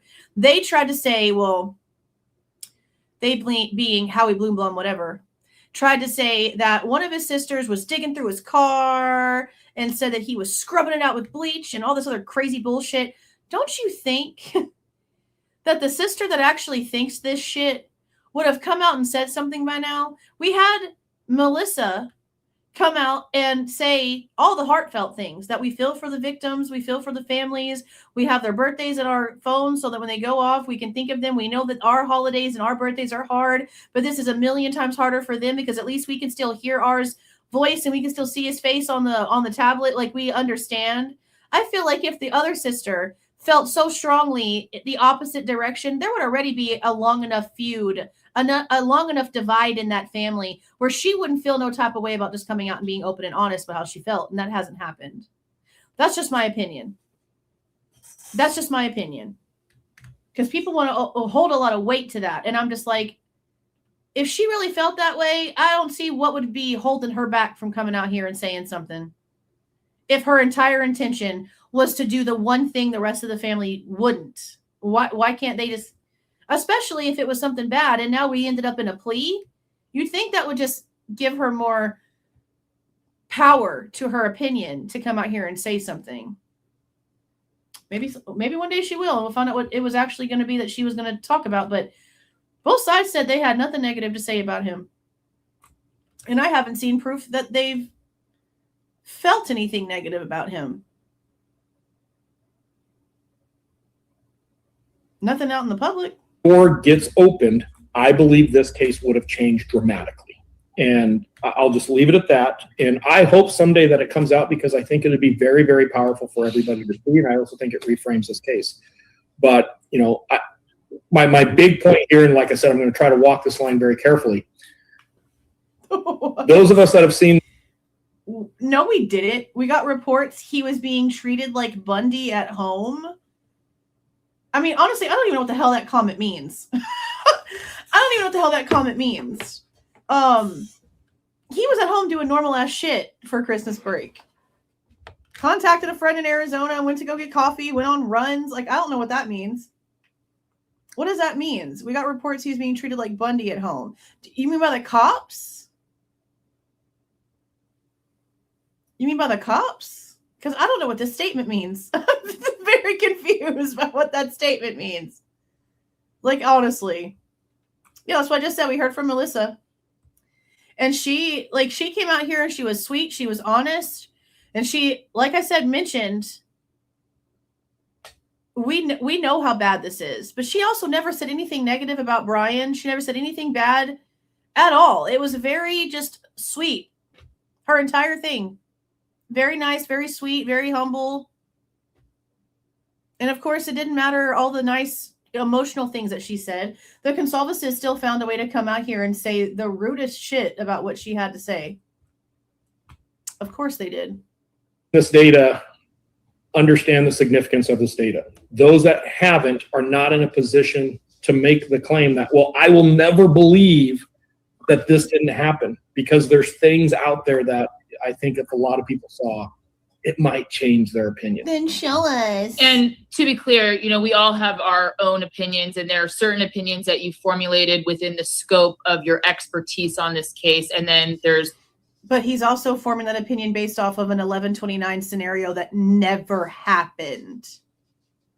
That's really important for people to remember during this entire thing. The stupid part is that the guilter losers, the clowns, the Neanderthals, the leather faces, they're not going to realize that his entire rhetoric is based off of something that's proven false in not only Chief Jenkins' little interview, but in correspondence with several different law enforcement officers between several different departments, and then court records as well. The guilters are going to take the dumb bitch shit he says and run with it, while forgetting the fact that his entire rhetoric about his name, Kohberger's name, being in a report before 1219 is based off of false information.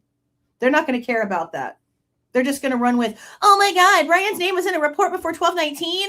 Oh my God, they were looking at him as the suspect before the DNA. Oh my God. And they're not going to pay attention to the facts that he's wrong. And those people are the ones who spread the most misinformation in this case. The guilters that are just pathetic. The ones that hold on to every little thing and then go selective deaf and don't listen to the rest. And those are all of the ones in the Goncalves' faces in their little cult group. It's really gross. I'm sure they're talking shit about this live right now, watching it all together. Thinking about how they can attack me even more than they already have. Losers. The more broader opinions that you're formulating now based on certain areas that maybe you weren't an expert in on this case, even if you were in other cases, that would be fair. Correct. When you are talking sort of again, though, about your expertise, one of the things that keeps coming to mind for me is the statement that you made that the theory that Mr. Kohberger's device utilized a particular cell site, therefore he must be at the crime scene, is, in your opinion, a reckless assumption because that same cell site covers much of the population of Moscow. Which is exactly so if what I'm looking Thompson at the area said. within your expertise, it seems like at least with some of the cell phone data and information that you've digested, there's not enough there in and of itself, short of, to your point, the totality of circumstances within your field to get to that conclusion. Yeah, I stand by, and you know, Bill Thompson stood up in court and even said this. I don't believe the state would ever be able to show a clear and convincing pattern of stalking. And that's kind of what we're going to with those cell connections and being at or near the house. I just don't think you're going to be able to show stalking. Does that mean that he never had contact with the victims or hadn't driven by the house or hadn't even been to the house? We can't say that. There's times that. That's exactly what they're saying. What are you talking about? That's exactly what was said. What? That's exactly what they said. I just don't think you're going to be able to show stalking. Does that mean that he never had contact with the victims or hadn't driven by the house or hadn't even been to the house? We can't say that. There's times that we know he's in the general area, the southern part of Moscow, and he turns his phone off prior to the murder, where we know he's in that area and he's got his phone off. We can't say what he's doing or not doing. What What? You just said that he was in the northern part of Moscow before he then had his phone off and whatever you think happened after that. Now you're saying that before the crimes took place, he was south of Moscow and that's where he turned his phone off? Sir, do you even know? State would ever be able to show a clear and convincing pattern of stalking. Oh my God, he doesn't even know. That's kind of what we're going to with those cell connections and being at or near the house. I just don't think you're going to be able to show stalking. Does that mean that he never had contact with the victims or hadn't driven by the house or hadn't even been to the house? We can't say that. There's times that we know he's in the general area, the southern part of Moscow, and he turns his phone off prior to the murder, where we know he's in that area and he's got his phone off. Where's the proof of any of that, though? Where is the proof of anything that you just said? And for anyone who doesn't know, no, the Celebrite analytical reports have not ever been released to the public. There is not a single document out there that says that this is some sort of powering event. Now, they've said that 1,000 times. I've asked Celebrite for it myself. They've given us selfies. They've given us more shit that they claim doesn't really mean anything. It's just there. But they won't produce the analytical files that say that there was a powering event. And I don't know why. I don't know what they're waiting for. Show us exactly where it says he was and if this phone was really turned off. Why can't you actually physically show the public that? That's a problem. You need to show the public. Can't say what he's doing or not doing.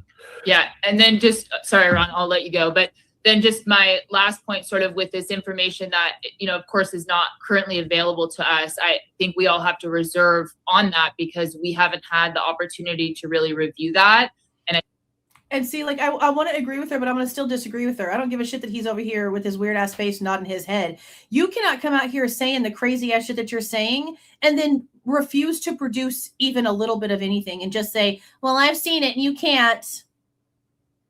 Just believe me. I'm the defense expert. I'm the criminal expert. I'm the guy with all the training experience. I'm the one who's been teaching people. I'm the one who's going to be telling you the truth. That wouldn't fly anywhere. Would that work if I was out here going live in an interview and saying all kinds of crazy shit about Cy Ray and locations where he really wasn't, but I'm going to come out here and tell the public where he was, that I'm saying that he was, and I was just able to come out here and say all kind of crazy ass shit? I'd get sued for defamation. Produce the facts. Show the receipts. So because we're still in the middle of all this bullshit of things being sealed and unsealed, he what? Like, what is he doing here?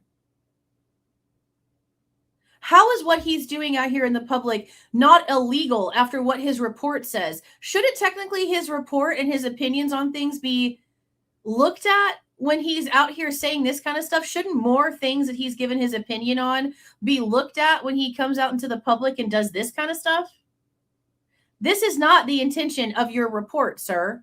So is this the kind of shit that you would have said on the stand? All this crap that you're saying right now, would you have said that on the stand at trial? No, you would have stuck to your report and not talked about shit that you're actually not an expert in. He's doing this because no one's here to stop him. There's no rules he's following. He's saving face, trying to get you to buy his book and understand that he's teaching his methodology because it's what's right. Can you please produce the maps? Because this is crazy. I'm so tired of these experts coming out here and just talking shit and never producing anything. Your report should have been all that we needed. But when you're coming out here telling us oppositional information than what your report says, you can't be mad that people are now asking you to produce even more proof of your claims. You're the one discrediting your own self. You're discrediting your own self. This is insane. I think that a lot of us have differing opinions on the evidence that is out, whether it's the IgG evidence, the hair evidence. I know we haven't really gone into that, but the credibility of the witnesses, all of those things are reasonably, and that's what a jury would do, be looking at the facts and making those determinations if the case had gone to trial. Yeah, I would agree with you. And I think we have to, that's kind of what I was talking about in the very beginning. I think that the case of guilt to me is not where the focus should be. It's not where the effort and the exhaustion should be of, did he do it? Did he not do it? Yeah, we haven't seen anything, but I really feel this way or that way. I feel that as the general community looking at this case, the question should be the legal process. The question should be. It's both, Home Skillet. It's both. It's either someone innocent or someone guilty. Regardless, it's both. If he's innocent, look at all the bullshit that they did to frame him for being the guy when he's not. If he's guilty, look at all the freaking laws in every single department, how many issues there is in every single part of this case. That's a big problem too. Then you have the constitutional fight. There's a million different layers to this, but let's be for real. At the end of the day, the only thing that actually matters is if he's innocent or guilty. And I don't want no one else to try to tell me that I'm wrong either. You can say because of a legal standard or all this other bullshit. I don't give a damn. We're humans. Our brains work the way that humans' brains work. We don't want some person who's capable of doing fucked up shit walking out because of technicalities. That's the last thing that we want. So when guilty people have issues, people really aren't that loud about them, okay? But when people that people think are innocent have issues, oh, we get loud. So you can whatever you want to, Cyree. At the end of the day, any human freaking being who's actually giving a single shit about anything here, guilty or innocent is all that matters. And then you go from there. At least anybody with any sort of emotions to anything. And again, we're human. We have everything in our body reacts certain ways to things. If you see that a piece of shit who is a murderer and has raped kids and all kind of horrible shit gets killed in prison, do you care? Be honest with yourself right now. Do you give a single shit when a child molester gets raped in his prison cell? Or do you just keep scrolling because you don't give a damn? At the end of the day, guilt and innocence is all that matters. The rest of it comes after the fact. So this argument right here with him is ignorant. You cannot unring a bell and you cannot just delete humanity. That is not how it works. Yeah, I would agree with you. And I think we have to, that's kind of what I was talking about in the very beginning. I think that the case of guilt to me is not where the focus should be. It's not where the effort and the exhaustion should be of, did he do it? Did he not do it? Yeah, we haven't seen anything, but I really feel this way or that way. I feel that as the general community looking at this case, the question should be the legal process. The question should be the way this investigation is done. The efforts right now should be looked at. What do we need to change, employ, educate, require to prevent a case from having so many investigative issues that we're having this conversation a couple years later with the potential that we're never going to get all the answers out in public. Which is bullshit. That's the conversation that needs to be had right now. That's the conversation that I think people really need to lean into is how do we effectively change what we saw in this case so that we're not talking about this again in a couple more years with another case that exact same issues. Okay, I have a few questions, and only because I think we are going to receive some flagellation from our viewers if we don't go into these. I've seen the reports and seen actual photos of them, of 3 clumps of hair found in the 2 rooms. This is not cast off hair that shed over time. There's a clump of hair that is said to have been in Ethan's hand. And then there are 2 clumps of hair, one of which appears to potentially have roots attached to it between in the bed of Maddie and Kaylee, each of those. Do you know anything about those? I do, and I want to qualify my answer before I say this. I recently released a book where I actually quote Dr. Turvey on some work that he has previously done, and I actually cite him as, hey, look at. So this book that we have that we haven't started yet, there's going to be references to Turvey in it? Okay. This guy. His statement about the hair on this case is complete and utter bullshit. And the day that photo gets released, I think he is incredibly hurt his credibility. Incredibly. The idea that Ethan is holding on to a clump of hair just isn't supported by the evidence in this case. There are very good crime scene photos that shows exactly what he's detailing. And I want, for your listeners, I want to explain very clearly what Dr. Turvey said. We know what he said. We heard the it. manner of Ethan's death, he bled a lot. And he was leaning up against the wall between the bed and the wall, and his hand fell down in between the bed and the wall and is actually resting on the bed frame itself. Blood ran down his arm to his hand. When he was moved, there was debris that was on the bed frame that was now stuck to his hand in the dry blood. In that debris, there is a hair that looks a lot like Xana's hair that is there. There is not a clump of hair. Now, I have 4 girls. I've raised 4 girls. I challenge anybody who's female, who has their bed pushed up against the wall, who hasn't cleaned out or under their bed in a while, pull the bed back and see what is between your wall and your bed or down by the bed rail itself. Are we really talking about the fact that Xana's hair may be in dry blood on? No, because you're telling us that you're thinking that it's Xana's, but that's not true because that's just your opinion. We have other people that have seen it, and the literal debris was tested against hair and then put up and preserved so that they could continue to test even more of it when they needed to. Now, we do have a more recent report that was unsealed where I think it's Ruth Ballard does a bunch of DNA breakdowns. That's probably one that we're going to go over maybe Friday or Saturday, because tomorrow we're dedicating to the Sundance little show that's coming out tomorrow or whatever. We're here. Whoa, holy shit. It's 1:14 in the damn morning.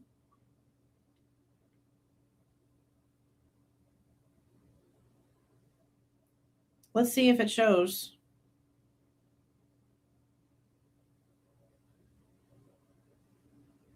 Now, I didn't download the AMC app when I signed up, so I don't know if it's going to have me still logged in.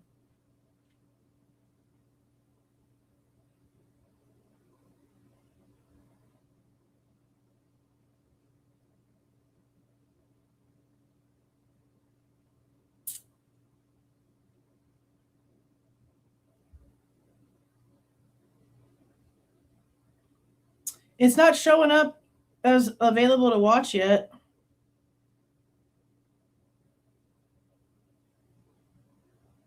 It still just shows the trailer on AMC. And see, it told me that at 12:01 a.m. my time, Central Time, is when it would release.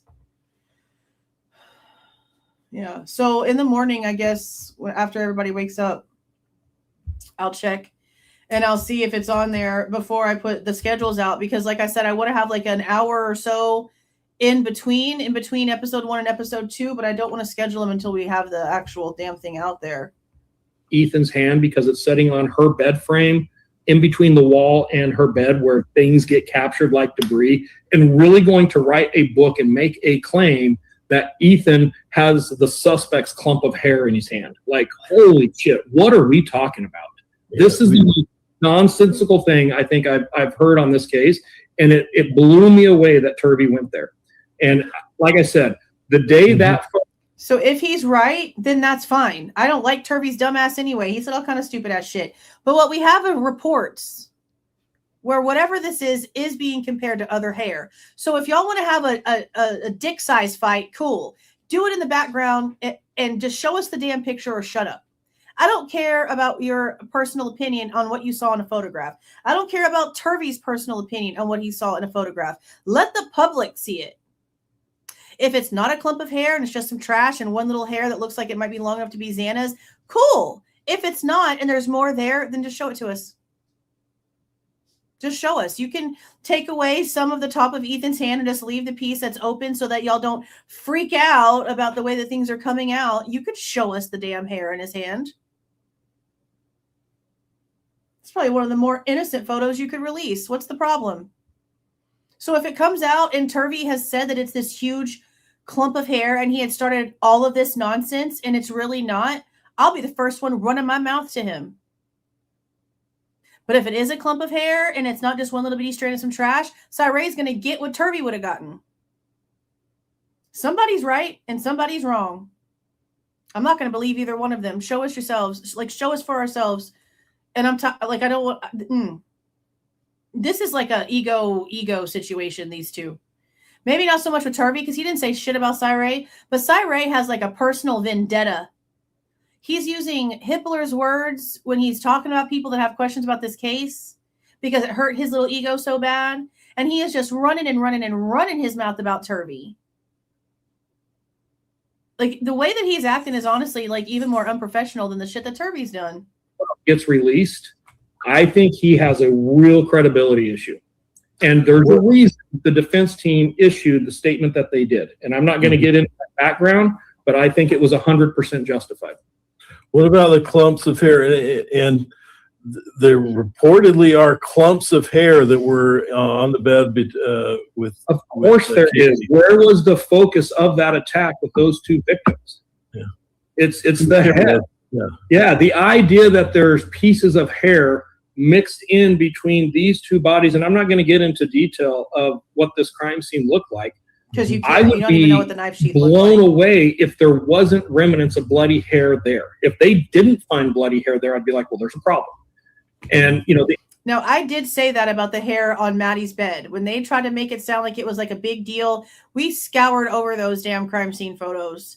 When we first saw that piece of hair, it's probably like that big, it's on Maddie's bed, it looks like blonde hair that's just been soaked in blood. It doesn't look like brown hair, brunette hair. It looks like it is hair that was torn off of one of the two girls and is soaked in blood. That was my first impression of it a long time ago, and that's what it's remained. The idea that somehow we can take this piece or this strand of hair that's dried in Ethan's hand, we can go find the real suspect. That's the most reckless thing I think I've ever heard an expert attest to, and he knows better. I mean, that's an ignorant thing to say. That's an ignorant thing to say, that you can't take a piece of hair and actually go and try to see who it belongs to and if it actually is the suspect. That's a stupid statement. This hair was found before they ever had an arrest. If this hair was found in the hand of a dead man that had been brutally stabbed to death, you had a month and a half before you made an arrest. Why didn't y'all do more with it then? He's trying to make it sound like it's so freaking crazy for us to even want the freaking hair tested. I'm sure the Goncalves' punk asses are so happy that he's acting like this about the hair, because they've been getting nothing but flack for their hypocrisy. But there's no way that you can sit there and say, oh, if we tested this, it would lead to the suspect. You don't know shit, sir. You don't know whose hair that is. You don't know who it would lead back to. And considering the amount of time in between the crime and an arrest, it should have been tested. Are we going to pretend? He's just saying shit to say shit. Oh, my God. There wasn't remnants of bloody hair there. If they didn't find bloody hair there, I'd be like, well, there's a problem.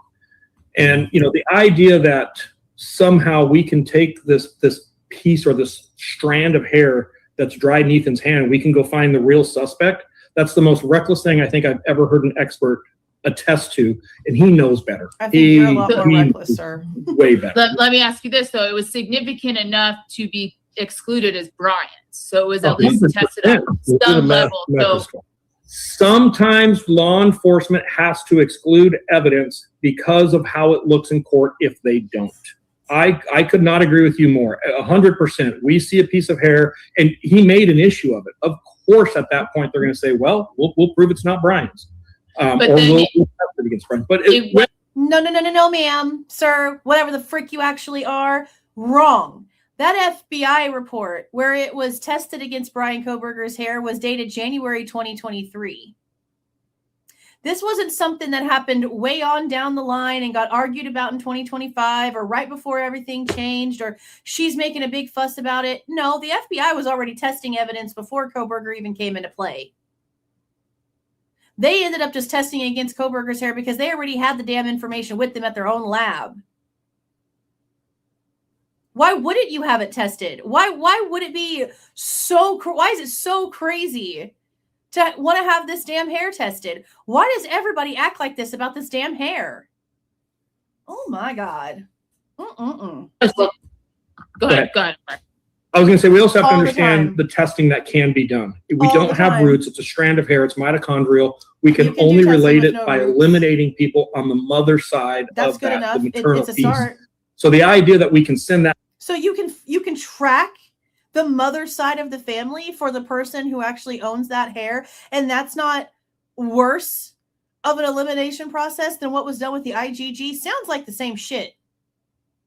So why is it so out of realm to want the hair tested, but y'all did all this shit with the IgG? That's the same shit.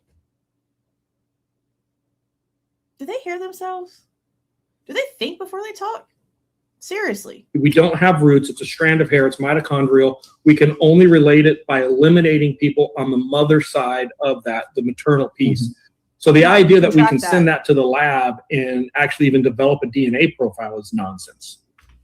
And so we can get we can trace the maternal traits, which is sometimes all you have in other cases too.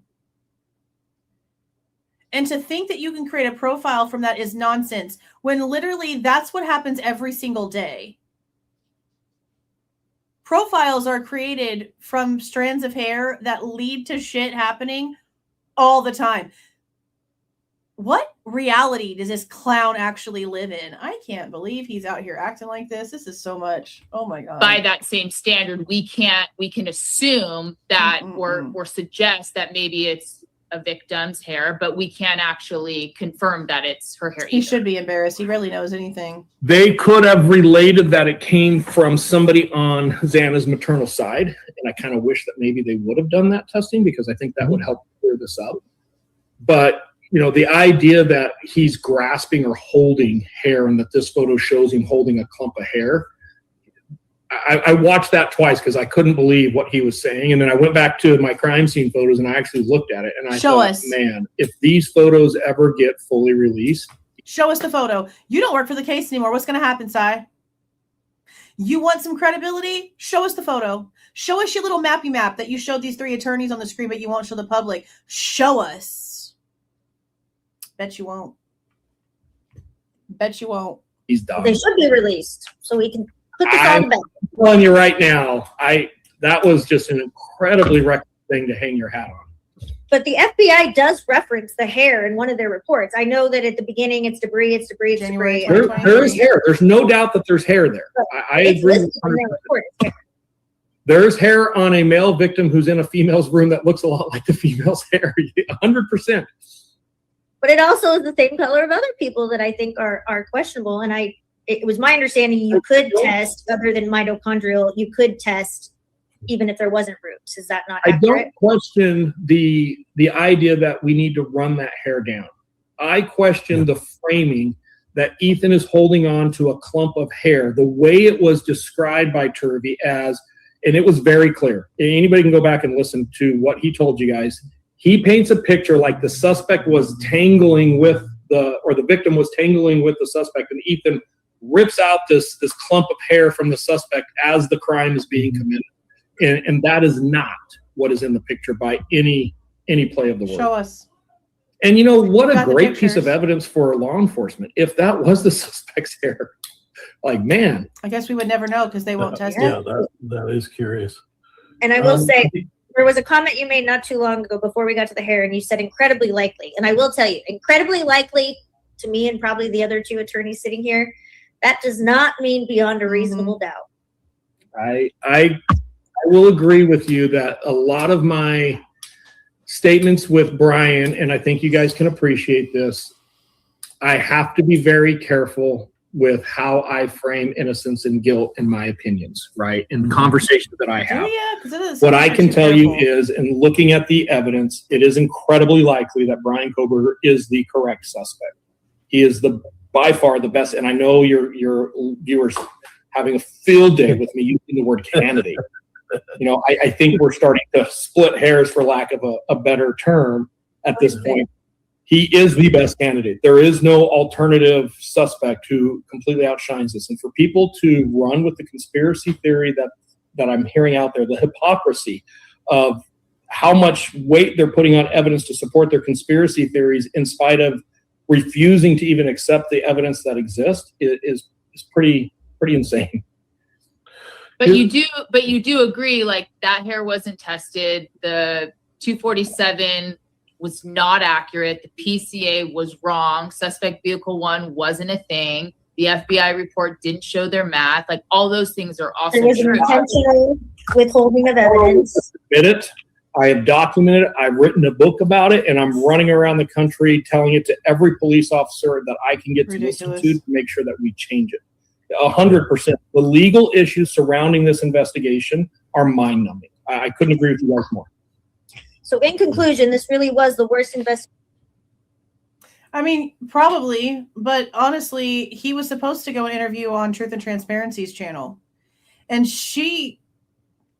if you actually listen to her, she thinks Kohberger is guilty. She has said it herself. She says the same shit that Chris Whitcomb says about how, oh, there's a plea and I'm going to take that seriously. But look at all these other issues, okay? I feel like if that was the case, then she probably would have gotten the interview with Cyree. I mean, you could be right. I figured the only reason why he interviewed with them is because this is where Turvey went. Like, we know Chris Whitcomb went on, a couple different channels, but I feel like he only agreed to this one because Turvey was there. And he just seems to have some sort of personal vendetta against that man by the way that he keeps talking about stuff. I mean, you could be right, maybe, but my opinion is if he wanted someone that was going to argue with him about everything, but, I feel like this is because Turvey was here. Now, Lana would have pushed back on him just as much, but she's basically just like Chris Whitcomb. She sees the issues. She talks about the issues all the time, but she holds that Kohberger is the guilty person. She says it all the time. Which is just a strange dynamic to me, because just like with Cyree, how can you come out here with all the conviction that you come out here with, but then that's your stance? Like, I don't really quite understand that. It seems very flip-floppity, fishy, whatever, wishy-washy, whatever you want to call it to me. That's just my opinion. I'm allowed to have that. Just because I have a camera in my face doesn't mean I can't have an opinion about other people having cameras in their faces. It's too mixed matched over there. It's all over the place. So I find it odd that he didn't actually go interview with her, because he's interviewed with her before. They've met up before at like CrimeCon. Him and his wife and her did a thing together like years and years ago. I don't understand why he didn't interview with someone that he was already familiar with, other than Turvey. Turvey didn't grace that channel. He came over here. And I really think that that's probably it. It seems like it's very, very, very personal towards Turvey. And I don't know what his issue is. I don't know if it's because he came out and said something before Cyree got the chance to say something and he's just mad about it. I don't freaking know. But there's a reason why he's out here personally offended by the things that Turvey had to say. Investigation you've ever seen in 30 years of being a expert law enforcement? Let me frame that. This level of a crime, with the authority and resources that were provided to solve it, yes, without a doubt. Have I seen some pretty crazy things with very small agencies on crimes that never really got investigated, that were even worse because the investigation never happened? Yeah. 100%, but that's different. Very high profile case where the amount, and let's be honest here. Not that I've seen. He hasn't responded to anything I've said on social media about the stuff that he's come out and gotten wrong. But I haven't seen him say anything about Cyree's interview. And damn well by now he's heard it. There ain't no way he hasn't heard all these direct jabs at him. The cost of the resources that were thrown at this investigation, yes, I think everybody in the world can say we expect a better work product here. That we didn't get what we paid for. We'll just put it that way. No, millions of dollars and no answers. Yeah, I still got a couple questions. If you guys go for it, Ron. Okay, about and this relates to the weapon that was used. I think I've seen the autopsy reports. I've looked at the measurements. I agree that there's a lot of injuries that are consistent with a K-bar knife. Two things, though, stick out at me. There are some injuries that are not just not consistent, but inconsistent with a K-bar knife. Thank you for the gifted membership, Cats. Congratulations to the person who got that. I appreciate that. Thank you. It's not an impression though. I'm going based off of what she said herself. It's not like a context clue or that's just the vibe thing. No, I'm going based off of words I've heard her speak before several times. That's what I'm basing that off of. Meaning they are far too narrow. Could it be skin stretching? I don't know. But we're talking about half a blade that would be half the width of a K-bar knife Are you talking about the thickness of the knife or the width of the blade? I mean, the width both, of the blade. Really? I mean, some that are like, half that, which would surprise me, which also don't show sharp edges on it. And so that question, there's also some indication of possibly a serrated blade being used. But what I didn't see, and I don't know if it just hasn't been released to us, is we don't see a lot of transfer of blood from one crime scene room to the other, meaning we don't see, I haven't seen, and maybe I've missed or hasn't been released, any evidence of blood. She even said at some point she was feeding information to Steve Goncalves that she was doing stuff with. Yeah, I mean, that's just what it is. That's another reason why I don't understand the hate that I get when I say what I say about the stuff that she did in the Chris Watts case. I'm not going to shut up about it. Sorry, not sorry. I don't really give a shit. I'm not going to shut up about it. It's going to get brought up if it needs to get brought up. And that she has always thought that Kohberger was guilty. The plea didn't help that at all. She has concreted that down literally out of her own face several times. And that's why her coverage of this case is so confusing, because I don't know why she cares so much if she really thinks that he's the bad guy. Other than, I mean, I don't know. I don't know. I don't know. I'm here because this doesn't add up right. He can't be the guy based off everything that we've seen. And these victims deserve real justice. And people are out here lying their faces off. That's why we're out here. I don't know why some other people are out here. I don't know. He commented, he has a comment from 5 hours ago, disappointed in someone's post, but nothing new. Yeah, I wish he'd say something about this interview. Because this is definitely a personal thing between them two. And I wonder why. Of Kaylee and Maddie's blood in Xana's room and on Xana and Ethan's body, or vice versa. Which, I mean, you would expect if the person used a single weapon, that there would be some blood transfer, but you didn't see any of that. Yeah, so the first piece on the width of the knife, I think it's important that we all agree we have to understand the depth to put sense to the width. Mm-hmm. A K-bar knife, the first few millimeters is very thin when we're talking the width. So I know exactly the part you're talking about, and I think if you go back and look, you'll see that there's some discrepancies and some disagreements on depth, and that depth is critical. Without that depth, we can't say that. Yeah. Serrated. There shouldn't be any discrepancies when it comes to the measurements of the wounds. When it comes to the depth, when it comes to the width, none of that should be something up for debate. I can't believe that that's actually a situation here. I think if you go back and look, you'll see that there's some discrepancies and some disagreements on depth, and that depth is critical. Without that depth, we can't say that. Yeah. Of course, serrated is also consistent with tearing, and I think it's important we understand the mechanism of injury like that and the brutal nature. That is this, to me, it's the same level of mockery of what we actually are here for that I feel when it comes to Crime Circus. He is making fun of every single one of you guys. He is making fun of everyone out here watching true crime. It's actually really disgusting. It only took me 2 episodes to realize what that person was all about. OMG. Of these murders, there's also some tearing, which can also be looked at as serrated. And it's because just the sheer force and volume. Same with the blunt force. The blunt force can be, some of these blows not landing necessarily knife tip first. So all of the, I haven't seen anything there that would be concerning. Like I said before, I have done blood spatter expert testimony before. I was a subject matter expert with blood spatter.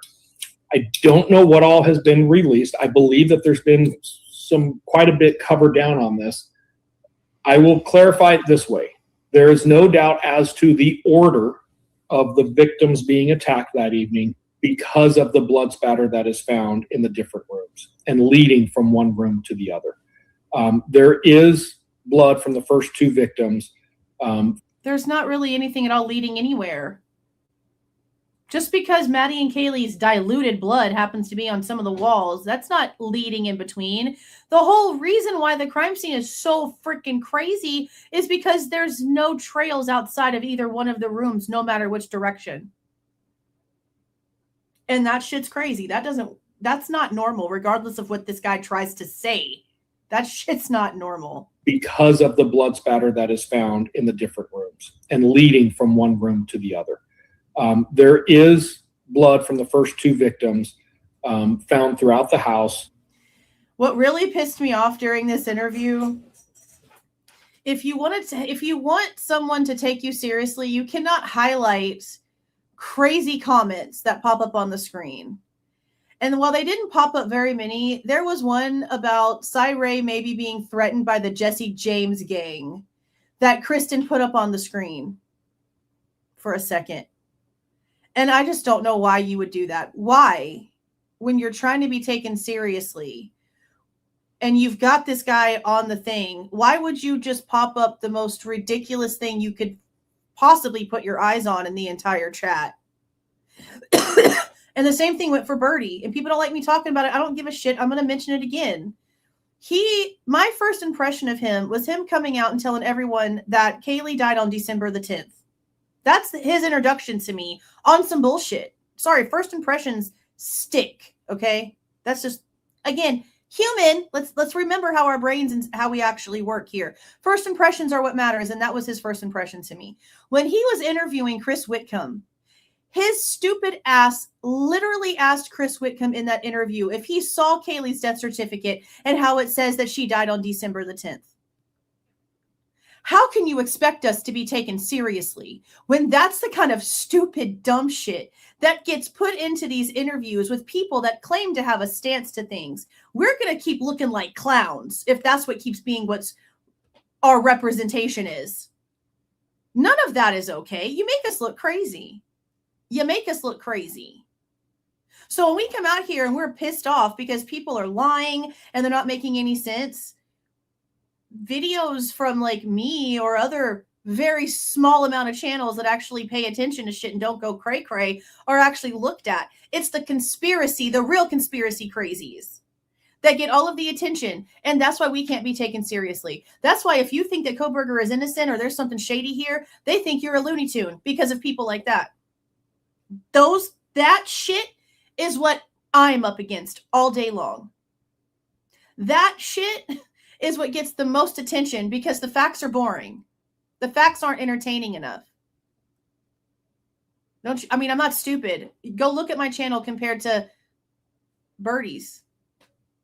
His shit that he just brings random people up there to say random ass shit with no facts, and then he goes on and on and on and on for TikTok and YouTube for 3 or 4 weeks on the same shit.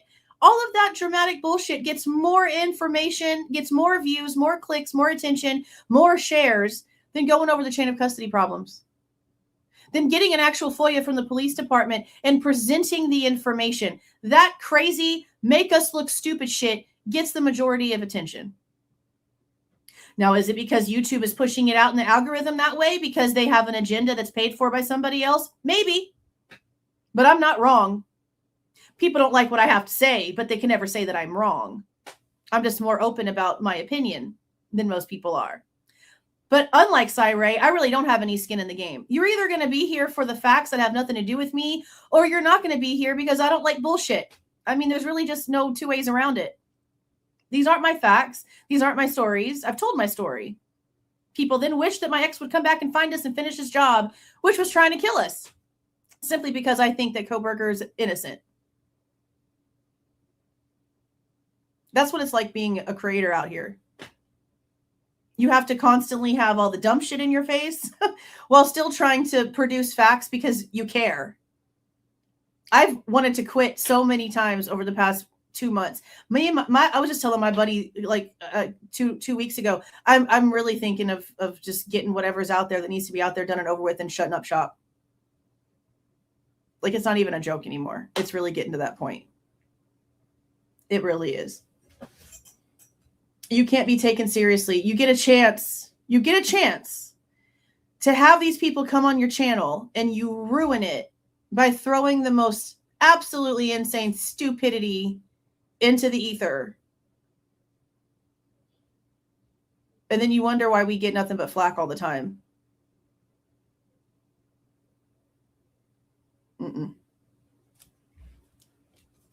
That I will take personally, because not just me, but y'all put a lot of time, effort, and money into trying to figure out what the facts are. So when people just willy-nilly come on here and just throw some crazy shit out there,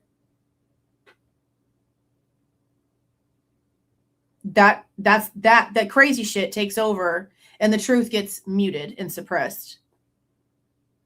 And that's not just in this case. That's in every case. I have seen so many channels, Delphi, for example, that have gone in and done nothing but go over documents, facts, hours, and thousands and thousands and thousands of hours going through every little thing that they can from the courthouse, and they barely get any views. None. Compared to the people that are out here like Joseph Morris faking shit for attention. But that's just how the world works. Unless you're willing to cater and bend over backwards for a lie, you get walked all over. You get pushed off to the side, shelved, if you're not going to conform. Been like that since the beginning of time. So yes, I agree. Sam did really, really well pushing back.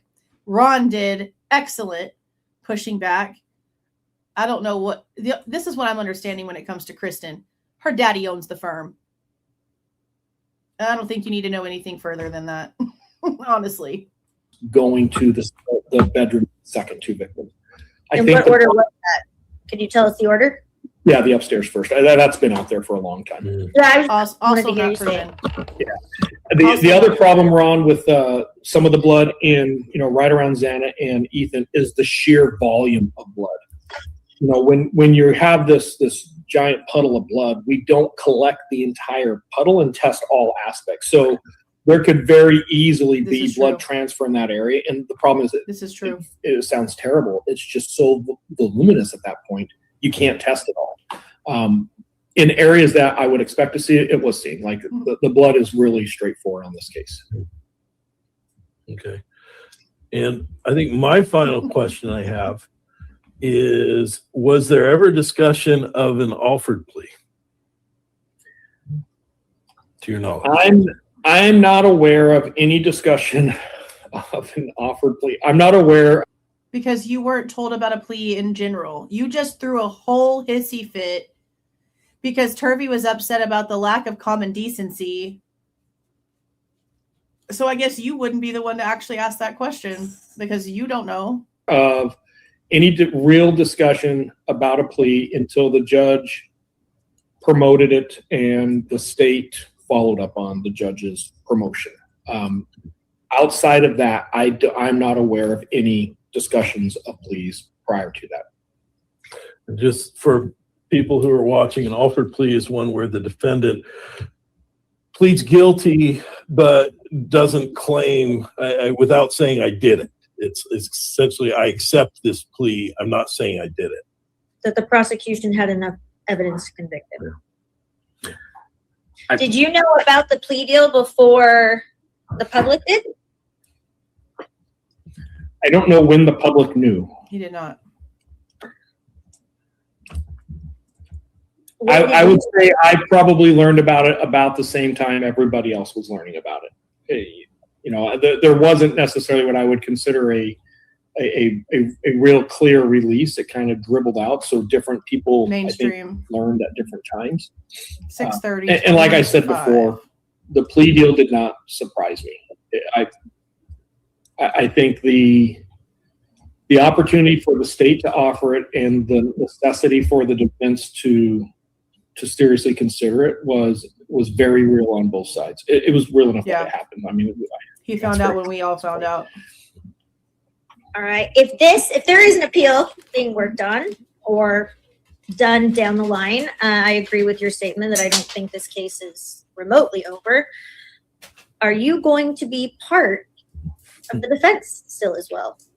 I would like to think that I have become so toxic to both parties in this case that no one will talk to me ever again. That would kind of be my wish, because I have plenty to say about both sides. No one will probably hire you ever again either. I will advocate if I'm put on the write stand. a book on the prosecution side too. I know you touched on it, and your book is good. For anyone that hasn't read it, it's a good read. Prove you have If I was a defense attorney, I want them to prove they have a copy of this book. Have they shown this book? I don't know anyone besides myself that has shown a physical copy of this book. I don't think is there like a PDF download version? I don't think there is. I don't know. Something just tells me that she's just kissing his ass. Something tells me that she actually hasn't read it. Execution side too. I know you touched on it, and your book is good. For anyone that hasn't read it, it's a good read. If I was a defense attorney on this case and post judgment, we had to come back, I would probably thank and excuse you for your service. Because Thanks, Ron. If you can write a strong letter or worded letter for that, let me know. Maybe I can use it later on.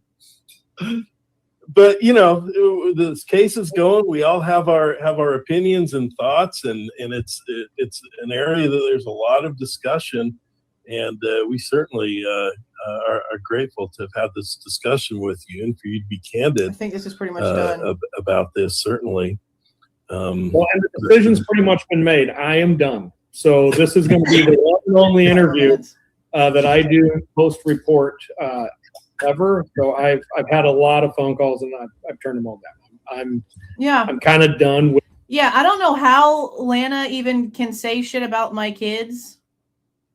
Like, I don't know why she felt the need to say anything about how I parent or anything else, when my problem with her is what she said about a dead woman, how she put on face paint and pretended to be a mockery version of Shanann Watts, and then said that she wanted to give Chris Watts a blowy in the bathroom because he deserved her pretty lips.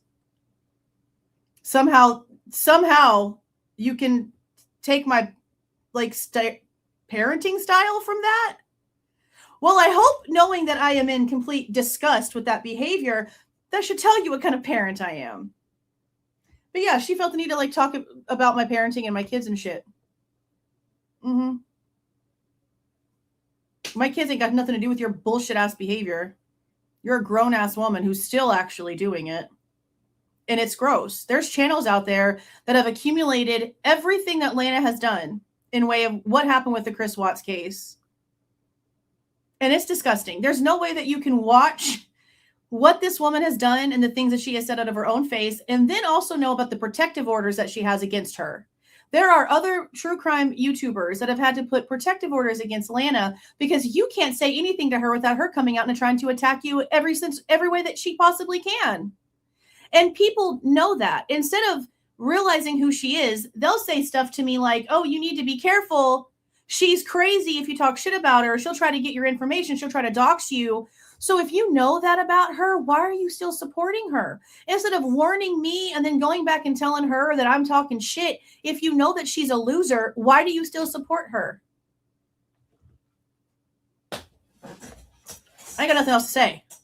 I've said it all. Yeah, she sucks. There's no way. that anyone's ever going to convince me that she's a better person than me in any way, shape, or form. The disgusting shit is out there. It is her voice saying the things. It's her channel. All the URLs, all the things are out there. I didn't come to this conclusion off of nothing. People that got pissed off when I even started saying anything, what were y'all even here to begin with? Because you are here for my integrity and my honesty in the way that I do things. So to think that I would just willy-nilly come out here and say some crazy ass shit like that and not have proof, receipts, and reasoning was wild. I would never say something that damn crazy if it wasn't true, if I didn't see it with my own eyes. Just because somebody tells me something doesn't mean I come out and repeat it. I only repeat what I see with my own freaking eyeballs. I have hours of recordings. I'll say it like that. I have hours of recordings of court hearings, stuff with protective orders, several different people, several different plaintiffs, several different courtrooms, several different cases, probation even, while she was covering the Idaho case. Nothing I say is out of anything other than disgust. If I don't want to be with a man who behaves that way, like if I was talking to a dude and I saw that he mocked a dead person and put face paint on and pretended to be them and ran their mouth about them and then try to finagle some sort of money situation out of the other guy's, the family, and then said that you wanted to do some nasty sexual shit to a man who murdered his 2 babies and his pregnant wife, I'm sorry. If I wouldn't want to be around that kind of person in real life, you think I'm going to take their opinion on anything seriously? You think I'm going to care about their research? Hell no. I'm sorry, but not sorry at the same time. Not going to happen. You can go and find everything I'm saying. I'll send you the damn links. Actually, I've sent y'all links. I've showed y'all screenshots. I've shown y'all videos. But go ahead and talk about my parenting. My parenting where I stay home with my kids all day, where I work from home and get to be with my kids all the time, which a lot of people don't even get to see their kids more than 4 hours a day. You mean my parenting where my kids are not my slaves and they get to have a nice little relaxed life and we are living peacefully? You mean my kids where my daughter is grown and doing her own thing and my son is figuring out his shit and my 8-year-old's the funniest thing to ever exist? Go off. Go off. Crazy as hell. She is fucking nasty. She is nasty. This only has 5 minutes left, and it's a bunch of I don't knows and goodbyes. He don't say nothing else special. The interview was disappointing. Cyrus sucks. I don't know what else to tell you. He's a loser. And it's not that it's because he's out here saying crazy shit now. It's because he's flip-flopping back and forth, and I don't do good with flip-floppers. I don't do good with liars. I don't do good with hypocrites. I don't do good with people that come out here and preach one thing for 1,000 years, and then all of a sudden they're out here saying some other crazy shit that's the opposite of what they normally say. That's crazy. And then you're an expert. And for him to also say, well, I've told you how much my opinion is worth, because he said it earlier in the interview that his opinion isn't worth anything. Your opinion is literally what men's lives depend on because you're a criminal expert. That means your opinion is very highly regarded. That's what your job is. What do you mean? Your opinion don't mean shit. And, oh, I've told you what? Everything. It counts for everything. So who lost their credibility here? I don't know. I don't know who lost their credibility. Was it Steve? Was it Cyrus? For a lot of things. Was it Turvey? Yeah, for a lot of things. And now they're in a pissing match for who actually had the right assumption when it comes to an autopsy photo.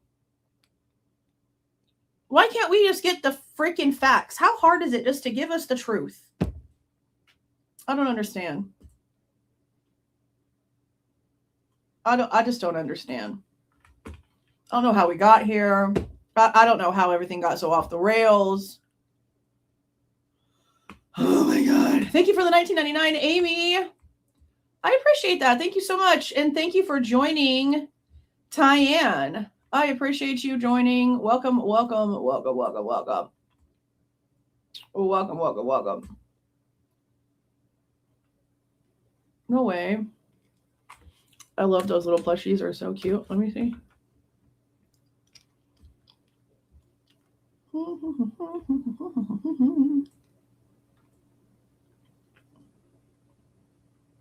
Oh my god. It's like all the freaking characters. Hold on, let me open this. Like, I'm gonna end up like actually making these. Like, this isn't even a joke anymore. I think I might actually have to. Oh my god, you've got the kitties in there. Hold on, I gotta open this so everybody can see this. This is crazy. Does it open separately? Yeah. This is too cool. Look at this shit. Make sure it's the right window. Yeah, here we go. Look how cool these all are.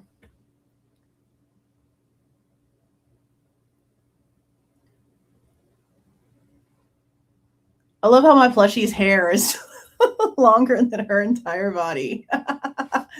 These are so cool. Let's see the next one. See, look at all the babies. Like when the babies were babies. Oh my God, guys, we're about to get more babies. We're about to get more babies. Let me show you the last photo and then I'll tell you what we're doing. This one is super cute. I think I'm going to frame this. I'm actually going to like save this and I'm going to put it as the backdrop of my wallpaper. Oh my God, this is perfect. Oh my God. Bro. Look at me. And this is perfect considering that the monkeys died today. The damn cats knocked the monkeys down and knocked the feet part off. So the chaos is perfect for this. I love this one. This is how I feel every day when we go live and talk about this case. Right here. Her face. This is me. That's me raging. It is. That's me raging. Okay, so let me tell y'all. These are so cute, Sheila. I appreciate that. Thank you so much. These are so cute. So guess what we're doing? So you'll know how we have Linky Binky and we have Lipsy Bipsy, Lipso Bipso. And we know how Lipso is Linky Binky's mother. Well, I know who Linky Binky's father is. He's actually this big orange cat that has been prowling the area for like ever since before we moved here. And his name is Franklin. And he came up to me just randomly the other day. He's not a house cat. Like people have tried to get him to come into the house and he hasn't really stayed. He always just ends up wanting outside, but no one has ever fixed him to get him to not like have that instinct to go outside. So considering the fact that the neighborhood grandmas had him in and out of her house and the daughters have all like tried to deal with him. And basically he's just like the community cat that's outside and people just do stuff for him. The other day I saw him and he doesn't let people pet him really like ever. Everyone was freaking out when this was happening because I got out of the car and he was outside and I went up to him to try to like pet him and he instantly put his head into my shoe and rolled over on my shoe and just got all cutesy. And I'm like, oh my God, what is happening? And the grandma was like, he never does that. He never lets people pet him. That's crazy. Now, when I try to like pick him up, he didn't really want to be picked up. So I'm working with him because I told both of them, like, are y'all going to be upset at all if I take this cat? Like if I take him and fix him and have him in there and he's in here with his son and his little baby mama, is that going to be a problem? No? Okay, cool. So that's cat number one. I'm working with him because he wants to be outside so much, but I'm really working with him where he'll get me to pick him up. So once he's comfortable enough and I can pick up and play with him, I'm kidnapping his ass and he's never going outside ever again. Oh my God. He had injuries last time I saw him, but he just doesn't ever want to go like with anyone. But him being like really cuddly with me, I was like, oh yeah, no, we've got to work on this. Cat number two. Cat number two. His name is Bubbles. And he's a cat sort of like Lipsy Bipsy, except he's not as cotton furred, like straggly haired furred. He's more like a softer silky fur and has like the same like Siamese looking, ragdoll looking sort, but he's like softer, silkier, and a little bit darker. And he's like 3 years old. The lady across the street that's related to the neighborhood grandma said her parents adopted him before her mom passed away in December. And when they had got him, when her parents adopted him, they don't really know how old he was, but he came from like a shelter and his front paws are declawed. And that's how they rescued him from the shelter. And so he instantly can't protect himself from anything. He's got big old bulbous eyeballs, big old blue. I think he's a little cockeyed or crooked-eyed, whatever you call it. I think he's got a little bit of an eye thing. He's so freaking cute. So we're working with him too. When she comes back into town Friday, we're going to start going over there so he can like smell us and stuff like that. And we can bring the dog scents to him and then play with him and then bring the smell back so that we can like integrate them better. But we're about to have 2 more babies. I'm so excited. She came over here. She's like, I just can't keep them. I'm gone with work all the time. Everyone's telling me, ask you, because you love the cats. They see the cats in the windows. They're fat and spoiled and happy. I'm asking you. Frick yeah, I'll take a Bubbles. Hell yeah, I'll take a Bubbles and a Franklin. I'm so excited. New babies. So I'll introduce y'all soon and you'll see. Link and Franklin, it's literally like somebody hit copy paste. They tilt their heads into you the same way. They walk the same. It'll be interesting having a whole little family. A whole little daddy and a mommy and a baby. It'll be so cute. Oh my God, I'm so excited. I love kitty cats. And then of course next, I've promised already that we're gonna get another dog. It's just gonna be a zoo. Why not? Got a big enough house. Might as well fill it up with cute, fluffy things. No way. Birdie stole some of my artwork and made it into an emoji on Discord. He didn't even ask you if he could use it. That's crazy. That's crazy. He is, which is why the plan is that as soon as he lets me like pick him up and we're comfortable, he's not actually coming straight to the house. It's straight to the vet. Straight to the vet for a checkup, just to make sure that everything's good. He seems really healthy. Plus, he's getting fixed before I bring him in the house. He's going to get fixed. The rest of them are fixed. It's going to be, everything should be fine. Yeah, that's like pretty illegal. Pretty illegal. That's really crazy. Those are cool. Those are pretty cool. 8 poodles? No way. That's like high maintenance. Aren't they pretty high maintenance to take care of? That is crazy. That is pretty crazy. Well, yeah, no, when we first get like new animals, we have like a whole process that we go through and they stay in here with me for the first like 2 weeks really. And then we slowly start integrating them out. It's never just like straight full on ever. It's never going to work. It's never going to work. No way. My sister's into lizards. Her and her husband have frogs, lizards, centipedes, spiders. They're into all that kind of stuff. That's pretty cool. Yeah. He'll be full of cheekies. Full of cheekies. But I'm excited. But I wanted you guys to know because y'all know about our little kitty cats. It'll be fun. It'll be fun. I love kitty cats. I want them all sleep. And no matter where I go, the dogs and the cats follow me everywhere. Like as soon as I open the store, they're all 5 going to be outside. They're all going to be out there. It doesn't matter. I wake up in the morning and they won't be in the room. And as soon as I get out the bathroom, they're all sitting here staring at me. They're everywhere. Okay. All right. I'll get a picture the next time I see him. He comes around like every 2 or 3 days. He's so big. He is so big. He's like Simba big. He's so big. He's so big. I'm going to go ahead and get off of here. Let me see if I can see it showing up. Because I logged in on the website for AMC and it still wasn't showing the episodes for me. It's showing up now. Play season 1, episode 1 is right there. And both episodes are showing. I'm going to put it farther back so that you can actually see. Episode 1, episode 2. Both, the first one is 45 minutes. The second one is 47 minutes. So they're showing up now. For those of you who want to go ahead and watch that, if you're going to stay up late, I'm not.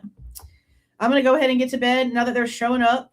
So the plan is to do 11:45 a.m. It'll run the 45 minutes. We'll talk for a few minutes after. We'll take an hour break in between. Then we'll come back and sit down and we'll do the second episode, probably around like 1:45.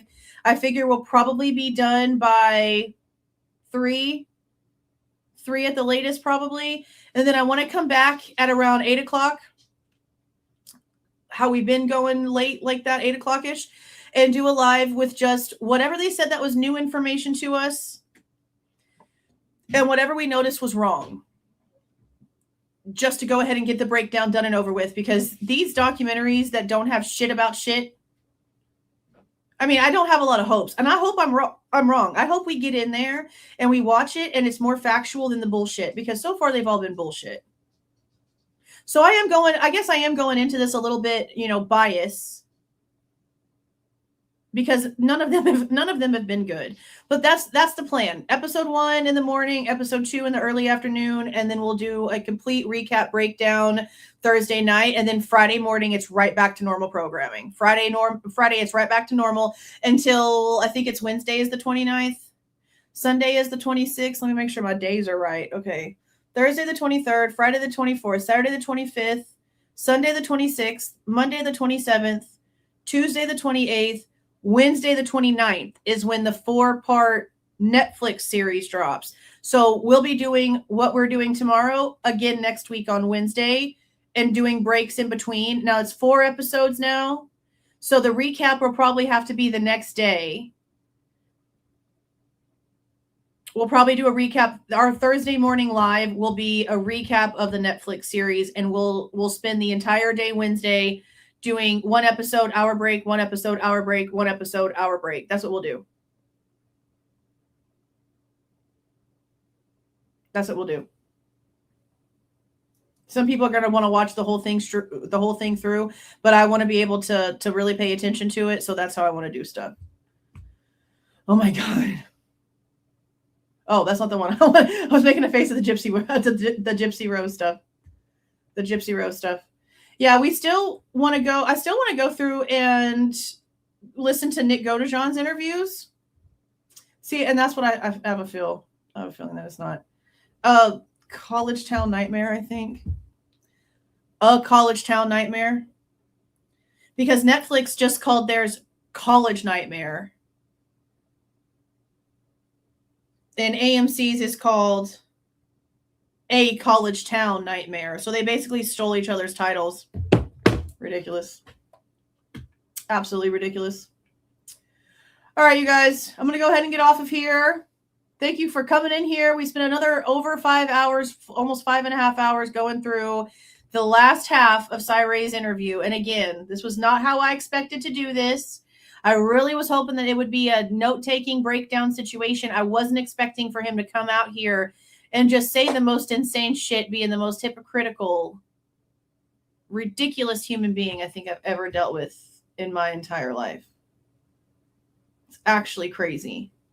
So, again, thank you so much for you guys coming in here. Thank you for those who joined. Thank you for the super stickers and the super chats. These little gym things are still, I don't really know what they actually do, but they're really cool. I like that you guys are doing those and I can actually see them back here. Thank you so much for those who also gifted memberships. I like when you guys are nice to each other and do that. That's really sweet too.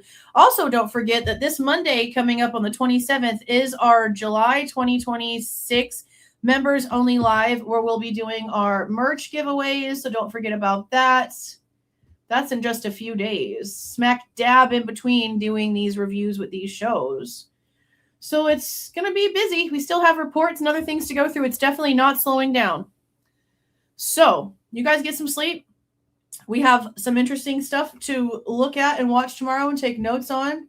I can't wait to see it. I hope I'm not disappointed, but we'll see what happens. Again, thank you so much for being in here with me tonight. You guys go get some sleep. Get some sleep. See y'all.